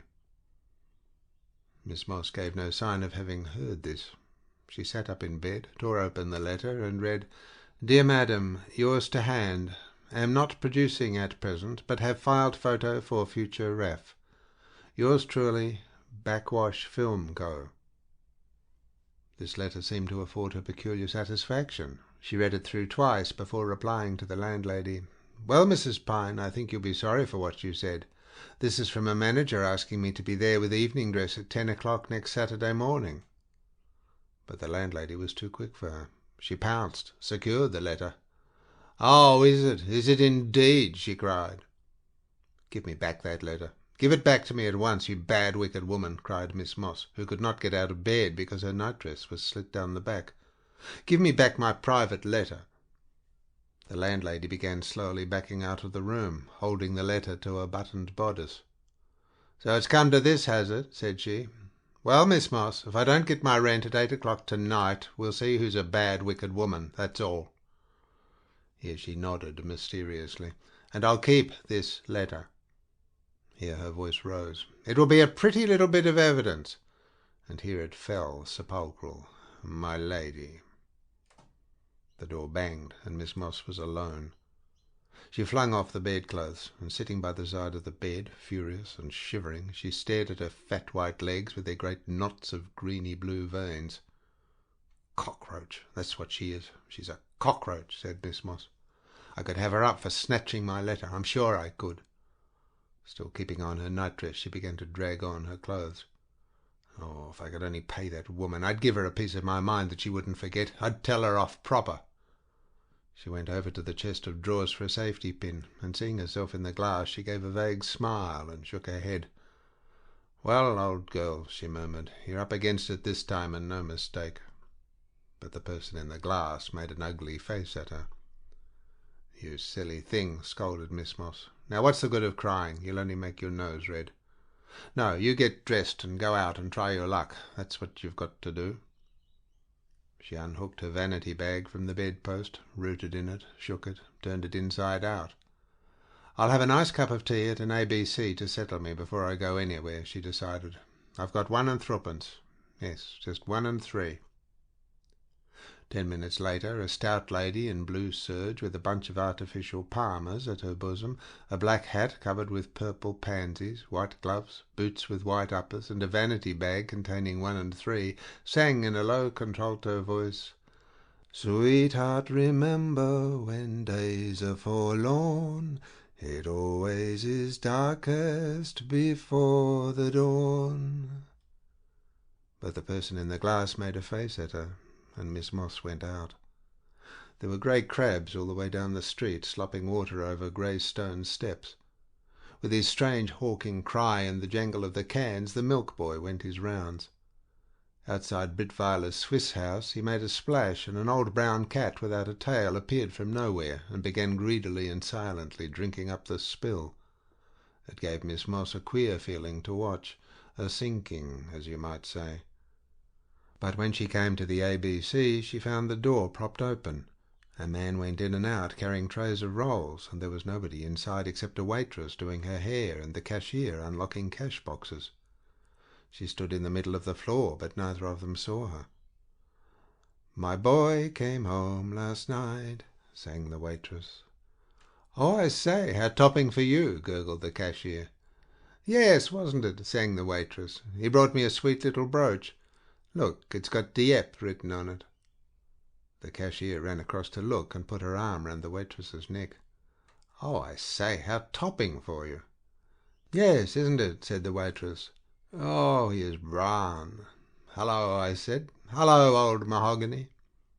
"Oh, I say," gurgled the cashier, running back into her cage and nearly bumping into Miss Moss on the way. "You are a treat." Then the man with the rolls came in again, swerving past her. "Can I have a cup of tea, miss?" she asked. But the waitress went on doing her hair. "Oh," she sang, "we're not open yet." She turned round and waved her comb at the cashier. "Are we, dear?" "Oh, no," said the cashier. Miss Moss went out. "I'll go to Charing Cross. Yes, that's what I'll do," she decided. "But I won't have a cup of tea. No, I'll have a coffee. There's more of a tonic in coffee. Cheeky, those girls are. Her boy came home last night. He brought her a brooch with Dieppe written on it." She began to cross the road. "Look out, fatty, don't go to sleep," yelled a taxi driver. She pretended not to hear. "No, I won't go to Charing Cross," she decided. "I'll go straight to Kig and Cadgit. They're open at 9. If I get there early, Mr. Cadgit may have something by the morning's post. I'm very glad you turned up so early, Miss Moss. I've just heard from a manager who wants a lady to play. I think you'll just suit him. I'll give you a card to go and see him. It's £3 a week and all found. If I were you, I'd hop round as fast as I could. Lucky you turned up so early." But there was nobody at Kig and Cadgit's except the charwoman wiping over the lino in the passage. "Nobody here yet, miss," said the char. "Oh, isn't Mr. Cadgit here?" said Miss Moss, trying to dodge the pail and brush. "Well, I'll just wait a moment, if I may." "You can't wait in the waiting room, miss. I haven't done it yet. Mr. Cadgit's never here before 11:30 Saturdays. Sometimes he don't come at all." And the char began crawling towards her. "Dear me, how silly of me," said Miss Moss. "I forgot it was Saturday." "Mind your feet, please, miss," said the char. And Miss Moss was outside again. That was one thing about Beat and Bittams. It was lively. You walked into the waiting room, into a great buzz of conversation, and there was everybody. You knew almost everybody. The early ones sat on chairs, and the later ones sat on the early ones' laps, while the gentlemen leaned negligently against the walls or preened themselves in front of the admiring ladies. "Hello," said Miss Moss, very gay. "Here we are again."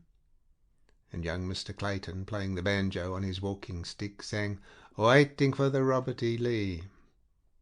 "Mr. Betham here yet?" asked Miss Moss, taking out an old dead powder puff and powdering her nose mauve. "Oh, yes, dear," cried the chorus. "He's been here for ages. We've all been waiting here for more than an hour." "Dear me," said Miss Moss. "Anything doing, do you think?" "Oh, a few jobs going for South Africa," said young Mr. Clayton. "150 a week for 2 years, you know." "Oh," cried the chorus. "You are weird, Mr. Clayton. Isn't he a cure? Isn't he a scream, dear? Oh, Mr. Clayton, you do make me laugh. Isn't he a comic?" A dark, mournful girl touched Miss Moss on the arm. "I just missed a lovely job yesterday," she said. 6 weeks in the provinces and then the West End. The manager said I would have got it for certain if only I'd been robust enough. He said if my figure had been fuller, the part was made for me." She stared at Miss Moss, and the dirty lank red rose under the brim of her hat looked somehow as though it shared the blow with her, and was crushed too. "Oh dear, that was hard line," said Miss Moss, trying to appear indifferent. "What was it, if I may ask?" But the dark, mournful girl saw through her, and a gleam of spite came into her heavy eyes. "Oh, no good for you, my dear," said she. "He wanted someone young, you know, a dark Spanish type. My style, but more figure, that was all." The inner door opened and Mr. Bitham appeared in his shirt sleeves. He kept one hand on the door ready to whisk back again and held up the other. "Look here, ladies," and then he paused, grinned his famous grin before he said, "and boys." The waiting room laughed so loudly at this that he had to hold both hands up. "It's no good waiting this morning. Come back Monday. I'm expecting several calls on Monday." Miss Moss made a desperate rush forward. "Mr. Bitham, I wonder if you've heard from—" "Now let me see," said Mr. Bitham slowly, staring. He had only seen Miss Moss 4 times a week for the past how many weeks? "Now, who are you?" "Miss Ada Moss." "Oh, yes, yes, of course, my dear." "Not yet, my dear. Now, I had a call for 28 ladies today, but they had to be young and able to hop it a bit, you see. And I had another call for 16, but they had to know something about sand dancing. Look here, my dear, I'm up to the eyebrows this morning. Come back on Monday week. It's no good coming before that." He gave her a whole grin to herself and patted her fat back. "Hearts of oak, dear lady," said Mr. Bitham. "Hearts of oak." At the North East Film Company the crowd was all the way up the stairs. Miss Moss found herself next to a fair little baby thing about 30 in a white lace hat with cherries round it. "What a crowd," said she. "Anything special on?" "Didn't you know, dear?" said the baby, opening her immense pale eyes. "There was a call at 9:30 for attractive girls. We've all been waiting for hours. Have you played for this company before?" Miss Moss put her head on one side. "No, I don't think I have." "They're a lovely company to play for," said the baby. "A friend of mine has a friend who gets £30 a day. Have you acted much for the films?" "Well, I'm not an actress by profession," confessed Miss Moss. "I'm a contralto singer, but things have been so bad lately that I've been doing a little." "It's like that, isn't it, dear?" said the baby. "I had a splendid education at the College of Music," said Miss Moss, "and I've got my silver medal for singing. I've often sung at West End concerts, but I thought, for a change, I'd try my luck." "Yes, it's like that, isn't it, dear?" said the baby. At that moment a beautiful typist appeared at the top of the stairs. "Are you all waiting for the North East call?" "Yes," cried the chorus. "Well, it's off. I've just had a phone through." "But look here, what about our expenses?" shouted a voice. The typist looked down at them and she couldn't help laughing. "Oh, you weren't to have been paid. The North East never pays their crowds." There was only a little round window at the Bitter Orange Company. No waiting room. Nobody at all except a girl who came to the window when Miss Moss knocked and said, "Well?" "Can I see the producer, please?" said Miss Moss pleasantly. The girl leant on the window bar, half shut her eyes, and seemed to go to sleep for a moment. Miss Moss smiled at her. The girl not only frowned, she seemed to smell something vaguely unpleasant. She sniffed. Suddenly she moved away, came back with the paper, and thrust it at Miss Moss. "Fill up the form," said she, and banged the window down. "Can you aviate, high dive, drive a car, buck jump, shoot?" read Miss Moss. She walked along the street asking herself those questions. There was a high cold wind blowing. It tugged at her, slapped her face, jeered. It knew she could not answer them. In the square garden she found a little wire basket to drop the form into, and then she sat down on one of the benches to powder her nose. But the person in the pocket mirror made a hideous face at her, and that was too much for Miss Moss. She had a good cry. It cheered her wonderfully. "Well, that's over," she sighed. "It's one comfort to be off my feet, and my nose will soon get cool in the air. It's very nice in here. Look at the sparrows. Cheep, cheep. How close they come. I expect somebody feeds them. No, I've nothing for you, you cheeky little things." She looked away from them. What was the big building opposite, the Café de Madrid? My goodness, what a smack that little child came down. Poor little mite. Never mind. Up again. By 8 o'clock tonight. Café de Madrid. I could just go in and sit there and have a coffee, that's all, thought Miss Moss. It's such a place for artists, too. I might just have a stroke of luck. A dark, handsome gentleman in a fur coat comes in with a friend and sits at my table, perhaps.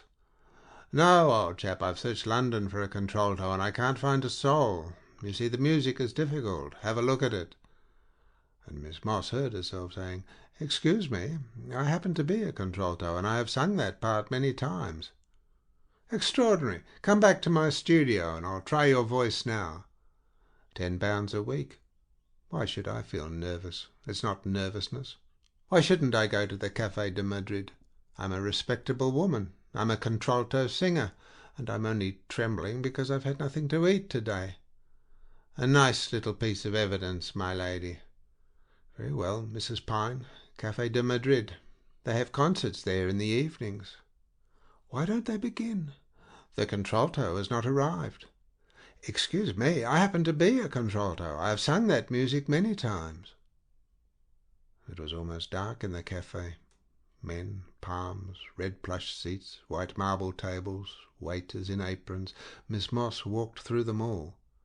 Hardly had she sat down when a very stout gentleman, wearing a very small hat that floated on the top of his head like a little yacht, flopped into the chair opposite hers. "Good evening," said he. Miss Moss said in her cheerful way, "Good evening."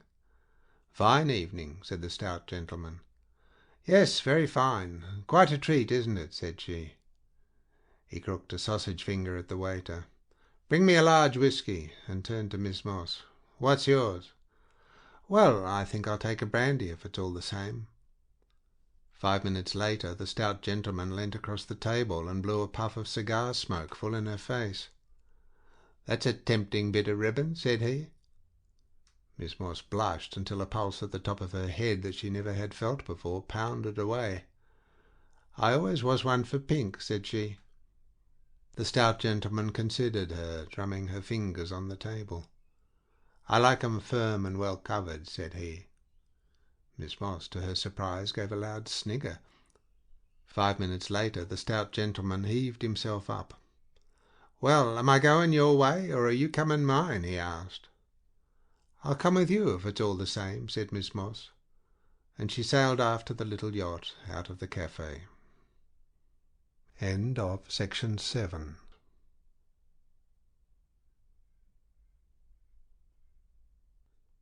Section 8 of Bliss and Other Stories. The Man Without a Temperament.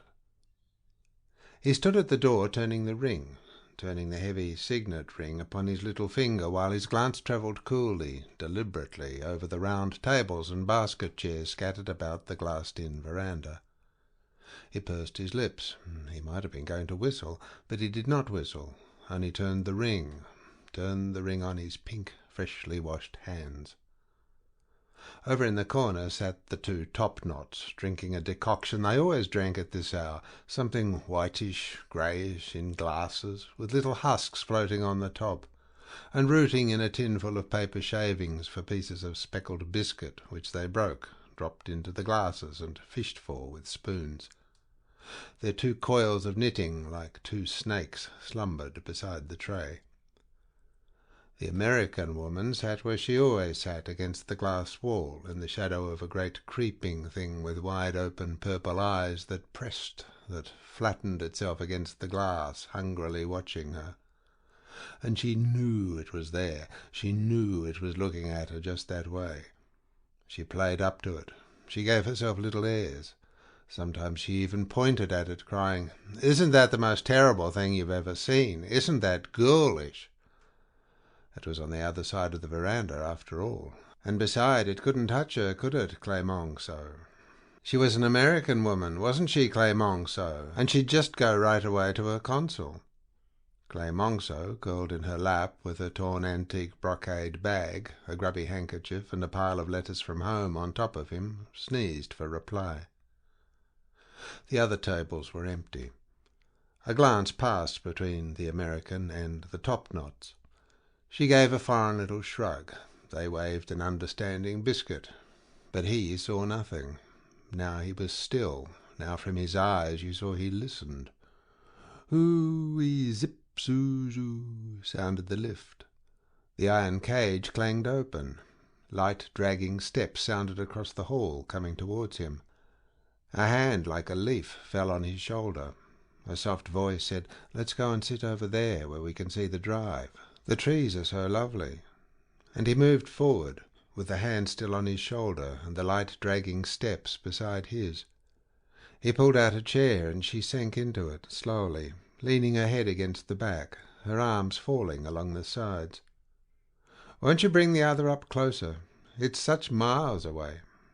But he did not move. "Where's your shawl?" he asked. "Oh," she gave a little groan of dismay. "How silly I am. I've left it upstairs on the bed. Never mind. Please don't go for it. I shan't want it. I know I shan't." "You'd better have it." And he turned and swiftly crossed the veranda into the dim hall with its scarlet plush and gilt furniture, conjurer's furniture, its notice of services at the English church, its green baize board with the unclaimed letters climbing the black lattice, huge presentation clock that struck the hours at the half-hours, bundles of sticks and umbrellas and sunshades in the clasp of a brown wooden bear, past the two crippled palms, two ancient beggars at the foot of the staircase, up the marble stairs 3 at a time, past the life-size group on the landing of 2 stout peasant children with their marble pinnies full of marble grapes, and along the corridor with its piled-up wreckage of old tin boxes, leather trunks, canvas holdalls, to their room. The servant girl was in their room, singing loudly while she emptied soapy water into a pail. The windows were open wide, the shutters put back, and the light glared in. She had thrown the carpets and the big white pillows over the balcony rails. The nets were looped up from the beds. On the writing-table there stood a pan of fluff and match-ends. When she saw him, her small, impudent eyes snapped, and her singing changed to humming. But he gave no sign. His eyes searched the glaring room. Where the devil was the shawl? "Vous désirez, monsieur?" mocked the servant girl. No answer. He had seen it. He strode across the room, grabbed the grey cobweb, and went out, banging the door. The servant girl's voice at its loudest and shrillest followed him along the corridor. "Oh, there you are. What happened? What kept you? The tea's here, you see. I've just sent Antonio off for the hot water. Isn't it extraordinary? I must have told him about it 60 times at least, and he still doesn't bring it. Thank you, that's very nice. One does just feel the air when one bends forward." "Thanks." He took his tea and sat down in the other chair. "No, nothing to eat." "Oh, do, just one. You had so little at lunch, and it's hours before dinner." Her shawl dropped off as she bent forward to hand him the biscuits. He took one and put it in his saucer. "Oh, those trees along the drive," she cried. "I could look at them forever. They're like the most exquisite huge ferns. And you see that one with the grey silver bark and the clusters of cream-coloured flowers? I pulled down ahead of them yesterday to smell, and the scent—" She shut her eyes at the memory, and her voice thinned away, faint, airy. It was like freshly ground nutmegs. A little pause. She turned to him and smiled. "You do know what nutmegs smell like, do you, Robert?" And he smiled back at her. "Now how am I going to prove to you that I do?" Back came Antonio with not only the hot water, with letters on a salver and 3 rolls of paper. "Oh, the post. Oh, how lovely. Oh, Robert, they mustn't be all for you. Have they just come, Antonio?" Her thin hands flew up and hovered over the letters that Antonio offered her, bending forward. "Just this moment, Signora," grinned Antonio. "I took them from the postman myself. I made the postman give them to me." "Noble Antonio," laughed she. "There, those are mine, Robert. The rest are yours." Antonio wheeled sharply, stiffened. The grin went out of his face. His striped linen jacket and his flat gleaming fringe made him look like a wooden doll. Mr. Salesby put the letters into his pocket. The papers lay on the table. He turned the ring, turned the signet ring on his little finger, and stared in front of him, blinking, vacant. But she, with her teacup in one hand, the sheets of thin paper in the other, her head tilted back, her lips open, a brush of bright colour on her cheekbones, sipped, sipped, drank, drank. "From Lottie," came her soft murmur. "Poor dear, such trouble. Left foot, she thought, neuritis. Dr. Blythe, flat foot, massage. So many robins this year. Maid, most satisfactory. Indian kernel, every grain of rice separate. Very heavy fall of snow. And her wide-lighted eyes looked up from the letter. Snow, Robert, think of it.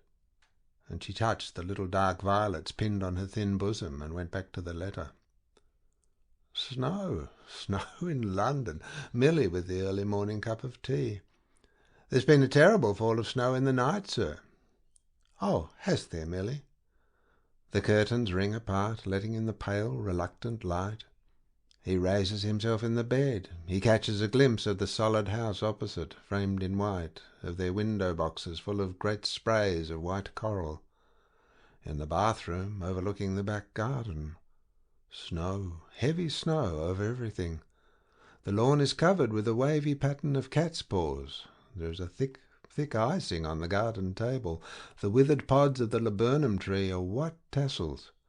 Only here and there in the ivy is a dark leaf showing. Warming his back at the dining-room fire, the paper drying over a chair, Milly with the bacon. Oh, if you please, sir, there's 2 little boys come as will do the steps in front for a shilling. Shall I let them? And then flying lightly down the stairs. Ginny! Oh, Robert, isn't it wonderful? Oh, what a pity it has to melt. Where's the pussy-wee? I'll get him for Milly. Milly, you might just hand me up the kitten if you've got him down there. Very good, sir. He feels the little beating heart under his hand. Come on, old chap, your missus wants you. Oh, Robert, do show him the snow, his first snow. Shall I open the window and give him a little piece on his paw to hold? Well, that's very satisfactory on the whole, very. Poor Lottie, darling Anne. How I only wish I could send them something of this, she cried, waving her letters at the brilliant, dazzling garden. More tea, Robert? Robert, dear, more tea? No, thanks, no. It was very good, he drawled. Well, mine wasn't. Mine was just like chopped hay. Oh, here comes the honeymoon couple. Half striding, half running, carrying a basket between them and rods and lines, they came up the drive, up the shallow steps. My, have you been out fishing? Cried the American woman. They were out of breath. They panted. Yes, we've been out in a little boat all day. We've caught 7. 4 are good to eat, but 3 we shall give away to the children. Mrs. Sailsby turned her chair to look. The top-knots laid the snakes down. They were a very dark young couple, black hair, olive skin, brilliant eyes and teeth. He was dressed English fashion in a flannel jacket, white trousers and shoes.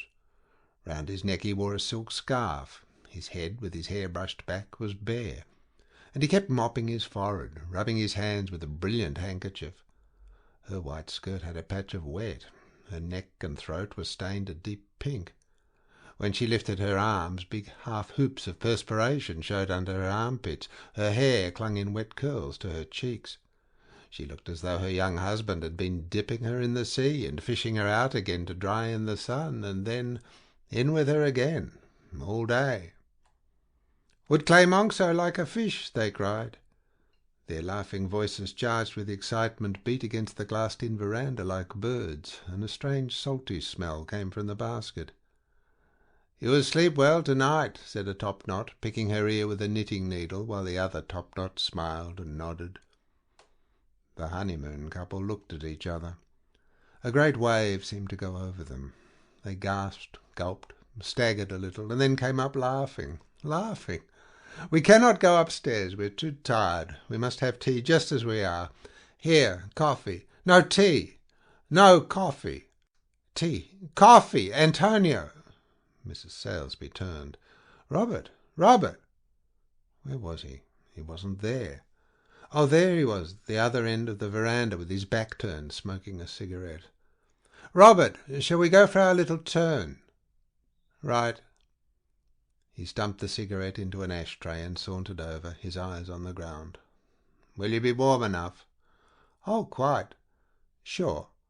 "Well," she put her hand on his arm, "perhaps," and gave his arm the faintest pressure. "It's not upstairs, it's only in the hall. Perhaps you'd get me my cape, hanging up." He came back with it, and she bent her small head while he dropped it on her shoulders. Then, very stiff, he offered her his arm. She bowed sweetly to the people on the veranda, while he just covered a yawn, and they went down the steps together. "Vous avez vu ça?" said the American woman. "He is not a man," said the two topknots. "He is an ox. I say to my sister in the morning and at night when we are in bed, I tell her, 'No man is he, but an ox.'" Wheeling, tumbling, swooping, the laughter of the honeymoon couple dashed against the glass of the veranda. The sun was still high. Every leaf, every flower in the garden lay open, motionless, as if exhausted, and a sweet, rich, rank smell filled the quivering air.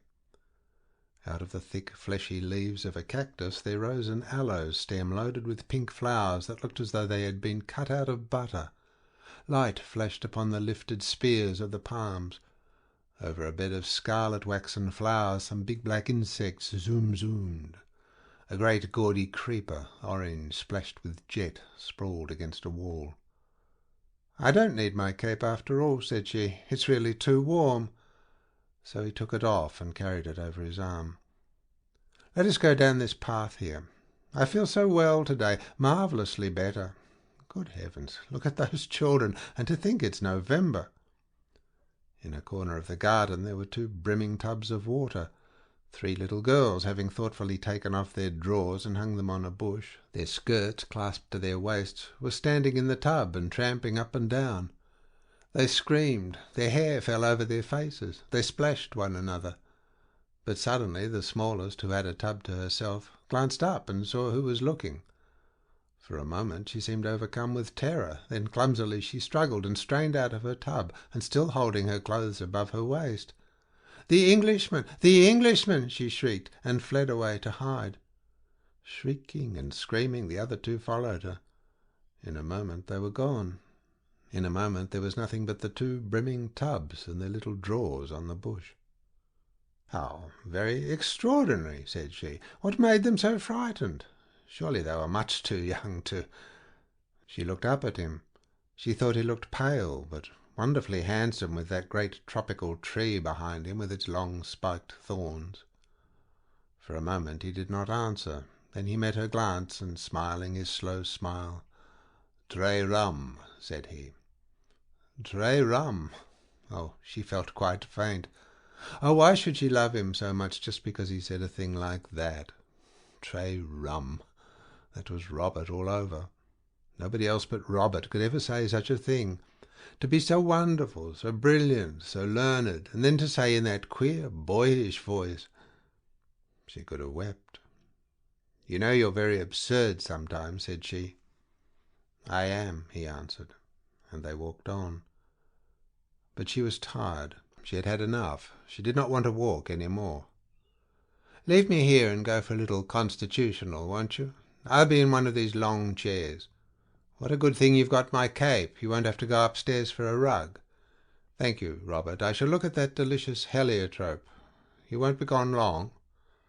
No, you don't mind being left?" "Silly, I want you to go. I can't expect you to drag after your invalid wife every minute. How long will you be?" He took out his watch. "It's just after 4:30. I'll be back at 5:15. "Back at 5:15, she repeated, and she lay still in the long chair and folded her hands. He turned away. Suddenly he was back again. "Look here, would you like my watch?" And he dangled it before her. "Oh," she caught her breath. "Very, very much." And she clasped the watch, the warm watch, the darling watch, in her fingers. "Now go, quickly." The gates of the Pension Villa Excelsior were open wide, jammed open against some bold geraniums.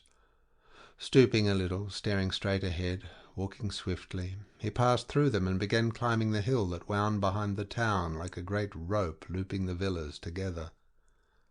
The dust lay thick. A carriage came bowling along, driving towards the Excelsior. In it sat the General and the Countess. They had been for his daily airing. Mr. Sailsby stepped to one side, but the dust beat up, thick, white, stifling like wool. The Countess just had time to nudge the General. "There he goes," she said spitefully. But the General gave a loud caw and refused to look. "It is the Englishman," said the driver, turning round and smiling. And the Countess threw up her hands and nodded so amiably that he spat with satisfaction and gave the stumbling horse a cut.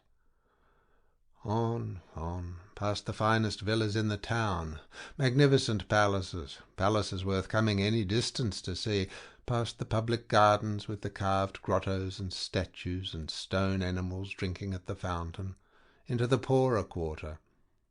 Here the road ran narrow and foul between high, lean houses, the ground floors of which was scooped and hollowed into stables and carpenters' shops. At the fountain ahead of him 2 old hags were beating linen. As he passed them they squatted back on their haunches, stared, and then their hack, hack, hack, with the slap, slap of the stone on the linen sounded after him. He reached the top of the hill. He turned a corner and the town was hidden. Down he looked into a deep valley with a dried-up river-bed at the bottom. This side and that was covered with small dilapidated houses that had broken stone verandas where the fruit lay drying, tomato lanes in the garden, and from the gates to the doors a trellis of vines. The late sunlight, deep, golden, lay in the cup of the valley. There was a smell of charcoal in the air.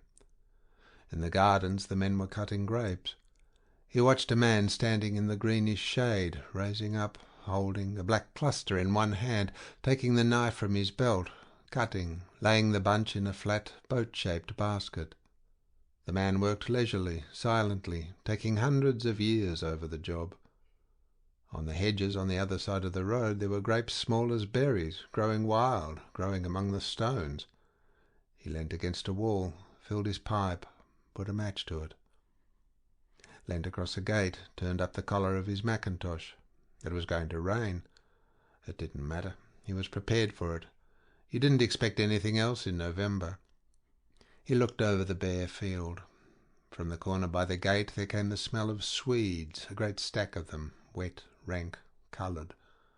2 men passed, walking towards the straggling village. "Good day, good day." By Jove, he had to hurry if he was going to catch that train home. Over the gate, across a field, over the stile, into the lane, swinging along in the drifting rain and dusk. Just home in time for a bath and change before supper. In the drawing-room, Ginny is sitting pretty nearly in the fire.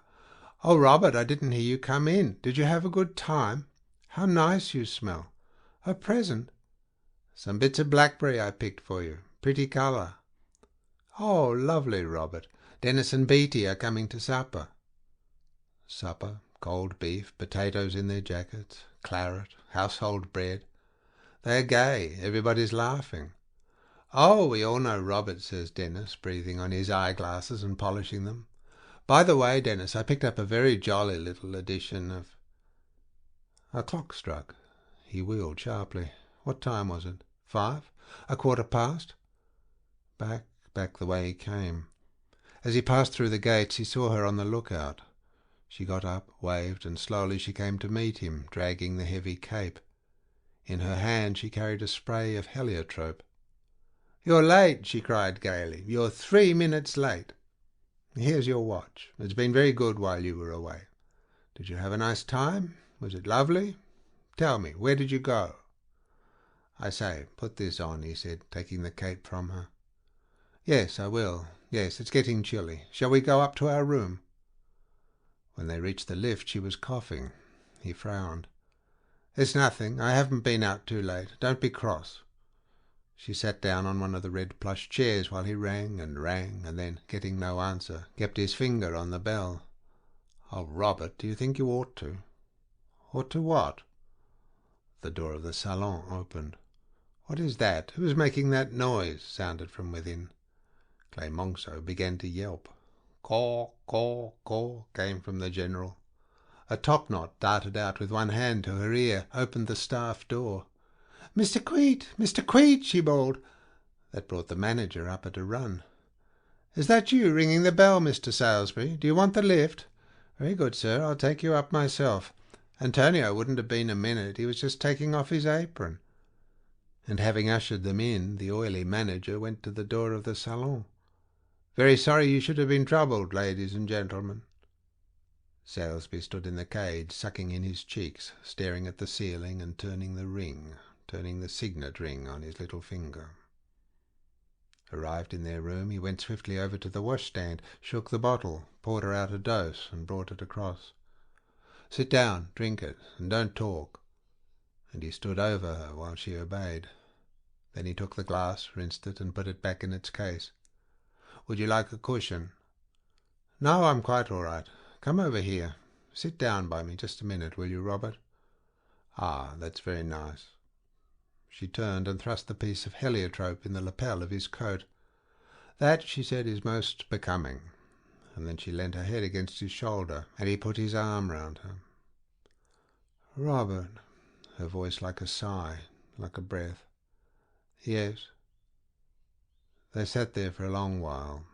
The sky flamed, paled. The two white beds were like two ships. At last he heard the servant girl running along the corridor with the hot water cans, and gently he released her and turned on the light. "Oh, what time is it? Oh, what a heavenly evening! Oh, Robert, I was thinking while you were away this afternoon." They were the last couple to enter the dining-room. The Countess was there with her lorgnette and her fan. The General was there with his special chair and the air-cushion and the small rug over his knees.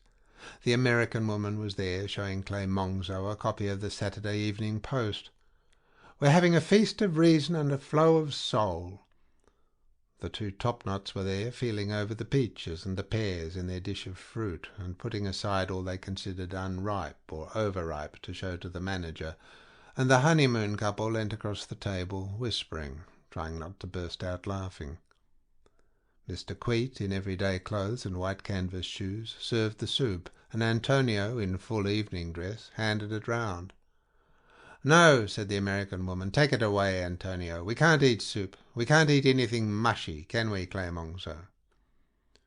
"Take them back and fill them to the rim," said the top-knots, and they turned and watched while Antonio delivered the message. "What is it? Rice? Is it cooked?" The Countess peered through her lorgnette. "Mr. Queet, the General can have some of this soup if it is cooked." "Very good, Countess." The honeymoon couple had their fish instead. "Give me that one. That's the one I caught." "No, it's not." "Yes, it is." "No, it's not." "Well, it's looking at me with its eye, so it must be." Their feet were locked together under the table. "Robert, you're not eating again. Is anything the matter?" "No, off food, that's all." "Oh, what a bother. There are eggs and spinach coming. You don't like spinach, do you? I must tell them in future." "An egg and mashed potatoes for the General." "Mr. Queet! Mr. Queet!" "Yes, Countess." "The General's egg too hard again." "Caw, caw, caw." "Very sorry, Countess. Shall I have you another cooked, General?" They are the first to leave the dining-room. She rises, gathering her shawl, and he stands aside, waiting for her to pass, turning the signet ring on his little finger. In the hall Mr. Queet hovers. "I thought you might not want to wait for the lift. Antonio's just serving the finger bowls, and I'm sorry the bell won't ring. It's out of order. I can't think what's happened." "Oh, I do hope," from her. "Get in," says he. Mr. Queet steps after them and slams the door. "Robert, do you mind if I go to bed very soon? Won't you go down to the salon or out into the garden? Or perhaps you might smoke a cigar on the balcony. It's lovely out there. And I like cigar smoke. I always did. But if you'd rather—" "No, I'll sit here." He takes a chair and sits on the balcony. He hears her moving about in the room, lightly, lightly, moving and rustling. Then she comes over to him. "Good night, Robert." "Good night." He takes her hand and kisses the palm. "Don't catch cold." The sky is the colour of jade. There are a great many stars. An enormous white moon hangs over the garden. Far away lightning flutters like a wing, flutters like a broken bird that tries to fly and sinks again and again struggles. The lights from the salon shine across the garden path, and there is the sound of a piano. And once the American woman, opening the French window to let Clemenceau into the garden, cries, "Have you seen the moon?" But nobody answers. He gets very cold sitting there, staring at the balcony rail. Finally he comes inside. The room is painted white with moonlight. The light trembles in the mirrors. The two beds seem to float. She is asleep. He sees her through the nets, half sitting, banked up with pillows, her white hands crossed on the sheet. Her white cheeks, her fair hair pressed against the pillow, are silvered over. He undresses quickly, stealthily, and gets into bed, lying there, his hands clasped behind his head. In his study, late summer, the Virginia creep are just on the turn. Well, my dear chap, that's the whole story. That's the long and the short of it. If she can't cut away for the next 2 years and give a decent climate a chance, you don't stand a dog's show. Better be frank about these things. Oh, certainly. And hang it all, old man, what's to prevent you going with her? It isn't as though you've got a regular job like us wage earners. You can do what you do wherever you are. 2 years. Yes, I should give it 2 years. You'll have no trouble about letting this house, you know. As a matter of fact, he is with her. Robert, the awful thing is, I suppose it's my illness. I simply feel I could not go alone. You see, you're everything. You're bread and wine, Robert, bread and wine. Oh, my darling, what am I saying? Of course I could. Of course I won't take you away. He hears her stirring. Does she want something? Boogles? Good Lord, she's talking in her sleep. They haven't used that name for years. Boogles, are you awake? Yes, do you want anything? Oh, I'm going to be a bother. I'm so sorry. Do you mind? There's a wretched mosquito inside my net. I can hear him singing. Would you catch him? I don't want to move because of my heart. No, don't move. Stay where you are. He switches on the light, lifts the net.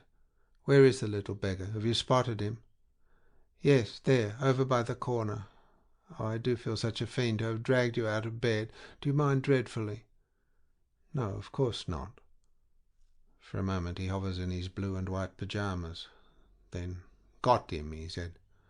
Oh, good. Was he a juicy one? Beastly. He went over to the washstand and dipped his fingers in water. Are you all right now? Shall I switch off the light? Yes, please. No. Boogles, come back here a moment. Sit down by me. Give me your hand. She turns his signet ring. Why weren't you asleep? Boogles, listen. Come closer. I sometimes wonder. Do you mind awfully being out here with me? He bends down. He kisses her. He tucks her in. He smooths the pillow. Rot, he whispers. End of section 8.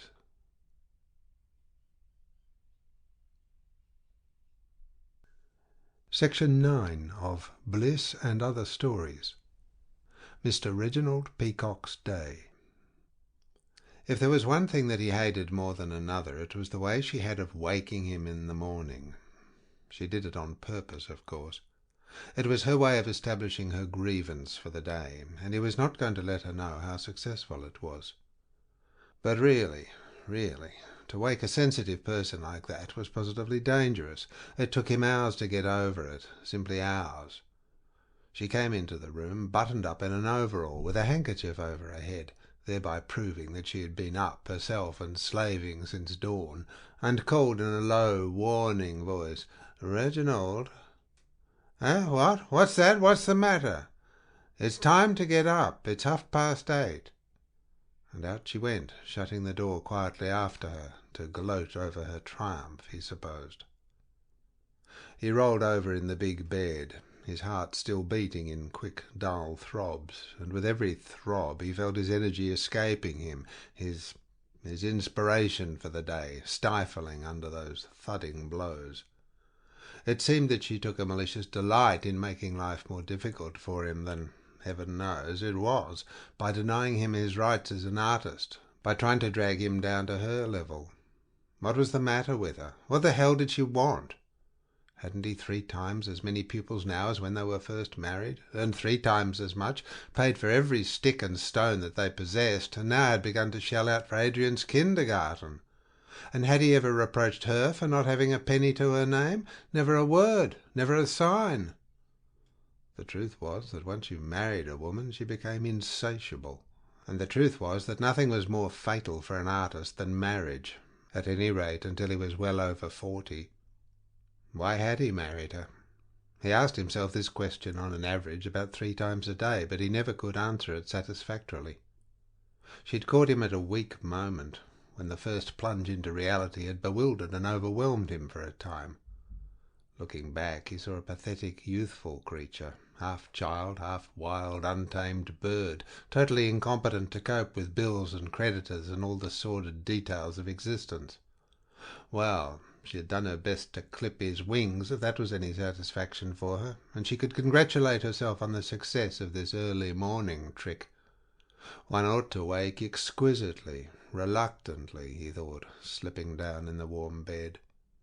He began to imagine a series of enchanting scenes which ended with his latest, most charming pupil putting her bare, scented arms round his neck and covering him with her long, perfumed hair. "Awake, my love." As was his daily habit while the bath-water ran, Reginald Peacock tried his voice. "When her mother tends her before the laughing mirror, looping up her laces, tying up her hair," he sang softly at first, listening to the quality, nursing his voice until he came to the 3rd line. "Often she thinks, were this wild thing wedded," and upon the word wedded he burst into such a shout of triumph that the tooth-glass on the bathroom shelf trembled, and even the bath-tap seemed to gush stormy applause.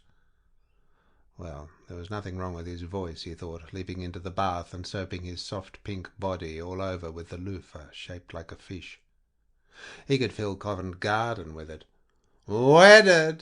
he shouted again, seizing the towel with a magnificent operatic gesture, and went on singing while he rubbed as though he had been Lohengrin tipped out by an unwary swan, and drying himself in the greatest haste before that tiresome Elsa came along. Back in his bedroom he pulled the blind up with a jerk, and standing upon the pale square of sunlight that lay upon the carpet like a sheet of cream blotting paper, he began to do his exercises. Deep breathing, bending forward and back, squatting like a frog and shooting out his legs. For if there was one thing he had a horror of, it was getting fat, and men in his profession had a dreadful tendency that way. However, there was no sign of it at present. He was, he decided, just right, just in good proportion. In fact, he could not help a thrill of satisfaction when he saw himself in the glass, dressed in a morning coat, dark grey trousers, grey socks, and a black tie with a silver thread in it. Not that he was vain. He couldn't stand vain men. No. The sight of himself gave him a thrill of purely artistic satisfaction. "Voilà tout," said he, passing his hand over his sleek hair. That little easy French phrase, blown so lightly from his lips like a whiff of smoke, reminded him that someone had asked him again the evening before if he was English. People seemed to find it impossible to believe that he hadn't some southern blood.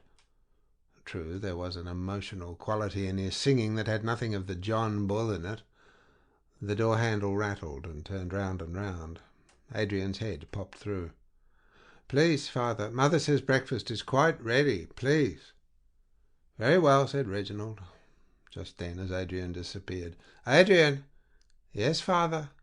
"You haven't said good morning." A few months ago Reginald had spent a week-end in a very aristocratic family, where the father received his little sons in the morning and shook hands with them.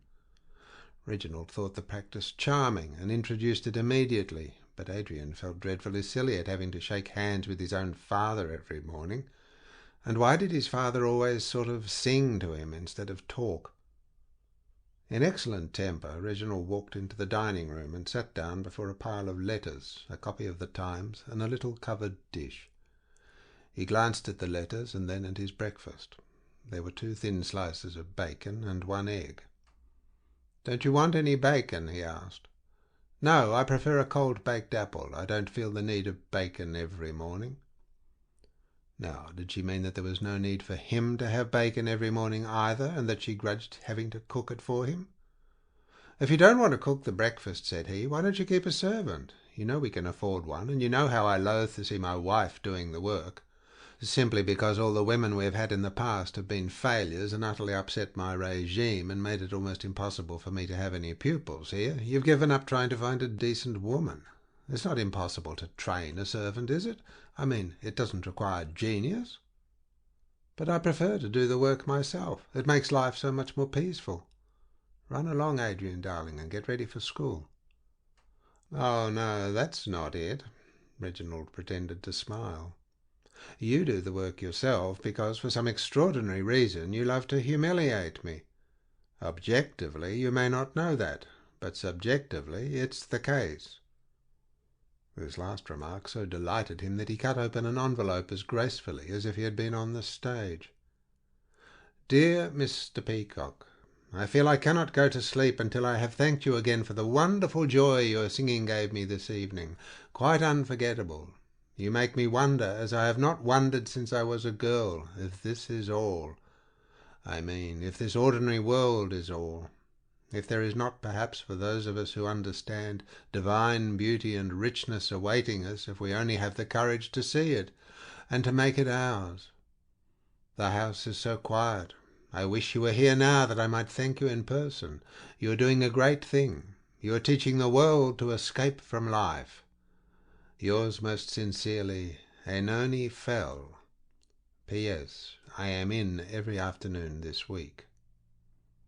The letter was scrawled in violent ink on thick handmade paper. Vanity, that bright bird, lifted its wings again, lifted them until he felt his breast would break. "Oh, well, don't let us quarrel," said he, and actually flung out a hand to his wife. But she was not great enough to respond. "I must hurry and take Adrian to school," she said. "Your room is quite ready for you." Very well, very well. Let there be open war between them. But he was hanged if he'd be the first to make it up again. He walked up and down his room, and was not calm again until he heard the outer door close upon Adrian and his wife. Of course, if this went on, he would have to make some other arrangement. That was obvious. Tied and bound like this, how could he help the world to escape from life? He opened the piano and looked up his pupils for the morning. Miss Betty Brittle, the Countess Wilkowska, and Miss Mariam Morrow. They were charming, all three.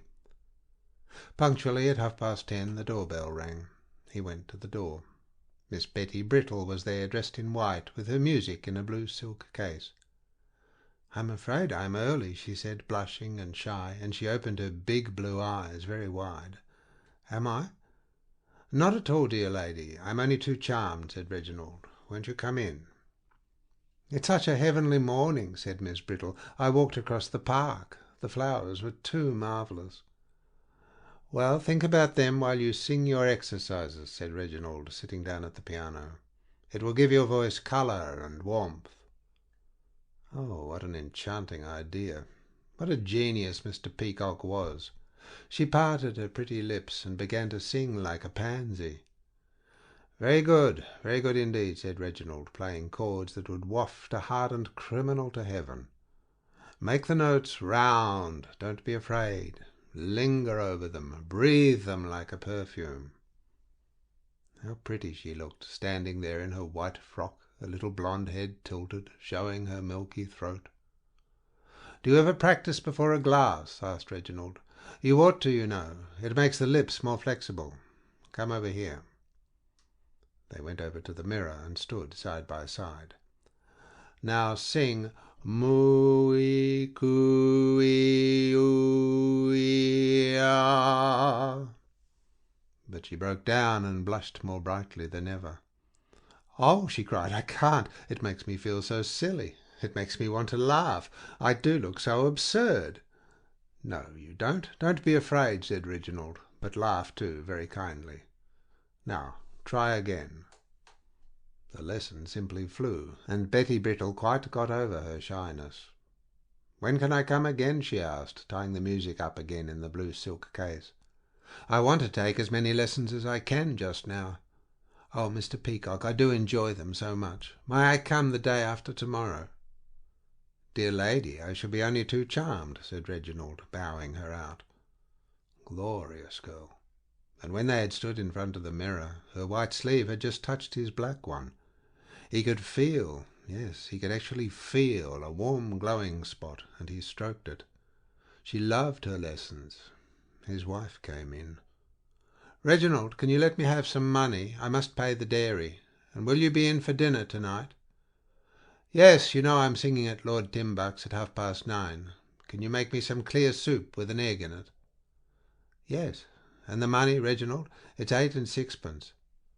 Surely that's very heavy, isn't it?" "No, it's just what it ought to be. And Adrian must have milk." There she was, off again. Now she was standing up for Adrian against him. "I have not the slightest desire to deny my child a proper amount of milk," said he. "Here is 10 shillings. The doorbell rang. He went to the door. "Oh," said the Countess Wilkowska, "the stairs. I have not a breath." And she put her hand over her heart as she followed him into the music room. She was all in black, with a little black hat with a floating veil, violets in her bosom. "Do not make me sing exercises today," she cried, throwing out her hands in a delightful foreign way. "No, today I want only to sing songs. And may I take off my violets? They fade so soon." "They fade so soon, they fade so soon," played Reginald on the piano. "May I put them here?" asked the Countess, dropping them in a little vase that stood in front of one of Reginald's photographs. "Dear lady, I should be only too charmed." She began to sing, and all was well until she came to the phrase, "You love me, yes, I know you love me." Down dropped his hands from the keyboard. He wheeled round, facing her. "No, no, that's not good enough. You can do better than that," cried Reginald ardently. "You must sing as if you were in love. Listen, let me try and show you." And he sang. "Oh, yes, yes, I see what you mean," stammered the little Countess. "May I try it again?" "Certainly. Do not be afraid. Let yourself go. Confess yourself. Make proud surrender," he called above the music. And she sang. "Yes, better that time. But I still feel you are capable of more. Try it with me. There must be a kind of exultant defiance as well, don't you feel?" And they sang together. Ah, now she was sure she understood. "May I try once again?" "You love me. Yes, I know you love me." The lesson was over before that phrase was quite perfect. The little foreign hands trembled as they put the music together. "And you are forgetting your violets," said Reginald softly. "Yes, I think I will forget them," said the Countess, biting her underlip. What fascinating ways these foreign women have. "And will you come to my house on Sunday and make music?" she asked. "Dear lady, I shall be only too charmed," said Reginald.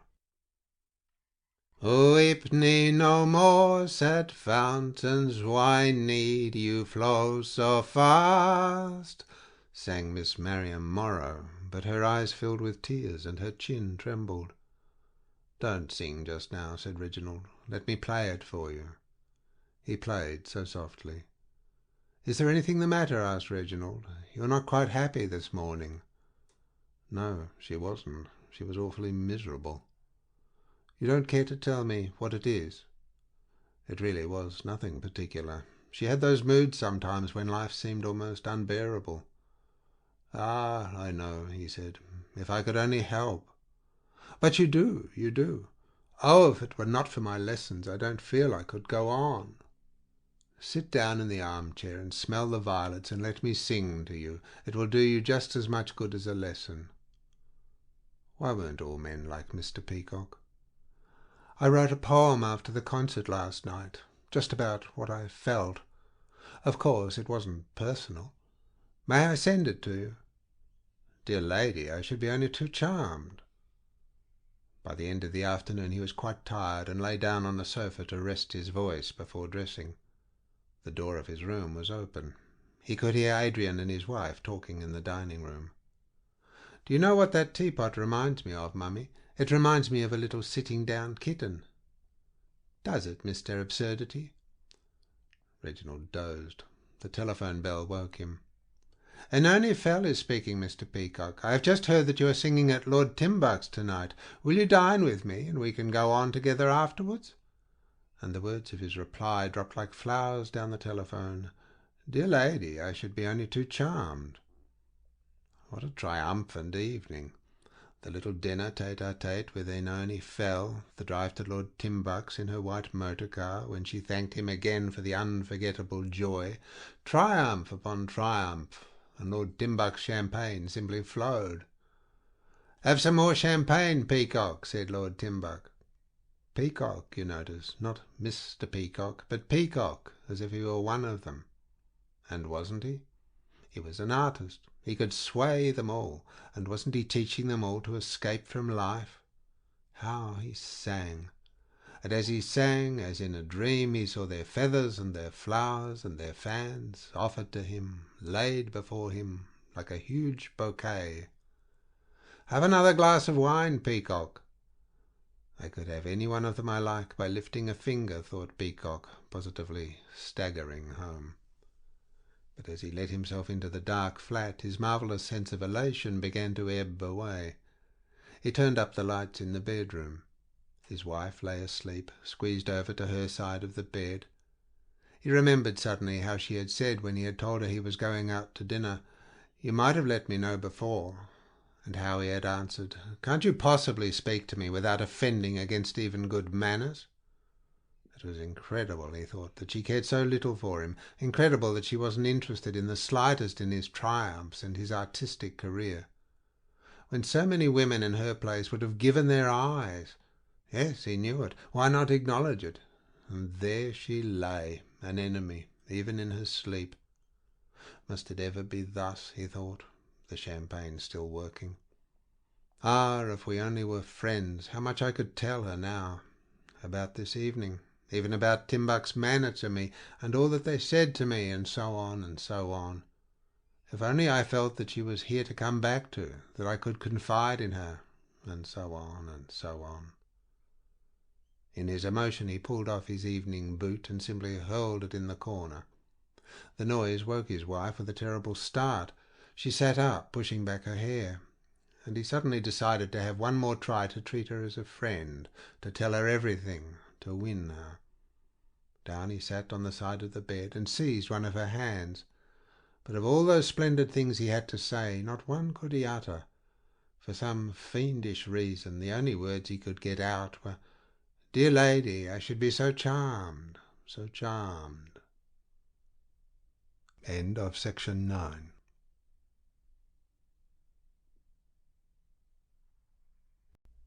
Section 10 of Bliss and Other Stories. Sun and Moon.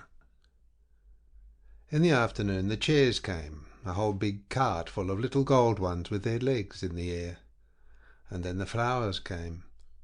When you stared down from the balcony at the people carrying them, the flower pots looked like funny, awfully nice hats nodding up the path. Moon thought they were hats. She said, "Look, there's a man wearing a palm on his head."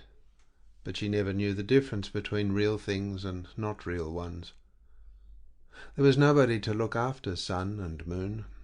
Nurse was helping Annie after Mother's dress, which was much too long and tight under the arms, and Mother was running all over the house and telephoning Father to be sure not to forget things. She only had time to say, "Out of my way, children." They kept out of her way. At any rate, Sun did.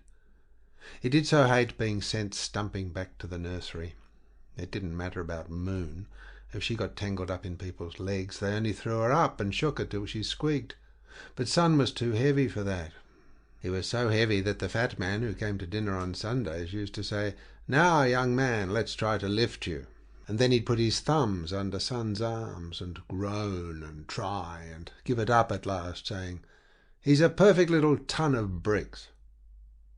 Nearly all the furniture was taken out of the dining room. The big piano was put in a corner, and then there came a row of flower pots, and then there came the goldy chairs. That was for the concert. When Son looked in, a white-faced man sat at the piano, not playing, but banging at it, and then looking inside. He had a bag of tools on the piano, and he had stuck his hat on a statue against the wall. Sometimes he just started to play, and then he jumped up again and looked inside. Son hoped he wasn't the concert. But of course the place to be in was the kitchen. There was a man helping in a cap like a blancmange, and their real cook, Minnie, was all red in the face and laughing, not cross at all. She gave them each an almond finger and lifted them up on the flour bin so they could watch the wonderful things she and the man were making for supper. Cook brought in the things, and he put them on dishes and trimmed them. Whole fishes with their heads and eyes and tails still on, he sprinkled with red and green and yellow bits. He made squiggles all over the jellies. He stuck a collar on a ham and put a very thin sort of a fork in it. He dotted almonds and tiny round biscuits on the creams. And more things coming. "Ah, but you haven't seen the ice pudding," said Cook. "Come along." Why was she being so nice, thought Son, as she gave them each a hand, and they looked into the refrigerator. Oh, it was a little house. It was a little pink house with white snow on the roof and green windows and a brown door, and stuck in the door there was a nut for a handle. When Son saw the nut, he felt quite tired and had to lean against Cook. "Let me touch it. Just let me put my finger on the roof," said Moon, dancing. She always wanted to touch all the food. Son didn't. "Now, my girl, look sharp with the table," said Cook as the housemaid came in. "It's a picture, Min," said Nellie. "Come along and have a look." So they all went into the dining room. Son and Moon were almost frightened. They wouldn't go up to the table at first. They just stood at the door and made eyes at it. It wasn't real night yet, but the blinds were down in the dining room and the lights turned on, and all the lights were red roses. Red ribbons and bunches of roses tied up to the table at the corners. In the middle was a lake with rose petals floating on it. "That's where the ice pudding is to be," said Cook. 2 silver lions with wings had fruit on their backs, and the salt cellars were tiny birds drinking out of basins.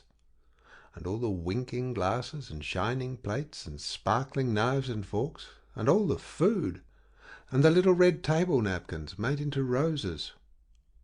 "Are people going to eat the food?" asked Son.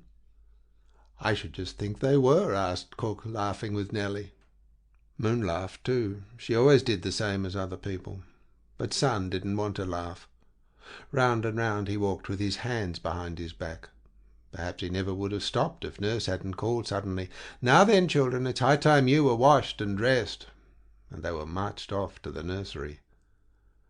While they were being unbuttoned, Mother looked in with a white thing over her shoulders. She was rubbing stuff on her face. "I'll ring for them when I want them, Nurse, and then they can just come down and be seen and go back again," said she. Son was undressed, first nearly to his skin, and dressed again in a white shirt with red and white daisies speckled on it, breeches with strings at the sides and braces that came over, white socks and red shoes. "Now you're in your Russian costume," said Nurse, flattening down his fringe. "Am I?" said Son. "Yes. Sit quiet in that chair and watch your little sister." Moon took ages. When she had her socks put on, she pretended to fall back on the bed and waved her legs at Nurse as she always did, and every time Nurse tried to make her curls with a finger and a wet brush, she turned round and asked Nurse to show her the photo of her brooch or something like that. But at last she was finished too. Her dress stuck out, with fur on it, all white. There was even fluffy stuff on the legs of her drawers. Her shoes were white, with big blobs on them. "There you are, my lamb," said Nurse. "And you look like a sweet little cherub of a picture of a powder puff." Nurse rushed to the door. "Ma'am, one moment." Mother came in again with half her hair down. "Oh," she cried, "what a picture!" "Isn't she?" said Nurse. And Moon held out her skirts by the tips and dragged one of her feet. Son didn't mind people not noticing him much. After that they played clean, tidy games up at the table while Nurse stood at the door, and when the carriages began to come and the sound of laughter and voices and soft rustlings came from down below, she whispered, "Now then, children, stay where you are." Moon kept jerking the tablecloth so that it all hung down her side, and Sun hadn't any, and then she pretended she didn't do it on purpose. At last the bell rang. Nurse pounced on them with the hairbrush, flattened his fringe, made her bow stand on end, and joined their hands together. "Down you go," she whispered. And down they went. Sun did feel silly holding Moon's hand like that, but Moon seemed to like it. She swung her arm, and the bell on her coral bracelet jingled. At the drawing-room door stood Mother, fanning herself with a black fan. The drawing-room was full of sweet-smelling, silky, rustling ladies and men in black with funny tails on their coats, like beetles. Father was among them, talking very loud and rattling something in his pocket. "Oh, what a picture!" cried the ladies. "Oh, the ducks! Oh, the lambs! Oh, the sweets! Oh, the pets!"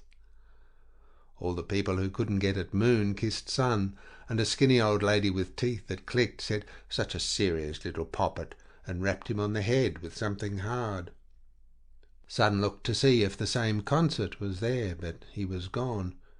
Instead, a fat man with a pink head leaned over the piano, talking to a girl who held a violin at her ear. There was only one man that Sun really liked. He was a little grey man with long grey whiskers who walked about by himself. He came up to Sun and rolled his eyes in a very nice way and said, "Hello, my lad." Then he went away. But soon he came back again and said, "Fond of dogs?" Sun said, "Yes." But then he went away again, and though Sun looked for him everywhere, he couldn't find him. He thought perhaps he'd gone outside to fetch in a puppy. "Good night, my precious babies," said Mother, folding them up in her bare arms. "Fly up to your little nest." Then Moon went and made a silly of herself again. She put up her arms in front of everybody and said, "My daddy must carry me." But they seemed to like it, and Daddy swooped down and picked her up as he always did. Nurse was in such a hurry to get them to bed that she even interrupted Sun over his prayers and said, "Get on with them, child, do." And the moment after they were in bed and in the dark, except for the night-light in its little saucer. "Are you asleep?" asked Moon. "No," said Sun. "Are you?" "No," said Moon. A long while after, Sun woke up again. There was a loud, loud noise of clapping from downstairs, like when it rains. He heard Moon turn over. "Moon, are you awake?" "Yes, are you?" "Yes." "Well, let's go and look over the stairs." They had just got settled on the top step when the drawing-room door opened, and they heard the party cross over the hall into the dining-room. Then that door was shut. There was a noise of pops and laughing. Then that stopped, and Sun saw them all walking round and round the lovely table with their hands behind their backs like he had done. Round and round they walked, looking and staring. The man with the grey whiskers liked the little house best. When he saw the nut for a handle, he rolled his eyes like he did before, and said to Sun, "Seen the nut?" "Don't nod your head like that, Moon." "I'm not nodding, it's you." "It is not. I never nod my head." "Oh, you do. You're nodding it now." "I'm not. I'm only showing you how not to do it." When they woke up again, they could only hear Father's voice very loud, and Mother laughing away. Father came out of the dining-room, bounded up the stairs, and nearly fell over them. "Hello," he said. "By Jove, Kitty, come and look at this." Mother came out. "Oh, you naughty children," she said from the hall. "Let's have 'em down and give 'em a bone," said Father. Sun had never seen him so jolly.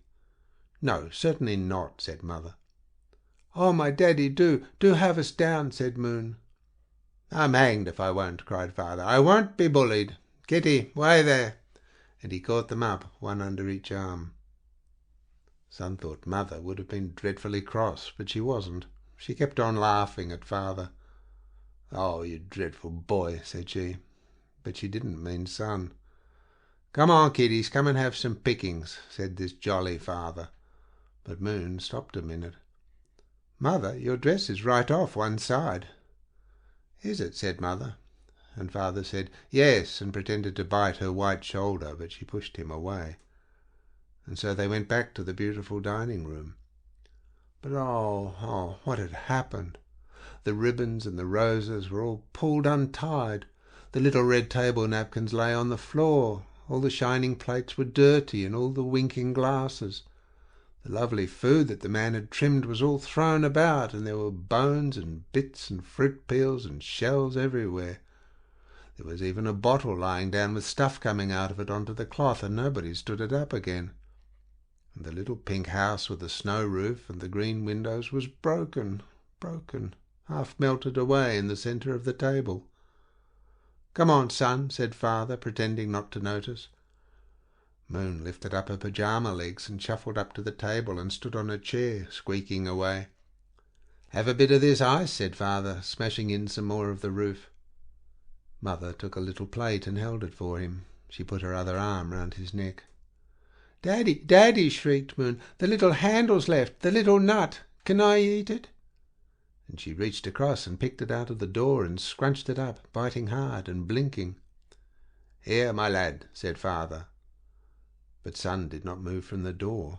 Suddenly he put up his head and gave a loud wail.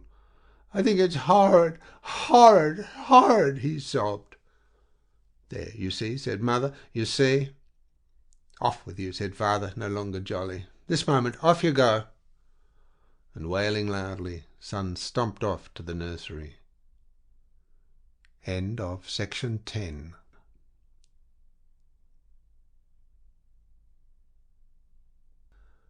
Section 11 of Bliss and Other Stories. Feuer d'Album.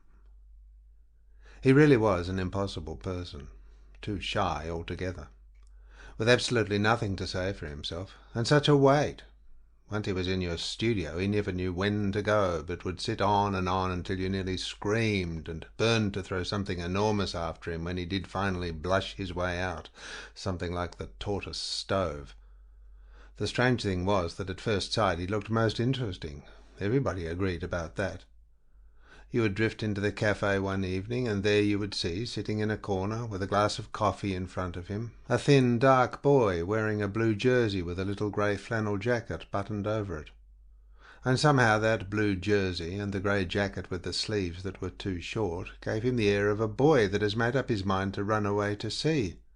Who has run away, in fact, and will get up in a moment and sling a knotted handkerchief containing his nightshirt and his mother's picture on the end of a stick and walk out into the night and be drowned. Stumble over the wharf edge on his way to the ship even. He had black, close-cropped hair, grey eyes with long lashes, white cheeks, and a mouth pouting as though he were determined not to cry. How could one resist him? Oh, one's heart was wrung at sight. And, as if that were not enough, there was his trick of blushing. Whenever the waiter came near him, he turned crimson. He might have been just out of prison, and the waiter in the know. "Who is he, my dear? Do you know?" "Yes, his name is Ian French, painter. Awfully clever, they say. Someone started by giving him a mother's tender care. She asked him how often he heard from home, whether he had enough blankets on his bed, how much milk he drank a day. But when she went round to his studio to give an eye to his socks, she rang, and though she could have sworn she heard someone breathing inside, the door was not answered. Hopeless. Someone else decided that he ought to fall in love. She summoned him to her side, called him boy, leaned over him so that he might smell the enchanting perfume of her hair, took his arm, told him how marvellous life could be if only one had the courage, and went round to his studio one evening and rang. Hopeless. "What the poor boy really wants is thoroughly rousing," said a third.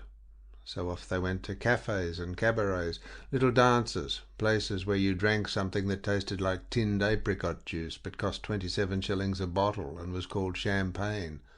Other places, too thrilling for words, where you sat in the most awful gloom and where someone had always been shot the night before. But he did not turn a hair. Only once he got very drunk, but instead of blossoming forth, he sat there stony, with 2 spots of red on his cheeks, like, my dear, yes, the dead image of that ragtime thing they were playing, like a broken doll. But when she took him back to his studio, he had quite recovered, and said good night to her in the street below, as though they had walked home from church together. Hopeless. After heaven knows how many more attempts, for the spirit of kindness dies very hard in women, they gave him up. Of course they were still perfectly charming, and asked him to their shows and spoke to him in the cafe, but that was all. When one is an artist, one has no time simply for people who won't respond. Has one? And besides, I really think there must be something rather fishy somewhere, don't you? It can't be all as innocent as it looks. Why come to Paris if you want to be a daisy in the field?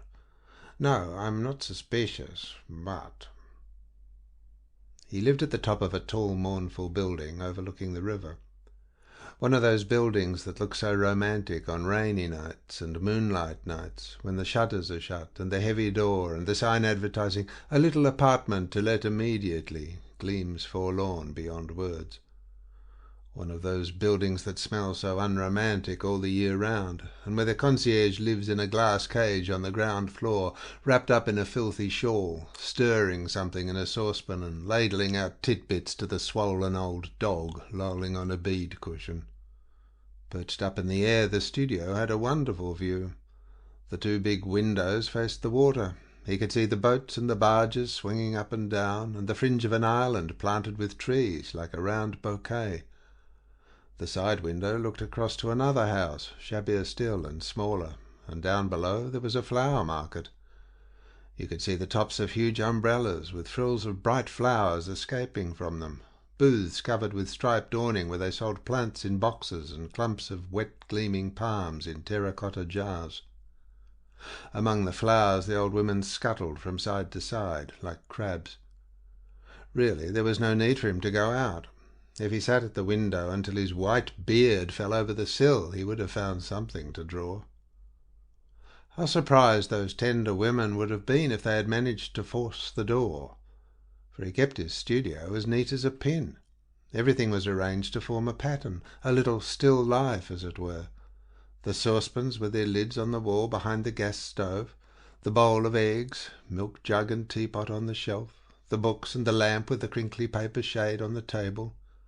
An Indian curtain that had a fringe of red leopards marching round it covered his bed by day, and on the wall beside the bed, on a level with your eyes when you were lying down, there was a small neatly printed notice, "Get up at once." Every day was much the same. While the light was good, he slaved at his painting, then cooked his meals and tidied up the place. And in the evenings he went off to the cafe, or sat at home reading, or making out the most complicated list of expenses, headed "What I ought to be able to do it on," and ended with a sworn statement, "I swear not to exceed this amount for next month. Signed, Ian French." Nothing very fishy about this, but those far-seeing women were quite right. It wasn't all. One evening he was sitting at the side window eating some prunes and throwing the stones onto the tops of the huge umbrellas in the deserted flower market. It had been raining. The first real spring rain of the year had fallen. A bright spangle hung on everything, and the air smelled of buds and moist earth. Many voices sounding languid and content rang out in the dusky air, and the people who had come to close their windows and fasten the shutters leaned out instead. Down below in the market the trees were peppered with new green. What kind of trees were they, he wondered. And now came the lamplighter.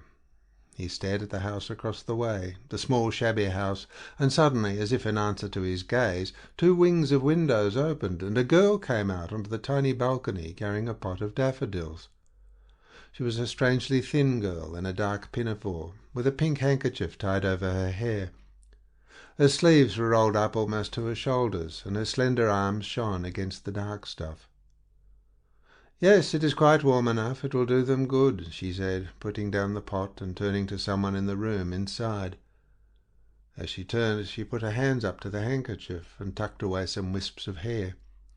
She looked down at the deserted market and up at the sky, but where he sat there might have been a hollow in the air. She simply did not see the house opposite. And then she disappeared. His heart fell out of the side window of his studio and down to the balcony of the house opposite, buried itself in the pot of daffodils under the half-opened buds and spears of green. That room with the balcony was the sitting-room, and the one next door to it was the kitchen.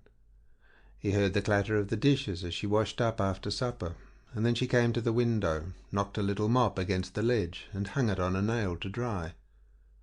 She never sang or unbraided her hair or held out her arms to the moon as young girls are supposed to do. And she always wore the same dark pinafore and the pink handkerchief over her hair. Whom did she live with? Nobody else came to those 2 windows, and yet she was always talking to someone in the room. Her mother, he decided, was an invalid.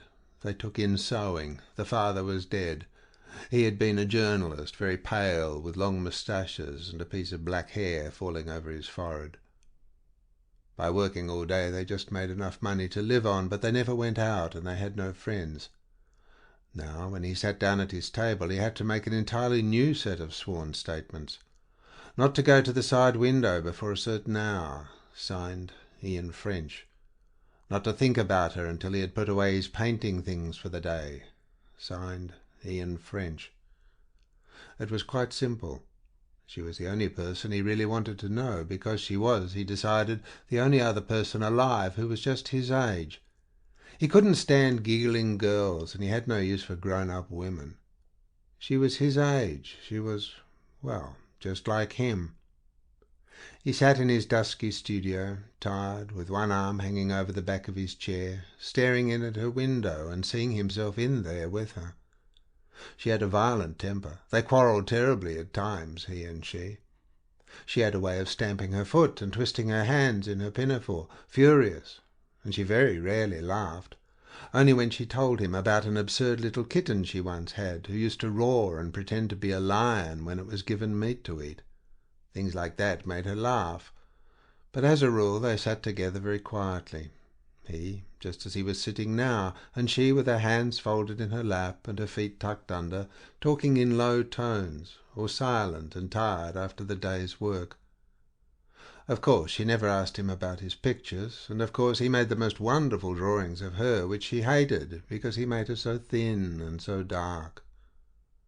But how could he get to know her? This might go on for years. Then he discovered that once a week in the evenings she went out shopping. On 2 successive Thursdays she came to the window wearing an old-fashioned cape over the pinafore and carrying a basket. From where he sat he could not see the door of her house, but on the next Thursday evening at the same time he snatched up his cap and ran down the stairs. There was a lovely pink light over everything. He saw it glowing in the river, and the people walking towards him had pink faces and pink hands. He leant against the side of his house waiting for her, and he had no idea of what he was going to do or say. "Here she comes," said a voice in his head. She walked very quickly, with small light steps. With one hand she carried the basket, with the other she kept the cape together. What could he do? He could only follow. First she went into the grocer's and spent a long time in there. Then she went into the butcher's, where she had to wait her turn. Then she was an age at the draper's, matching something, and then she went to the fruit shop and bought a lemon. As he watched her, he knew more surely than ever he must get to know her now.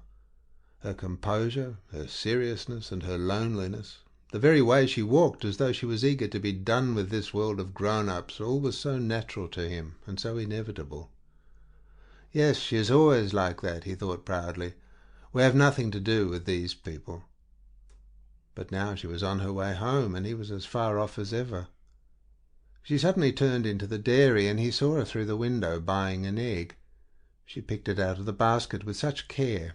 A brown one, a beautifully shaped one, the one he would have chosen. And when she came out of the dairy, he went in after her. In a moment he was out again, and followed her past his house across the flower market, dodging among the huge umbrellas and treading on the fallen flowers and the round marks where the pots had stood. Through her door he crept, and up the stairs after, taking care to tread in time with her so that she should not notice. Finally she stopped on the landing and took the key out of her purse. As she put it into the door, he ran up and faced her. Blushing more crimson than ever, but looking at her severely, he said, almost angrily, "Excuse me, mademoiselle, you dropped this." And he handed her an egg. End of section 11.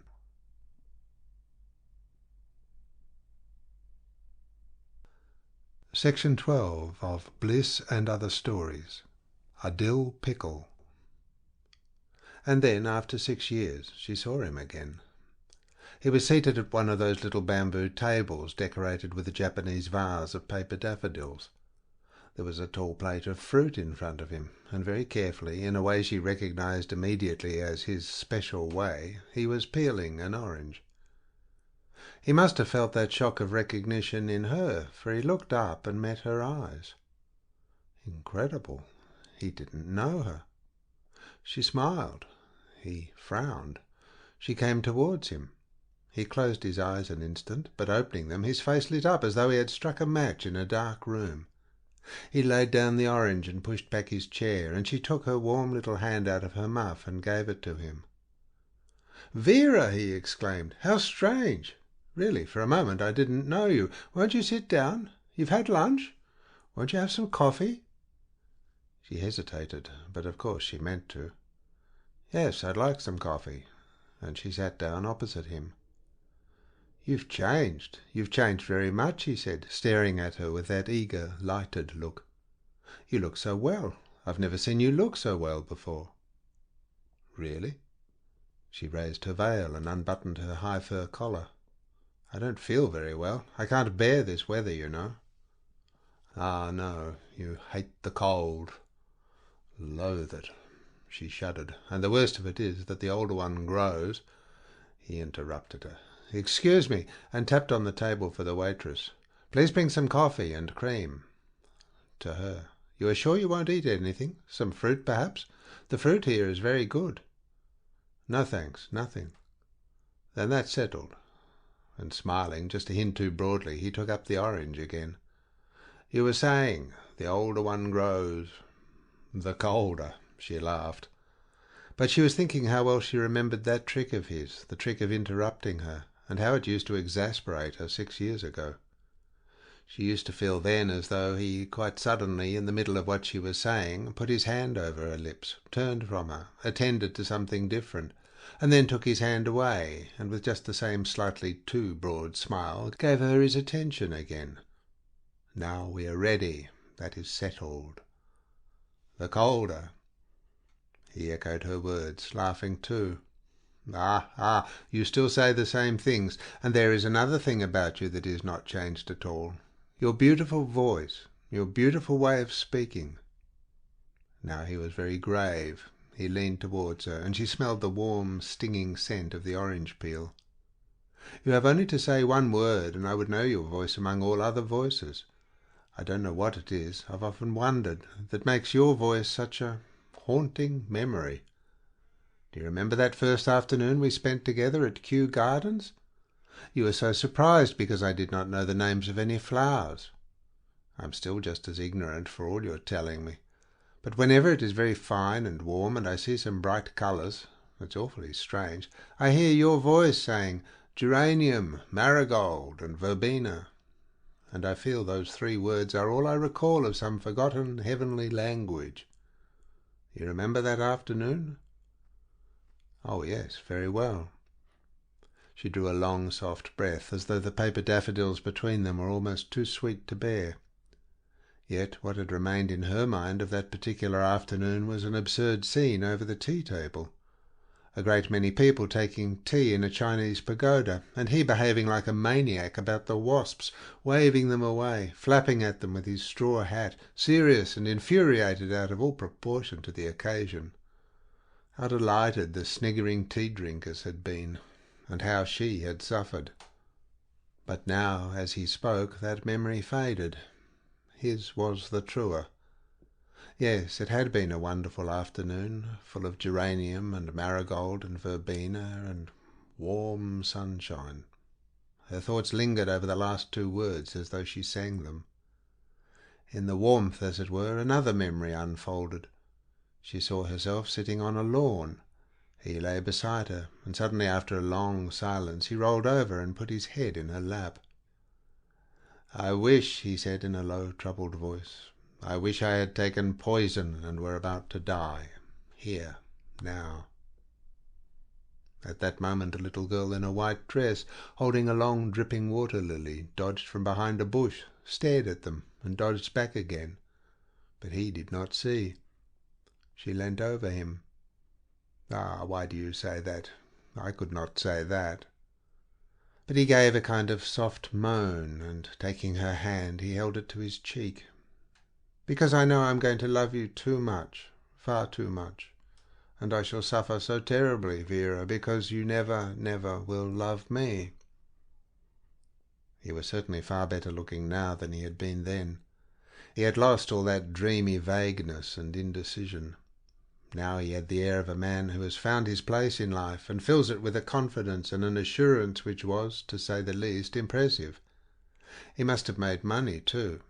His clothes were admirable, and at that moment he pulled a Russian cigarette case out of his pocket. "Won't you smoke?" "Yes, I will." She hovered over them. "They look very good." "I think they are. I get them made for me by a little man in St. James Street. I don't smoke very much. I'm not like you. But when I do, they must be delicious, very fresh cigarettes. Smoking isn't a habit with me. It's a luxury, like perfume." "Are you still so fond of perfumes?" "Ah, when I was in Russia—" She broke in. "You've really been to Russia?" "Oh, yes, I was there for over a year. Have you forgotten how we used to talk of going there?" "No, I've not forgotten." He gave a strange half-laugh and leant back in his chair. "Isn't it curious? I have really carried out all those journeys that we planned. Yes, I have been to all those places that we talked of, and stayed in them long enough to, as you used to say, air oneself in them. In fact, I have spent the last 3 years of my life travelling all the time. Spain, Corsica, Siberia, Russia, Egypt. The only country left is China, and I mean to go there too when the war is over." As he spoke, so lightly, tapping the end of his cigarette against the ashtray, she felt the strange beast that had slumbered so long within her bosom stir, stretch itself, yawn, prick up its ears, and suddenly bound to its feet and fix its longing, hungry stare upon those far-away places. But all she said was, smiling gently, "How I envy you!" He accepted that. "It has been," he said, "very wonderful, especially Russia. Russia was all that we had imagined, and far, far more. I even spent some days on a river boat on the Volga. Do you remember that boatman song that you used to play?" "Yes." It began to play in her mind as she spoke. "Do you ever play it now?" "No, I have no piano." He was amazed at that. "But what has become of your beautiful piano?" She made a little grimace. "Sold, ages ago." "But you were so fond of music," he wondered. "I've no time for it now," said she. He let it go at that. "That river life," he went on, "is something quite special. After a day or two you cannot realize that you have known another. And it is not necessary to know the language. The life of the boat creates a bond between you and the people that's more than sufficient. You eat with them, pass the day with them, and in the evening there is that endless singing." She shivered, hearing the boatman's song break out again, loud and tragic, and seeing the boat floating on the darkening river with melancholy trees on either side. "Yes, I should like that," said she, stroking her muff. "You'd like almost everything about Russian life," he said warmly. "It's so informal, so impulsive, so free, without questions. And then the peasants are so splendid. They are such human beings. Yes, that is it. Even the man who drives your carriage has some real part in what is happening. I remember the evening a party of us, 2 friends of mine and the wife of one of them, went for a picnic by the Black Sea. We took supper and champagne and ate and drank on the grass. And while we were eating, the coachman came up. 'Have a dill pickle,' he said. He wanted to share with us. That seemed to me so right, so... you know what I mean?" And she seemed at that moment to be sitting on the grass beside the mysteriously black sea, black as velvet, and rippling against the banks in silent velvet waves. She saw the carriage drawn up to one side of the road, and the little group on the grass, their faces and hands white in the moonlight. She saw the pale dress of the woman outspread, and her folded parasol lying on the grass like a huge pearl crochet hook. Apart from them, with his supper in a cloth on his knee, sat the coachman. "Have a dill pickle," said he, and although she was not certain what a dill pickle was, she saw the greenish glass jar with a red chilli like a parrot's beak glimmering through. She sucked in her cheeks. The dill pickle was terribly sour. "Yes, I know perfectly what you mean," she said. In the pause that followed, they looked at each other. In the past, when they had looked at each other like that, they had felt such a boundless understanding between them that their souls had, as it were, put their arms round each other and dropped into the same sea, content to be drowned like mournful lovers. But now the surprising thing was that it was he who held back, he who said, "What a marvellous listener you are! When you look at me with those wild eyes, I feel that I could tell you things that I would never breathe to another human being." Was there just a hint of mockery in his voice, or was it her fancy? She could not be sure. "Before I met you," he said, "I had never spoken of myself to anybody. How well I remember one night, the night that I brought you the little Christmas tree, telling you all about my childhood, and of how I was so miserable that I ran away and lived under a cart in our yard for 2 days without being discovered. And you listened, and your eyes shone, and I felt that you had even made the little Christmas tree listen too, as in a fairy story." But of that evening she had remembered a little pot of caviar. It had cost 7 and 6pence. He could not get over it. Think of it, a tiny jar like that, costing 7 and 6pence. While she ate it, he watched her, delighted and shocked. "No, really, that is eating money. You could not get 7 shillings into a little pot that size. Only think of the profit they must make." And he had begun some immensely complicated calculations. But now, goodbye to the caviar. The Christmas tree was on the table, and the little boy lay under the cart with his head pillowed on the yard dog. "The dog was called Bosun," she cried delightedly. But he did not follow. "Which dog? Had you a dog? I don't remember a dog at all." No, I mean the yard dog when you were a little boy." He laughed and snapped the cigarette case too. "Was he? Do you know, I had forgotten that. It seems such ages ago. I cannot believe that it is only 6 years.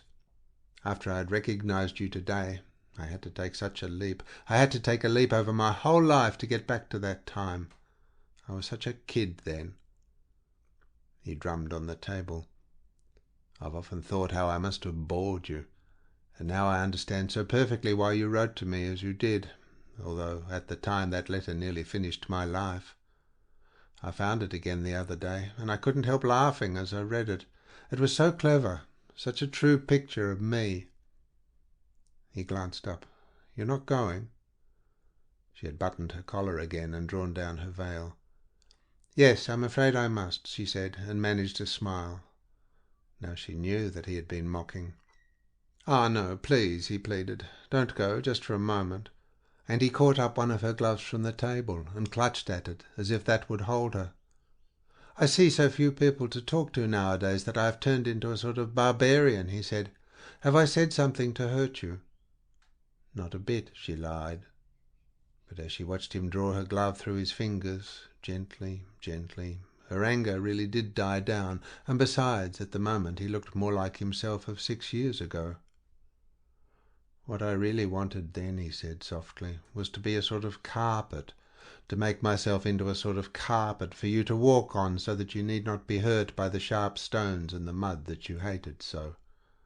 It was nothing more positive than that, nothing more selfish. Only I did desire eventually to turn into a magic carpet and carry you away to all those lands you long to see."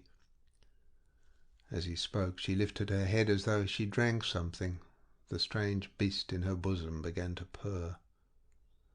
"I felt that you were more lonely than anybody else in the world," he went on, "and yet perhaps that you were the only person in the world who was really, truly alive.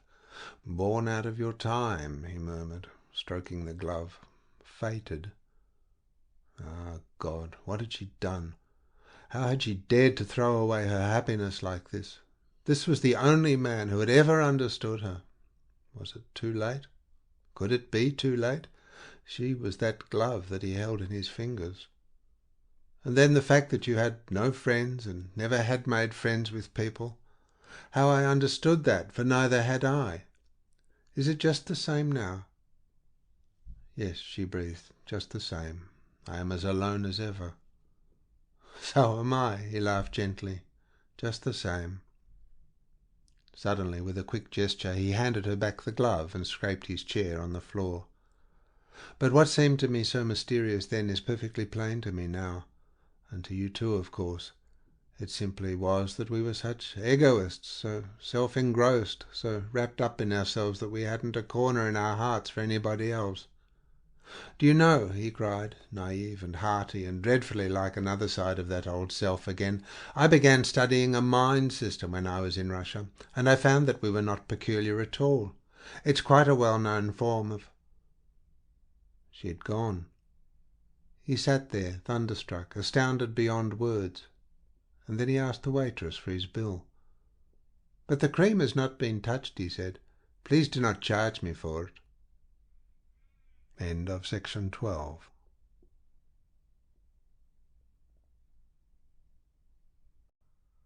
Section 13 of Bliss and Other Stories. The Little Governess. Oh dear, how she wished that it wasn't night time. She'd have much rather travelled by day, much, much rather. But the lady at the governess' bureau had said, "You had better take an evening boat, and then if you get into a compartment for ladies only in the train, you will be far safer than sleeping in a foreign hotel. Don't go out of the carriage. Don't walk about the corridor, and be sure to lock the lavatory door if you go there.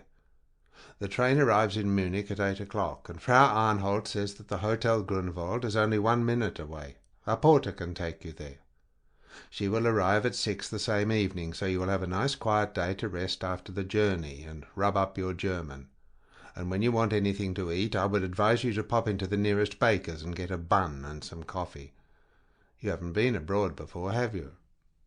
"No." "Well, I always tell my girls that it's better to mistrust people at first than to trust them, and it's safer to suspect people of evil intentions rather than good ones. It sounds rather hard, but we've got to be women of the world, haven't we?" It had been nice in the ladies' cabin. The stewardess was so kind and changed her money for her and tucked up her feet. She lay on one of the hard pink-sprigged couches and watched the other passengers, friendly and natural, pinning their hats to the bolsters, taking off their boots and skirts, opening dressing cases and arranging mysterious rustling little passages, tying their heads up in veils before lying down. Thud, thud, thud went the steady screw of the steamer. The stewardess pulled a green shade over the light and sat down by the stove, her skirt turned back over her knees, a long piece of knitting on her lap. On a shelf above her head there was a water bottle with a tight bunch of flowers stuck in it. "I like travelling very much," thought the little governess. She smiled and yielded to the warm rocking. But when the boat stopped and she went up on deck, her dress-basket in one hand, her rug and umbrella in the other, a cold, strange wind flew under her hat. She looked up at the masts and spars of the ship, black against a green, glittering sky, and down to the dark landing stage where strange, muffled figures lounged, waiting. She moved forward with the sleepy flock, all knowing where to go and what to do except her, and she felt afraid. Just a little, just enough to wish... Oh, to wish that it was daytime and that one of those women who had smiled at her in the glass when they both did their hair in the ladies' cabin was somewhere near now. "Tickets, please. Show your tickets. Have your tickets ready." She went down the gangway, balancing herself carefully on her heels. Then a man in a black leather cap came forward and touched her on the arm. "Where for, miss?" He spoke English. He must be a guard or a station-master with a cap like that. She had scarcely answered when he pounced on her dress-basket. "This way," he shouted in a rude, determined voice, and elbowing his way, he strode past the people. "But I don't want a porter." What a horrible man. "I don't want a porter. I want to carry it myself." She had to run to keep up with him, and her anger, far stronger than she, ran before her and snatched the bag out of the wretch's hand. He paid no attention at all, but swung on down the long dark platform and across a railway line. "He is a robber!" She was sure he was a robber as she stepped between the silvery rails and felt the cinders crunch under her shoes. On the other side, oh, thank goodness, there was a train with Munich written on it. The man stopped by the huge lighted carriages. "Second class?" asked the insolent voice. "Yes, a ladies' compartment." She was quite out of breath. She opened her little purse to find something small enough to give this horrible man, while he tossed her dress-basket into the rack of an empty carriage that had a ticket "Dame Seule" gummed on the window. She got into the train and handed 20 centimes. "What's this?" shouted the man, glaring at the money, and then at her, holding it up to his nose, sniffing at it as though he had never in his life seen, much less held, such a sum. "It's a franc. You know that, don't you? It's a franc. That's my fare." A franc? Did he imagine that she was going to give him a franc for playing a trick like that, just because she was a girl and travelling alone at night? Never, never. She squeezed her purse in her hand and simply did not see him. She looked at a view of St. Malo on the wall opposite and simply did not hear him. Ah, no, 4 sous. You make a mistake. Here, take it. It's a franc I want." He leapt onto the step of the train and threw the money onto her lap. Trembling with terror, she screwed herself tight, and put out an icy hand and took the money, stowed it away in her hand. "That's all you're going to get," she said. For a minute or two she felt his sharp eyes pricking her all over, while he nodded slowly, pulling down his mouth. "Very well. Très bien." He shrugged his shoulders and disappeared into the dark.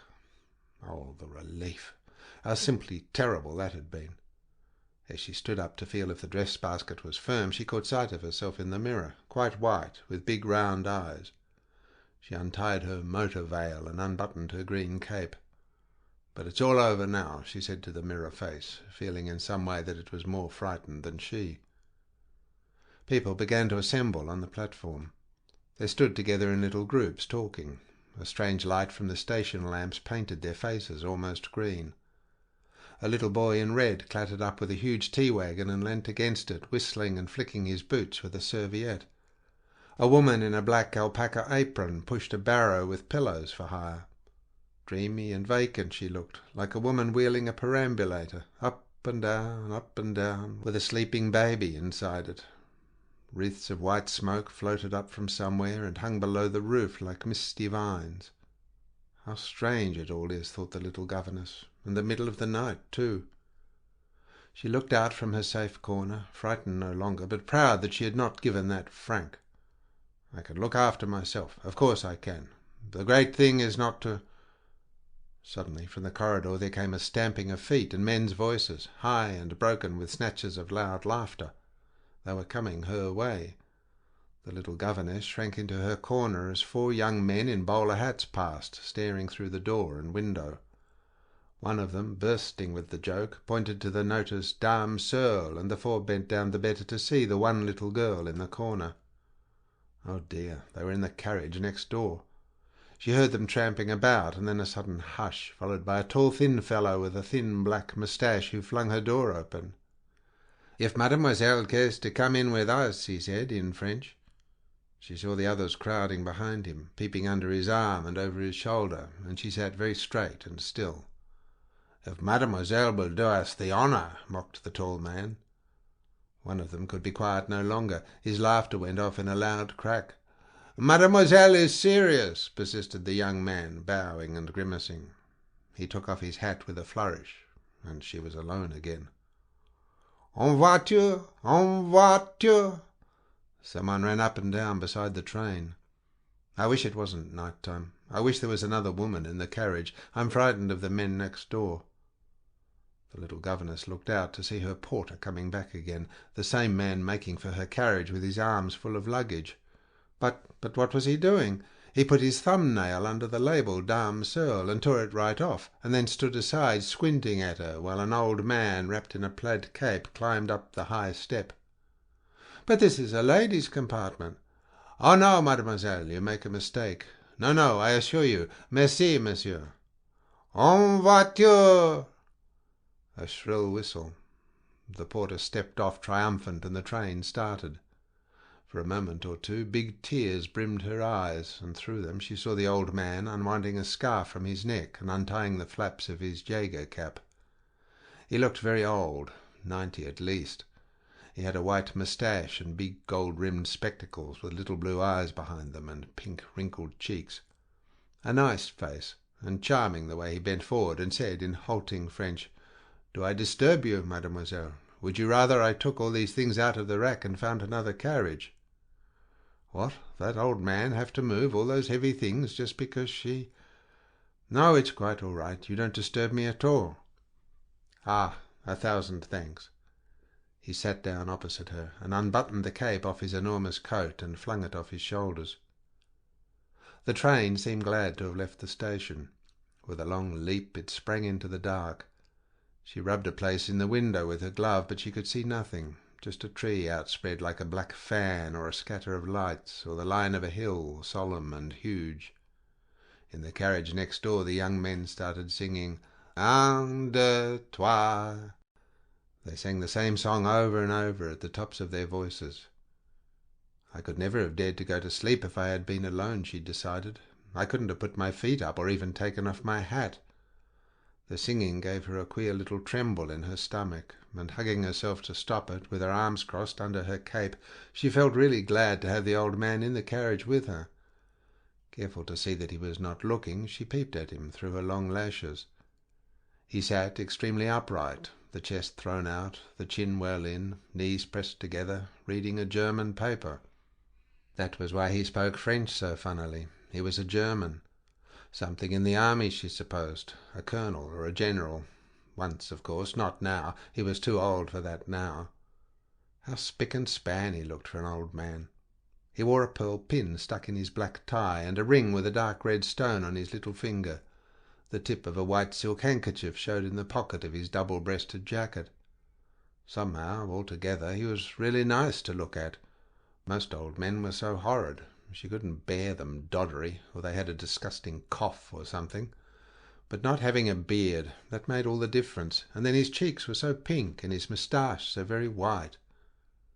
Down went the German paper, and the old man leant forward with the same delightful courtesy. "Do you speak German, mademoiselle?" "Ja, ein wenig, mehr als Französisch," said the little governess, blushing a deep pink colour that spread slowly over her cheeks and made her blue eyes look almost black. "Ach, so." The old man bowed graciously. "Then perhaps you would care to look at some illustrated papers." He slipped a rubber band from a little roll of them and handed them across. "Thank you very much." She was very fond of looking at pictures, but first she would take off her hat and gloves. So she stood up, unpinned the brown straw, and put it neatly in the rack beside the dress basket, stripped off her brown kid gloves, paired them in a tight roll, and put them in the crown of the hat for safety, and then sat down again, more comfortably this time, her feet crossed, the papers on her lap. How kindly the old man in the corner watched her bare little hand turning over the big white pages, watched her lips moving as she pronounced the long words to herself, rested upon her hair that fairly blazed under the light. Alas, how tragic for a little governess to possess hair that made one think of tangerines and marigolds, of apricots and tortoiseshell cats and champagne. Perhaps that was what the old man was thinking as he gazed, and not even the dark, ugly clothes could disguise her soft beauty. Perhaps the flush that licked his cheeks and lips was a flush of rage that anyone so young and tender should have to travel alone and unprotected through the night. Who knows he was not murmuring in his sentimental German fashion, "Ja, es ist eine Tragödie. Would to God I were the child's grandpapa." "Thank you very much. They were very interesting." She smiled prettily, handing back the papers. "But you speak German extremely well," said the old man. "You have been in Germany before, of course?" "Oh, no, this is the first time."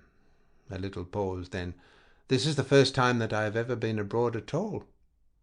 "Really, I am surprised. You gave me the impression, if I may say so, that you were accustomed to travelling." "Oh, well, I have been about a good deal in England, and to Scotland once." "So, I myself have been in England once, but I could not learn English." He raised one hand and shook his head, laughing. "No, it was too difficult for me." "How do you do? Please, which is the way to Lancaster Square?" She laughed too. Foreigners always say. They had quite a little talk about it. "But you will like Munich," said the old man. "Munich is a wonderful city. Museums, pictures, galleries, fine buildings and shops, concerts, theatres, restaurants, all are in Munich. I have travelled all over Europe many, many times in my life, but it is always to Munich that I return. You will enjoy yourself there." "I am not going to stay in Munich," said the little governess, and she added shyly, "I am going to a post as governess to a doctor's family in Augsburg." Ah, that was it. Augsburg he knew. Augsburg, well, was not beautiful. A solid manufacturing town. But if Germany was new to her, he hoped she would find something interesting there too. "I am sure I shall. But what a pity not to see Munich before you go. You ought to take a little holiday on your way." He smiled, "and store up some pleasant memories." "I'm afraid I could not do that," said the little governess, shaking her head, suddenly important and serious. "And also, if one is alone—" He quite understood. He bowed, serious too. They were silent after that. The train shattered on, bearing its dark flaming breast to the hills and to the valleys. It was warm in the carriage. She seemed to lean against the dark rushing and to be carried away and away. Little sounds made themselves heard, steps in the corridor, doors opening and shutting, a murmur of voices, whistling. Then the window was pricked with long needles of rain. But it did not matter. It was outside, and she had her umbrella. She pouted, sighed, opened and shut her hands once, and fell fast asleep. "Pardon! Pardon!" The sliding back of the carriage door woke her with a start. What had happened? Someone had come in and gone out again. The old man sat in his corner, more upright than ever, his hands in the pockets of his coat, frowning heavily. "Ha ha ha ha!" came from the carriage next door. Still half asleep, she put her hands to her hair to make sure it wasn't a dream. "Disgraceful," muttered the old man, more to himself than to her. "Common vulgar fellows. I'm afraid they disturbed you, gracious Fraulein, blundering in here like that." No, not really. She was just going to wake up, and she took out a silver watch to look at the time. 4:30. A cold blue light filled the window panes. Now, when she rubbed a place, she could see bright patches of fields, a clump of white houses like mushrooms, a road like a picture, with poplar trees on either side, a thread of river. How pretty it was! How pretty and how different! Even those pink clouds in the sky looked foreign. It was cold, but she pretended that it was far colder, and rubbed her hands together and shivered, pulling at the collar of her coat, because she was so happy. The train began to slow down. The engine gave a long, shrill whistle. They were coming to a town. Taller houses, pink and yellow, glided by, fast asleep behind their green eyelids, and guarded by the poplar trees that quivered in the blue air as if on tiptoe, listening. In one house a woman opened the shutters, flung a red and white mattress across the window frame, and stood staring at the train.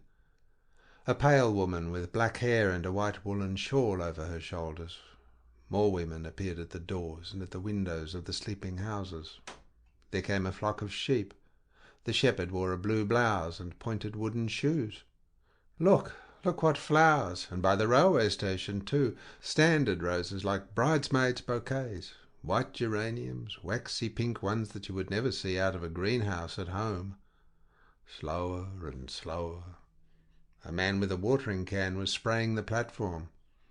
"Ah!" Somebody came running and waving his arms. A huge fat woman waddled through the glass doors of the station with a tray of strawberries. Oh, she was thirsty. She was very thirsty. "Ah!" The same somebody ran back again. The train stopped. The old man pulled his coat round him and got up, smiling at her. He murmured something she didn't quite catch, but she smiled back at him as he left the carriage. While he was away, the little governess looked at herself again in the glass, shook and patted herself with the precise practical care of a girl who is old enough to travel by herself and has nobody else to assure her that she is quite all right behind. Thirsty and thirsty. The air tasted of water.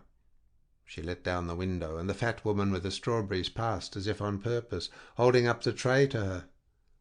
"Nein, danke," said the little governess, looking at the big berries on their gleaming leaves. "Wie viel?" she asked as the fat woman moved away. 2 marks 50, Fräulein." Good gracious! She came in from the window and sat down in the corner, very sobered for a minute. 1/2 crown. "Oo-wee!" shrieked the train, gathering itself to be off again. She hoped the old man wouldn't be left behind. Oh, it was daylight. Everything was lovely, if only she hadn't been so thirsty. Where was the old man? Oh, here he was. She dimpled at him as though he were an old accepted friend as he closed the door and, turning, took from under his cape a basket of strawberries. "If Fräulein would honour me by accepting these." "What, for me?" But she drew back and raised her hands as though he were about to put a wild little kitten on her lap. "Certainly for you," said the old man. "For myself it is 20 years since I was brave enough to eat strawberries." "Oh, thank you very much. Danke bestens," she stammered.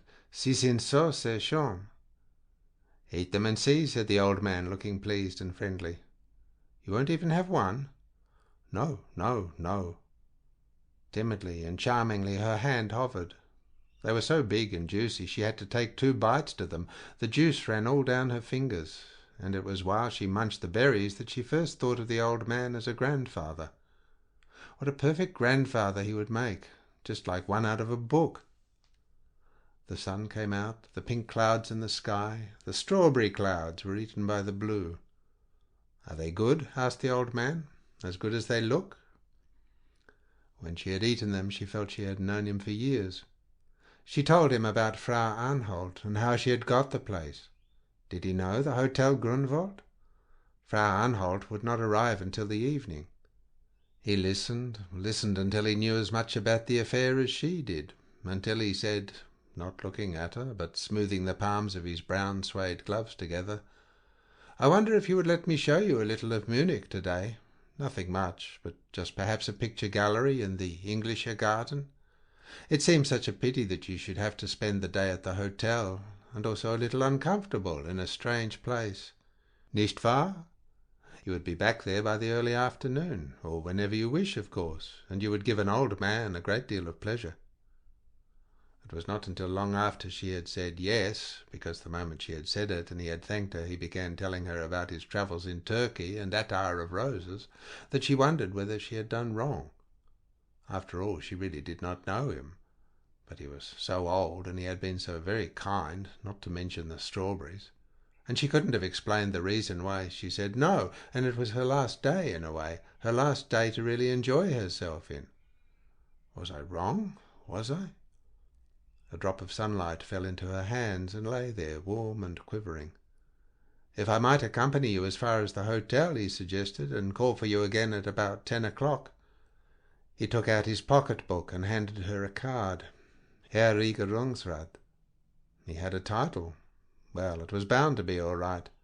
So after that the little governess gave herself up to the excitement of being really abroad, to looking out and reading the foreign advertisement signs, to being told about the places they came to, having her attention and enjoyment looked after by the charming old grandfather, until they reached Munich and the Hauptbahnhof. "Porter! Porter!" He found her a porter, disposed of his own luggage in a few words, guided her through the bewildering crowd out of the station, down the clean white steps into the white road to the hotel. He explained who she was to the manager, as though all this had been bound to happen, and then for one moment her little hand lost itself in the big brown suede ones. "I will call for you at 10 o'clock." He was gone. "This way, Fräulein," said the waiter, who had been dodging behind the manager's back, all eyes and ears for the strange couple. She followed him up 2 flights of stairs into a dark bedroom. He dashed down her dress-basket and pulled up a clattering, dusty blind. Ugh, what an ugly cold room, what enormous furniture. Fancy spending the day in here. "Is this the room Frau Arnhold ordered?" asked the little governess. The waiter had a curious way of staring, as if there was something funny about her. He pursed up his lips, about to whistle, and then changed his mind. "Gewiss," he said.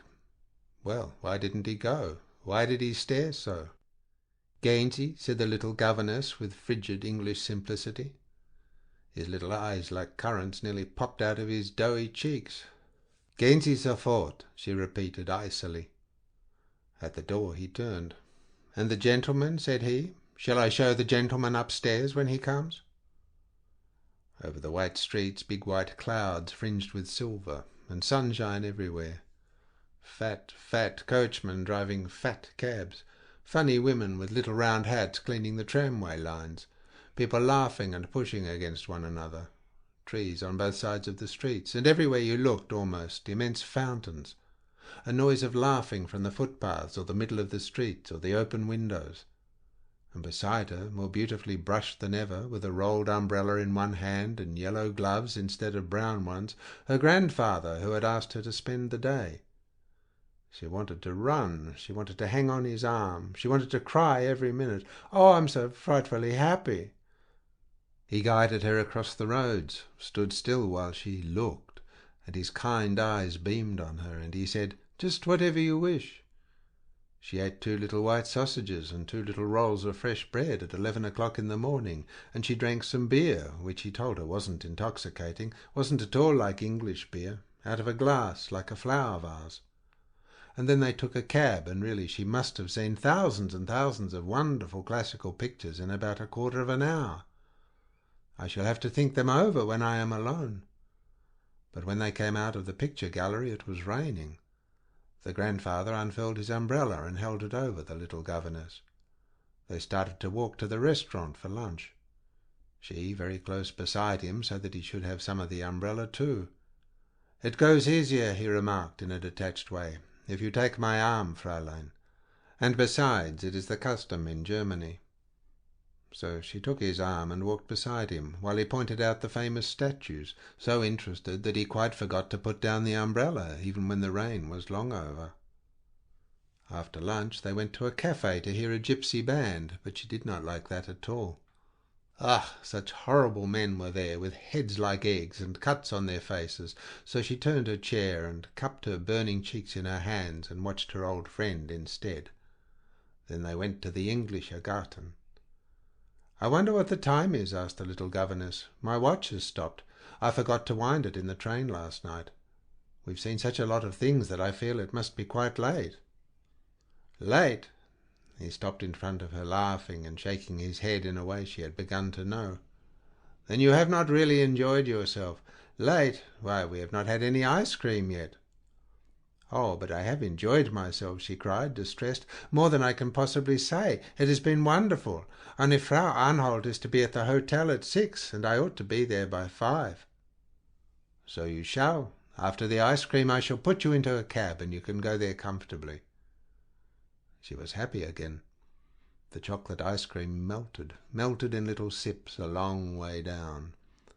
The shadows of the trees danced on the tablecloths, and she sat with her back safely turned to the ornamental clock that pointed to 25 minutes to 7. "Really and truly," said the little governess earnestly, "this has been the happiest day of my life. I've never even imagined such a day." In spite of the ice cream, her grateful baby heart glowed with love for the fairy grandfather. So they walked out of the garden down a long alley. The day was nearly over. "You see those big buildings opposite," said the old man. "The 3rd story, that is where I live. I and the old housekeeper who looks after me." She was very interested. "Now, just before I find a cab for you, will you come and see my little house, and let me give you a bottle of the attar of roses I told you about in the train, for remembrance?" She would love to. "I've never seen a bachelor's flat in my life," laughed the little governess. The passage was quite dark. "Ah, I suppose my old woman has gone out to buy me a chicken. One moment." He opened a door and stood aside for her to pass, a little shy but curious, into a strange room. She did not know quite what to say. It wasn't pretty. In a way it was very ugly, but neat, and she supposed comfortable for such an old man. "Well, what do you think of it?" He knelt down and took from a cupboard a round tray with 2 pink glasses and a tall pink bottle. "2 little bedrooms beyond," he said gaily, "and a kitchen. It's enough, eh?" "Oh, quite enough." "And if you should ever be in Munich and care to spend a day or 2, why, there's always a little nest, a wing of a chicken and a salad, and an old man delighted to be your host once more, and many, many times, dear little Fraulein." He took the stopper out of the bottle and poured some wine into the 2 pink glasses. His hand shook and the wine spilled over the tray. It was very quiet in the room. She said, "I think I ought to go now." "But you will have a tiny glass of wine with me, just one before you go," said the old man. "No, really, no. I never drink wine. I have promised never to touch wine or anything like that." And though he pleaded, and though she felt dreadfully rude, especially when he seemed to take it to heart so, she was quite determined. "No, really, please." "Well, will you just sit down on the sofa for 5 minutes and let me drink your health?" The little governess sat down on the edge of the red velvet couch, and he sat down beside her and drank her health at a gulp. "Have you really been happy today?" asked the old man, turning round, so close beside her that she felt his knee twitching against hers. Before she could answer, he held her hands. "And are you going to give me one little kiss before you go?" he asked, drawing her closer still. It was a dream. It wasn't true. It wasn't the same old man at all. Oh, how horrible! The little governess stared at him in terror. "No, no, no," she stammered, struggling out of his hands. "One little kiss, a kiss. What is it? Just a kiss, my dear little Fräulein, a kiss." He pushed his hand forward, his lips smiling broadly, and how his little blue eyes gleamed behind the spectacles. "Never, never! How can you?" She sprang up, but he was too quick, and he held her against the wall, pressing against her his hard old body and his twitching knee, and though she shook her head from side to side, distracted, kissed her on the mouth, where not a soul who wasn't a near relation had ever kissed her before. She ran down the street until she found a broad road with tram lines and a policeman standing in the middle like a clockwork doll. "I want to get a tram to the Hauptbahnhof," sobbed the little governess. "Fräulein?" She wrung her hands at him. "The Hauptbahnhof! There's one now." And while he watched, very much surprised, the little girl with her hat on one side, crying without a handkerchief, sprang onto the tram, not seeing the conductor's eyebrows, nor hearing the Hochwohlgebetete dame talking her over with a scandalized friend. She rocked and cried out loud and said, "Ah, ah," pressing her hands to her mouth. "She has been to the dentist," shrilled a fat old woman, too stupid to be uncharitable. "Na, sagen Sie mal, what toothache! The child hasn't one left in her mouth." While the tram swung and jangled through a world full of old men with twitching knees. When the little governess reached the hall of the Hotel Grunewald, the same waiter who had come into her room in the morning was standing by table, polishing a tray of glasses. The sight of the little governess seemed to fill him out with some inexplicable important content. He was ready for her question. His answer came pat and suave.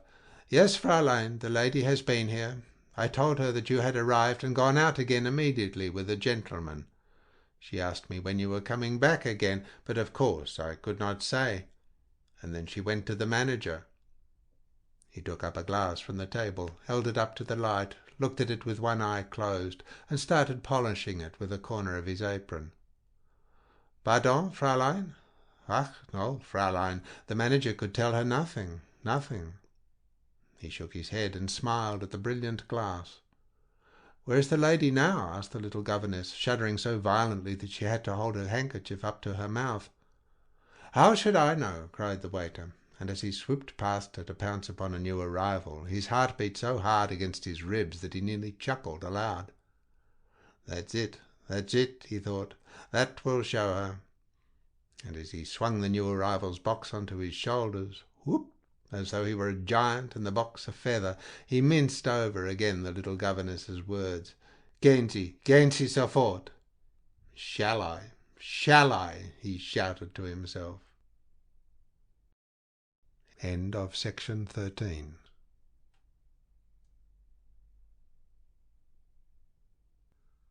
Section 14 of Bliss and Other Stories. Revelations. From 8 o'clock in the morning until about 11:30, Monica Tyrrell suffered from her nerves, and suffered so terribly that these hours were agonizing, simply. It was not as though she could control them. "Perhaps if I were 10 years younger," she would say. For now that she was 33, she had queer little ways of referring to her age on all occasions, of looking at her friends with grave, childish eyes and saying, "Yes, I remember how 20 years ago," or of drawing Ralph's attention to the girls, real girls, with lovely youthful arms and throats and swift hesitating movements, who sat near them in restaurants. "Perhaps if I were 10 years younger.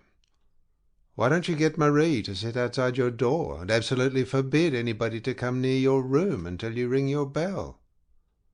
Oh, if it were as simple as that! She threw her little gloves down and pressed her eyelids with her fingers in the way he knew so well. "But in the first place I'd be so conscious of Marie sitting there, Marie shaking her finger at Rudd and Mrs. Moon. Marie is a kind of cross between a wardress and a nurse for mental cases. And then there's the post. One can't get over the fact that the post comes, and once it has come, who could wait until 11 for the letters?" Her eyes grew bright. He quickly, lightly clasped her. "My letters, darling?" "Perhaps," she drawled softly, and she drew her hand over his reddish hair, smiling too, but thinking, "Heavens, what a stupid thing to say." But this morning she had been awakened by one great slam of the front door. Bang! The flat shook. What was it? She jerked up in bed, clutching the eiderdown. Her heart beat. What could it be? Then she heard voices in the passage. Marie knocked, and as the door opened, with a sharp tearing rip, out flew the blind and the curtains, stiffening, flapping, jerking. The tassel of the blind knocked against the window. "C'est le vent, madame. C'est un vent insupportable." Up rolled the blind. The window went up with a jerk. A whitey greyish light filled the room. Monica caught a glimpse of a huge pale sky and a cloud like a torn shirt dragging across before she hid her eyes with her sleeve. "Marie, the curtains! Quick! The curtains!" Monica fell back into bed, and then ring-ting-a-ping-ping, ring-ting-a-ping-ping. It was the telephone. The limit of her suffering was reached. She grew quite calm. "Go and see, Marie." "It is Monsieur, to know if Madame will lunch at Prince's at 1:30 today." Yes, it was Monsieur himself. Yes, he had asked that the message be given to Madame immediately. Instead of replying, Monica put her cup down and asked Marie in a small, wondering voice what time it was. It was 9:30. She lay still and half closed her eyes. "Tell Monsieur I cannot come," she said gently. But as the door shut, anger suddenly gripped her close, violent, half strangling her. How dared he, how dared Ralph do such a thing when he knew how agonizing her nerves were in the morning? Hadn't she explained and described, and even, though lightly, of course, she couldn't say such a thing directly, given him to understand that this was the one unforgivable thing? And then to choose this frightful windy morning. Did he think it was just a fad of hers, a little feminine folly to be laughed at and tossed aside? Why, only last night she had said, "Ah, but you must take me seriously too." And he had replied, "My darling, you'll not believe me, but I know you infinitely better than you know yourself. Every delicate thought and feeling I bow to, I treasure. Yes, laugh. I love the way your lip lifts." And he'd leant across the table. "I don't care who sees that I adore all of you. I'd be with you on mountain top and have all the searchlights of the world play upon us." Heavens! Monica almost clutched her head. Was it possible he had really said that? How incredible men were! And she had loved him. How could she have loved a man who talked like that? What had she been doing ever since that dinner party months ago, when he had seen her home and asked if he might come and see again that slow Arabian smile? Oh, what nonsense, what utter nonsense! And yet she remembered at the time a strange deep thrill, unlike anything she had ever felt before. "Call, call, call! Old iron, old iron, old iron!" sounded from below. It was all over. Understood her. He had understood nothing. That ringing her up on a windy morning was immensely significant. Would he understand that? She could almost have laughed. "You rang me up when the person who understood me simply couldn't have." It was the end. And when Marie said, "Monsieur replied he would be in the vestibule in case Madame changed her mind," Monica said, "No, not verbena, Marie. Carnations. 2 handfuls." A wild white morning, a tearing, rocking wind. Monica sat down before the mirror. She was pale. The maid combed back her dark hair, combed it all back, and her face was like a mask, with pointed eyelids and dark red lips. As she stared at herself in the bluish, shadowy glass, she suddenly felt, the strangest, most tremendous excitement filling her slowly, slowly, until she wanted to fling out her arms, to laugh, to scatter everything, to shock Marie, to cry, "I'm free! I'm free! I'm free as the wind!" And now all this vibrating, trembling, exciting, flying world was hers. It was her kingdom. No, no, she belonged to nobody but life. "That will do, Marie," she stammered. "My hat, my coat, my bag. And now get me a taxi." Where was she going? Oh, anywhere. She could not stand this silent, flat, noiseless Marie, this ghostly, quiet, feminine interior. She must be out. She must be driving quickly. Anywhere. Anywhere. "The taxi is there, madame." As she pressed open the big outer doors of the flats, the wild wind caught her and floated her across the pavement. "Where to?" She got in, and smiling radiantly at the cross, cold-looking driver, she told him to take her to the hairdresser's. What would she have done without her hairdresser? Whenever Monica had nowhere else to go to, or nothing on earth to do, she drove there. She might just have her hair waved, and by that time she'd have thought out a plan. The cross, cold driver drove at a tremendous pace, and she let herself be hurled from side to side. She wished he would go faster and faster. Oh, to be free of prances at 1:30, of being the tiny kitten in the swansdown basket, of being the Arabian and the grave delighted child and the little wild creature. "Never again!" she cried aloud, clenching her small fist. But the cab had stopped, and the driver was standing, holding the door open for her. The hairdresser's shop was warm and glittering. It smelled of soap and burnt paper and wallflower brilliantine. There was Madame behind the counter, round, fat, white, her head like a powder puff rolling on a black satin-pin cushion. Monica always had the feeling that they loved her in this shop and understood her, the real her, far better than many of her friends did. She was her real self here, and she and Madame had often talked, quite strangely, together. Then there was Georges, who did her hair, young, dark, slender Georges. She was really fond of him. But today, how curious, Madame hardly greeted her. Her face was whiter than ever, but rims of bright red showed round her blue bead eyes, and even the rings of her pudgy fingers did not flash. They were cold, dead, like chips of glass. When she called through the wall telephone to Georges, there was a note in her voice that had never been there before. But Monica would not believe this. No, she refused to. It was just her imagination. She sniffed greedily the warm, scented air, and passed behind the velvet curtain into the small cubicle. Her hat and jacket were off and hanging from the peg, and still Georges did not come. This was the first time he had ever not been there to hold the chair for her, to take her hat and hang up her bag, dangling it in his fingers as though it were something he'd never seen before, something fairy. And how quiet the shop was! There was not a sound, even from Madame. Only the wind blew, shaking the old house. The wind hooted, and portraits of ladies of the Pompadour period looked down and smiled, cunning and sly. Monica wished she hadn't come. Oh, what a mistake to have come! Fatal, fatal. Where was Georges? If he didn't appear the next moment, she would go away. She took off the white kimono. She didn't want to look at herself any more. When she opened a big pot of cream on the glass shelf, her fingers trembled. There was a tugging feeling at her heart, as though her happiness, her marvellous happiness, were trying to get free. "I'll go. I'll not stay." She took down her hat. But just at that moment steps sounded, and looking in the mirror, she saw Georges bowing in the doorway. How queerly he smiled. It was the mirror, of course. She turned round quickly. His lips curled back into a sort of grin, and wasn't he unshaved? He looked almost green in the face. "Very sorry to have kept you waiting," he mumbled, gliding forward. Oh no, she wasn't going to stay. "I'm afraid," she began, but he had lighted the gas and laid the tongs across and was holding out the kimono. "It's a wind," he said. Monica submitted. She smelled his fresh young fingers pinning the jacket under her chin. "Yes, there is a wind," said she, sinking back into the chair, and silence fell. Georges took out the pins in his expert way.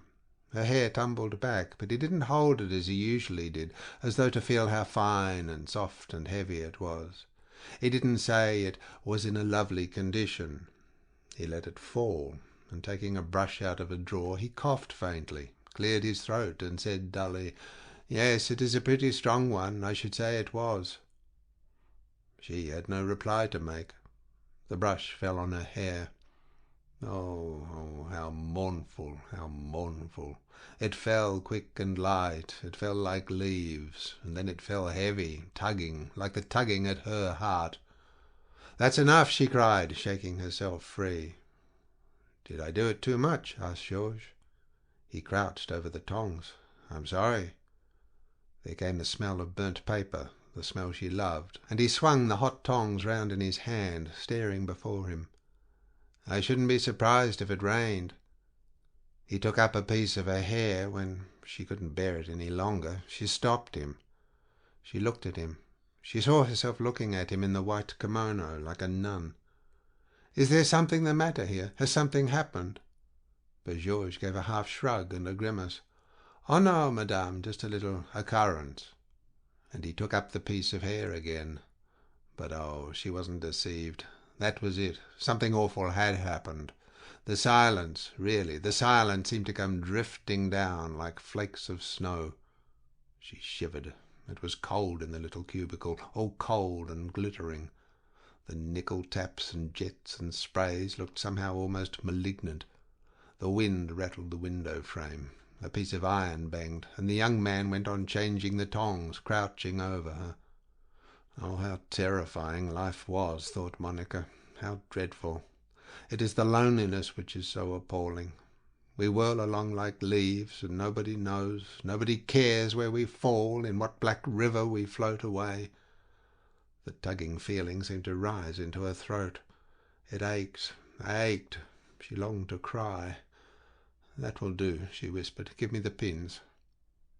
As he stood beside her, so submissive, so silent, she nearly dropped her arms and sobbed. She couldn't bear any more. Like a wooden man, the gay young Georges still slid, glided, handed her a hat and veil, took the note and brought back the change. She stuffed it into her bag. Where was she going now? Georges took a brush. "There is a little powder on your coat," he murmured. He brushed it away. And then suddenly he raised himself, and looking at Monica, gave a strange wave with the brush and said, "The truth is, madame, since you are an old customer, my little daughter died this morning, our first child." And then his white face crumpled like paper, and he turned his back on her and began brushing the cotton kimono. Oh, Monica began to cry. She ran out of the shop into the taxi. The driver, looking furious, swung off the seat and slammed the door again. "Where to?" "Prance's," she sobbed. And all the way there she saw nothing but a tiny wax doll with a feather of gold hair, lying meek, its tiny hands and feet crossed. And then just before she came to Prance's she saw a flower shop full of white flowers. Oh, what a perfect thought! Lilies of the valley, and white pansies, double white violets, and white velvet ribbon. From an unknown friend, from one who understands, for a little girl. She tapped against the window, but the driver did not hear. And anyway, they were at Prance's already. End of section 14.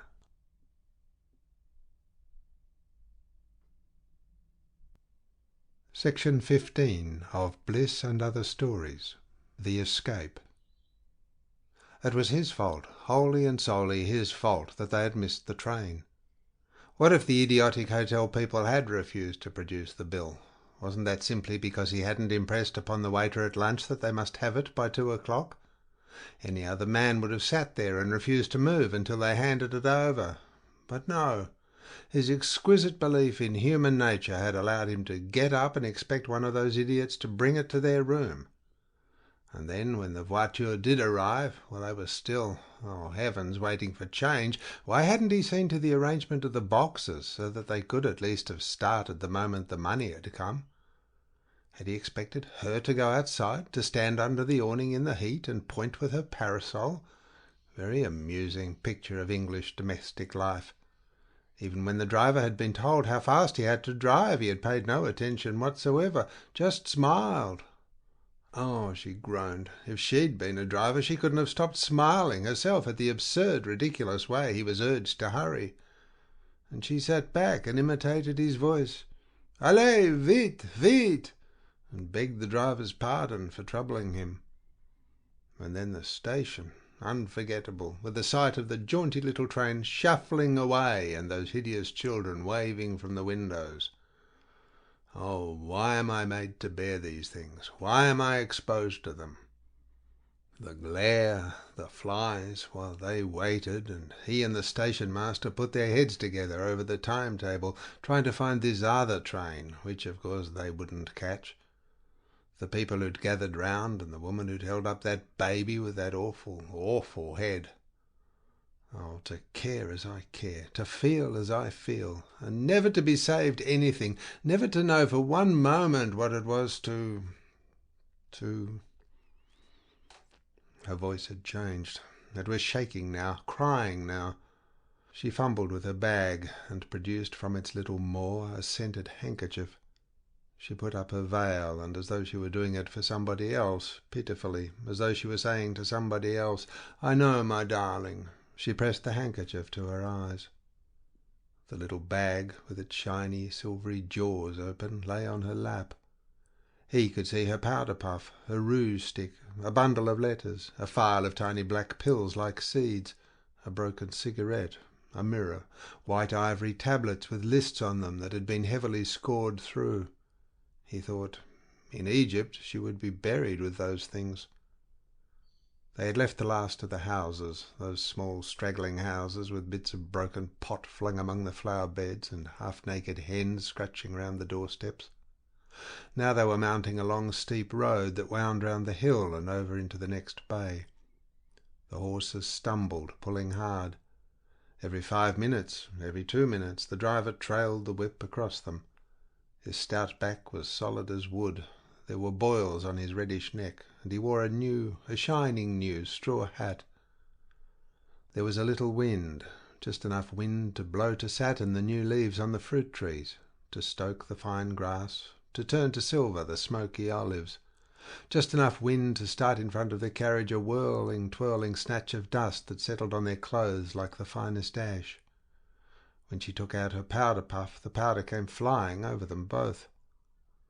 "Oh, the dust!" she breathed, "the disgusting, revolting dust!" And she put down her veil and lay back as if overcome. "Why don't you put up your parasol?" he suggested. It was on the front seat, and he leant forward to hand it to her. At that she suddenly sat upright and blazed again. "Please leave my parasol alone. I don't want my parasol. And anyone who is not utterly insensitive would know that I'm far, far too exhausted to hold up a parasol, and with a wind like this tugging at it. Put it down at once," she flashed, and then snatched the parasol from him, tossed it into the crumpled hood behind, and subsided, panting. Another bend of the road, and down the hill there came a troop of little children, shrieking and giggling, little girls with sun-bleached hair, little boys in faded soldiers' caps. In their hands they carried flowers, any kind of flowers, grabbed by the head, and these they offered, running beside the carriage. Lilac, faded lilac, greeny white snowballs, one arum lily, a handful of hyacinths. They thrust the flowers and their impish faces into the carriage. One even threw into her lap a bunch of marigolds. Poor little mice! He had his hand in his trouser pocket before her. "For heaven's sake, don't give them anything." "Oh, how typical of you! Horrid little monkeys! Now they'll follow us all the way." "Don't encourage them. You would encourage beggars." And she held the bunch out of the carriage with, "Well, do it when I'm not there, please." He saw the queer shock on the children's faces. They stopped running, lagged behind, and then they began to shout something, and went on shouting until the carriage had rounded yet another bend. "Oh, how many more are there before the top of the hill is reached? The horses haven't trotted once. Surely it isn't necessary for them to walk the whole way." "We shall be there in a minute now," he said, and took out his cigarette case. At that she turned round towards him. She clasped her hands and held them against her breast. Her dark eyes looked immense, imploring, behind her veil. Her nostrils quivered. She bit her lip, and her head shook with a little nervous spasm. But when she spoke, her voice was quite weak and very, very calm. "I want to ask you something. I want to beg something of you," she said. "I've asked you hundreds and hundreds of times before, but you've forgotten. It's such a little thing, but if you knew what it meant to me—" She pressed her hands together.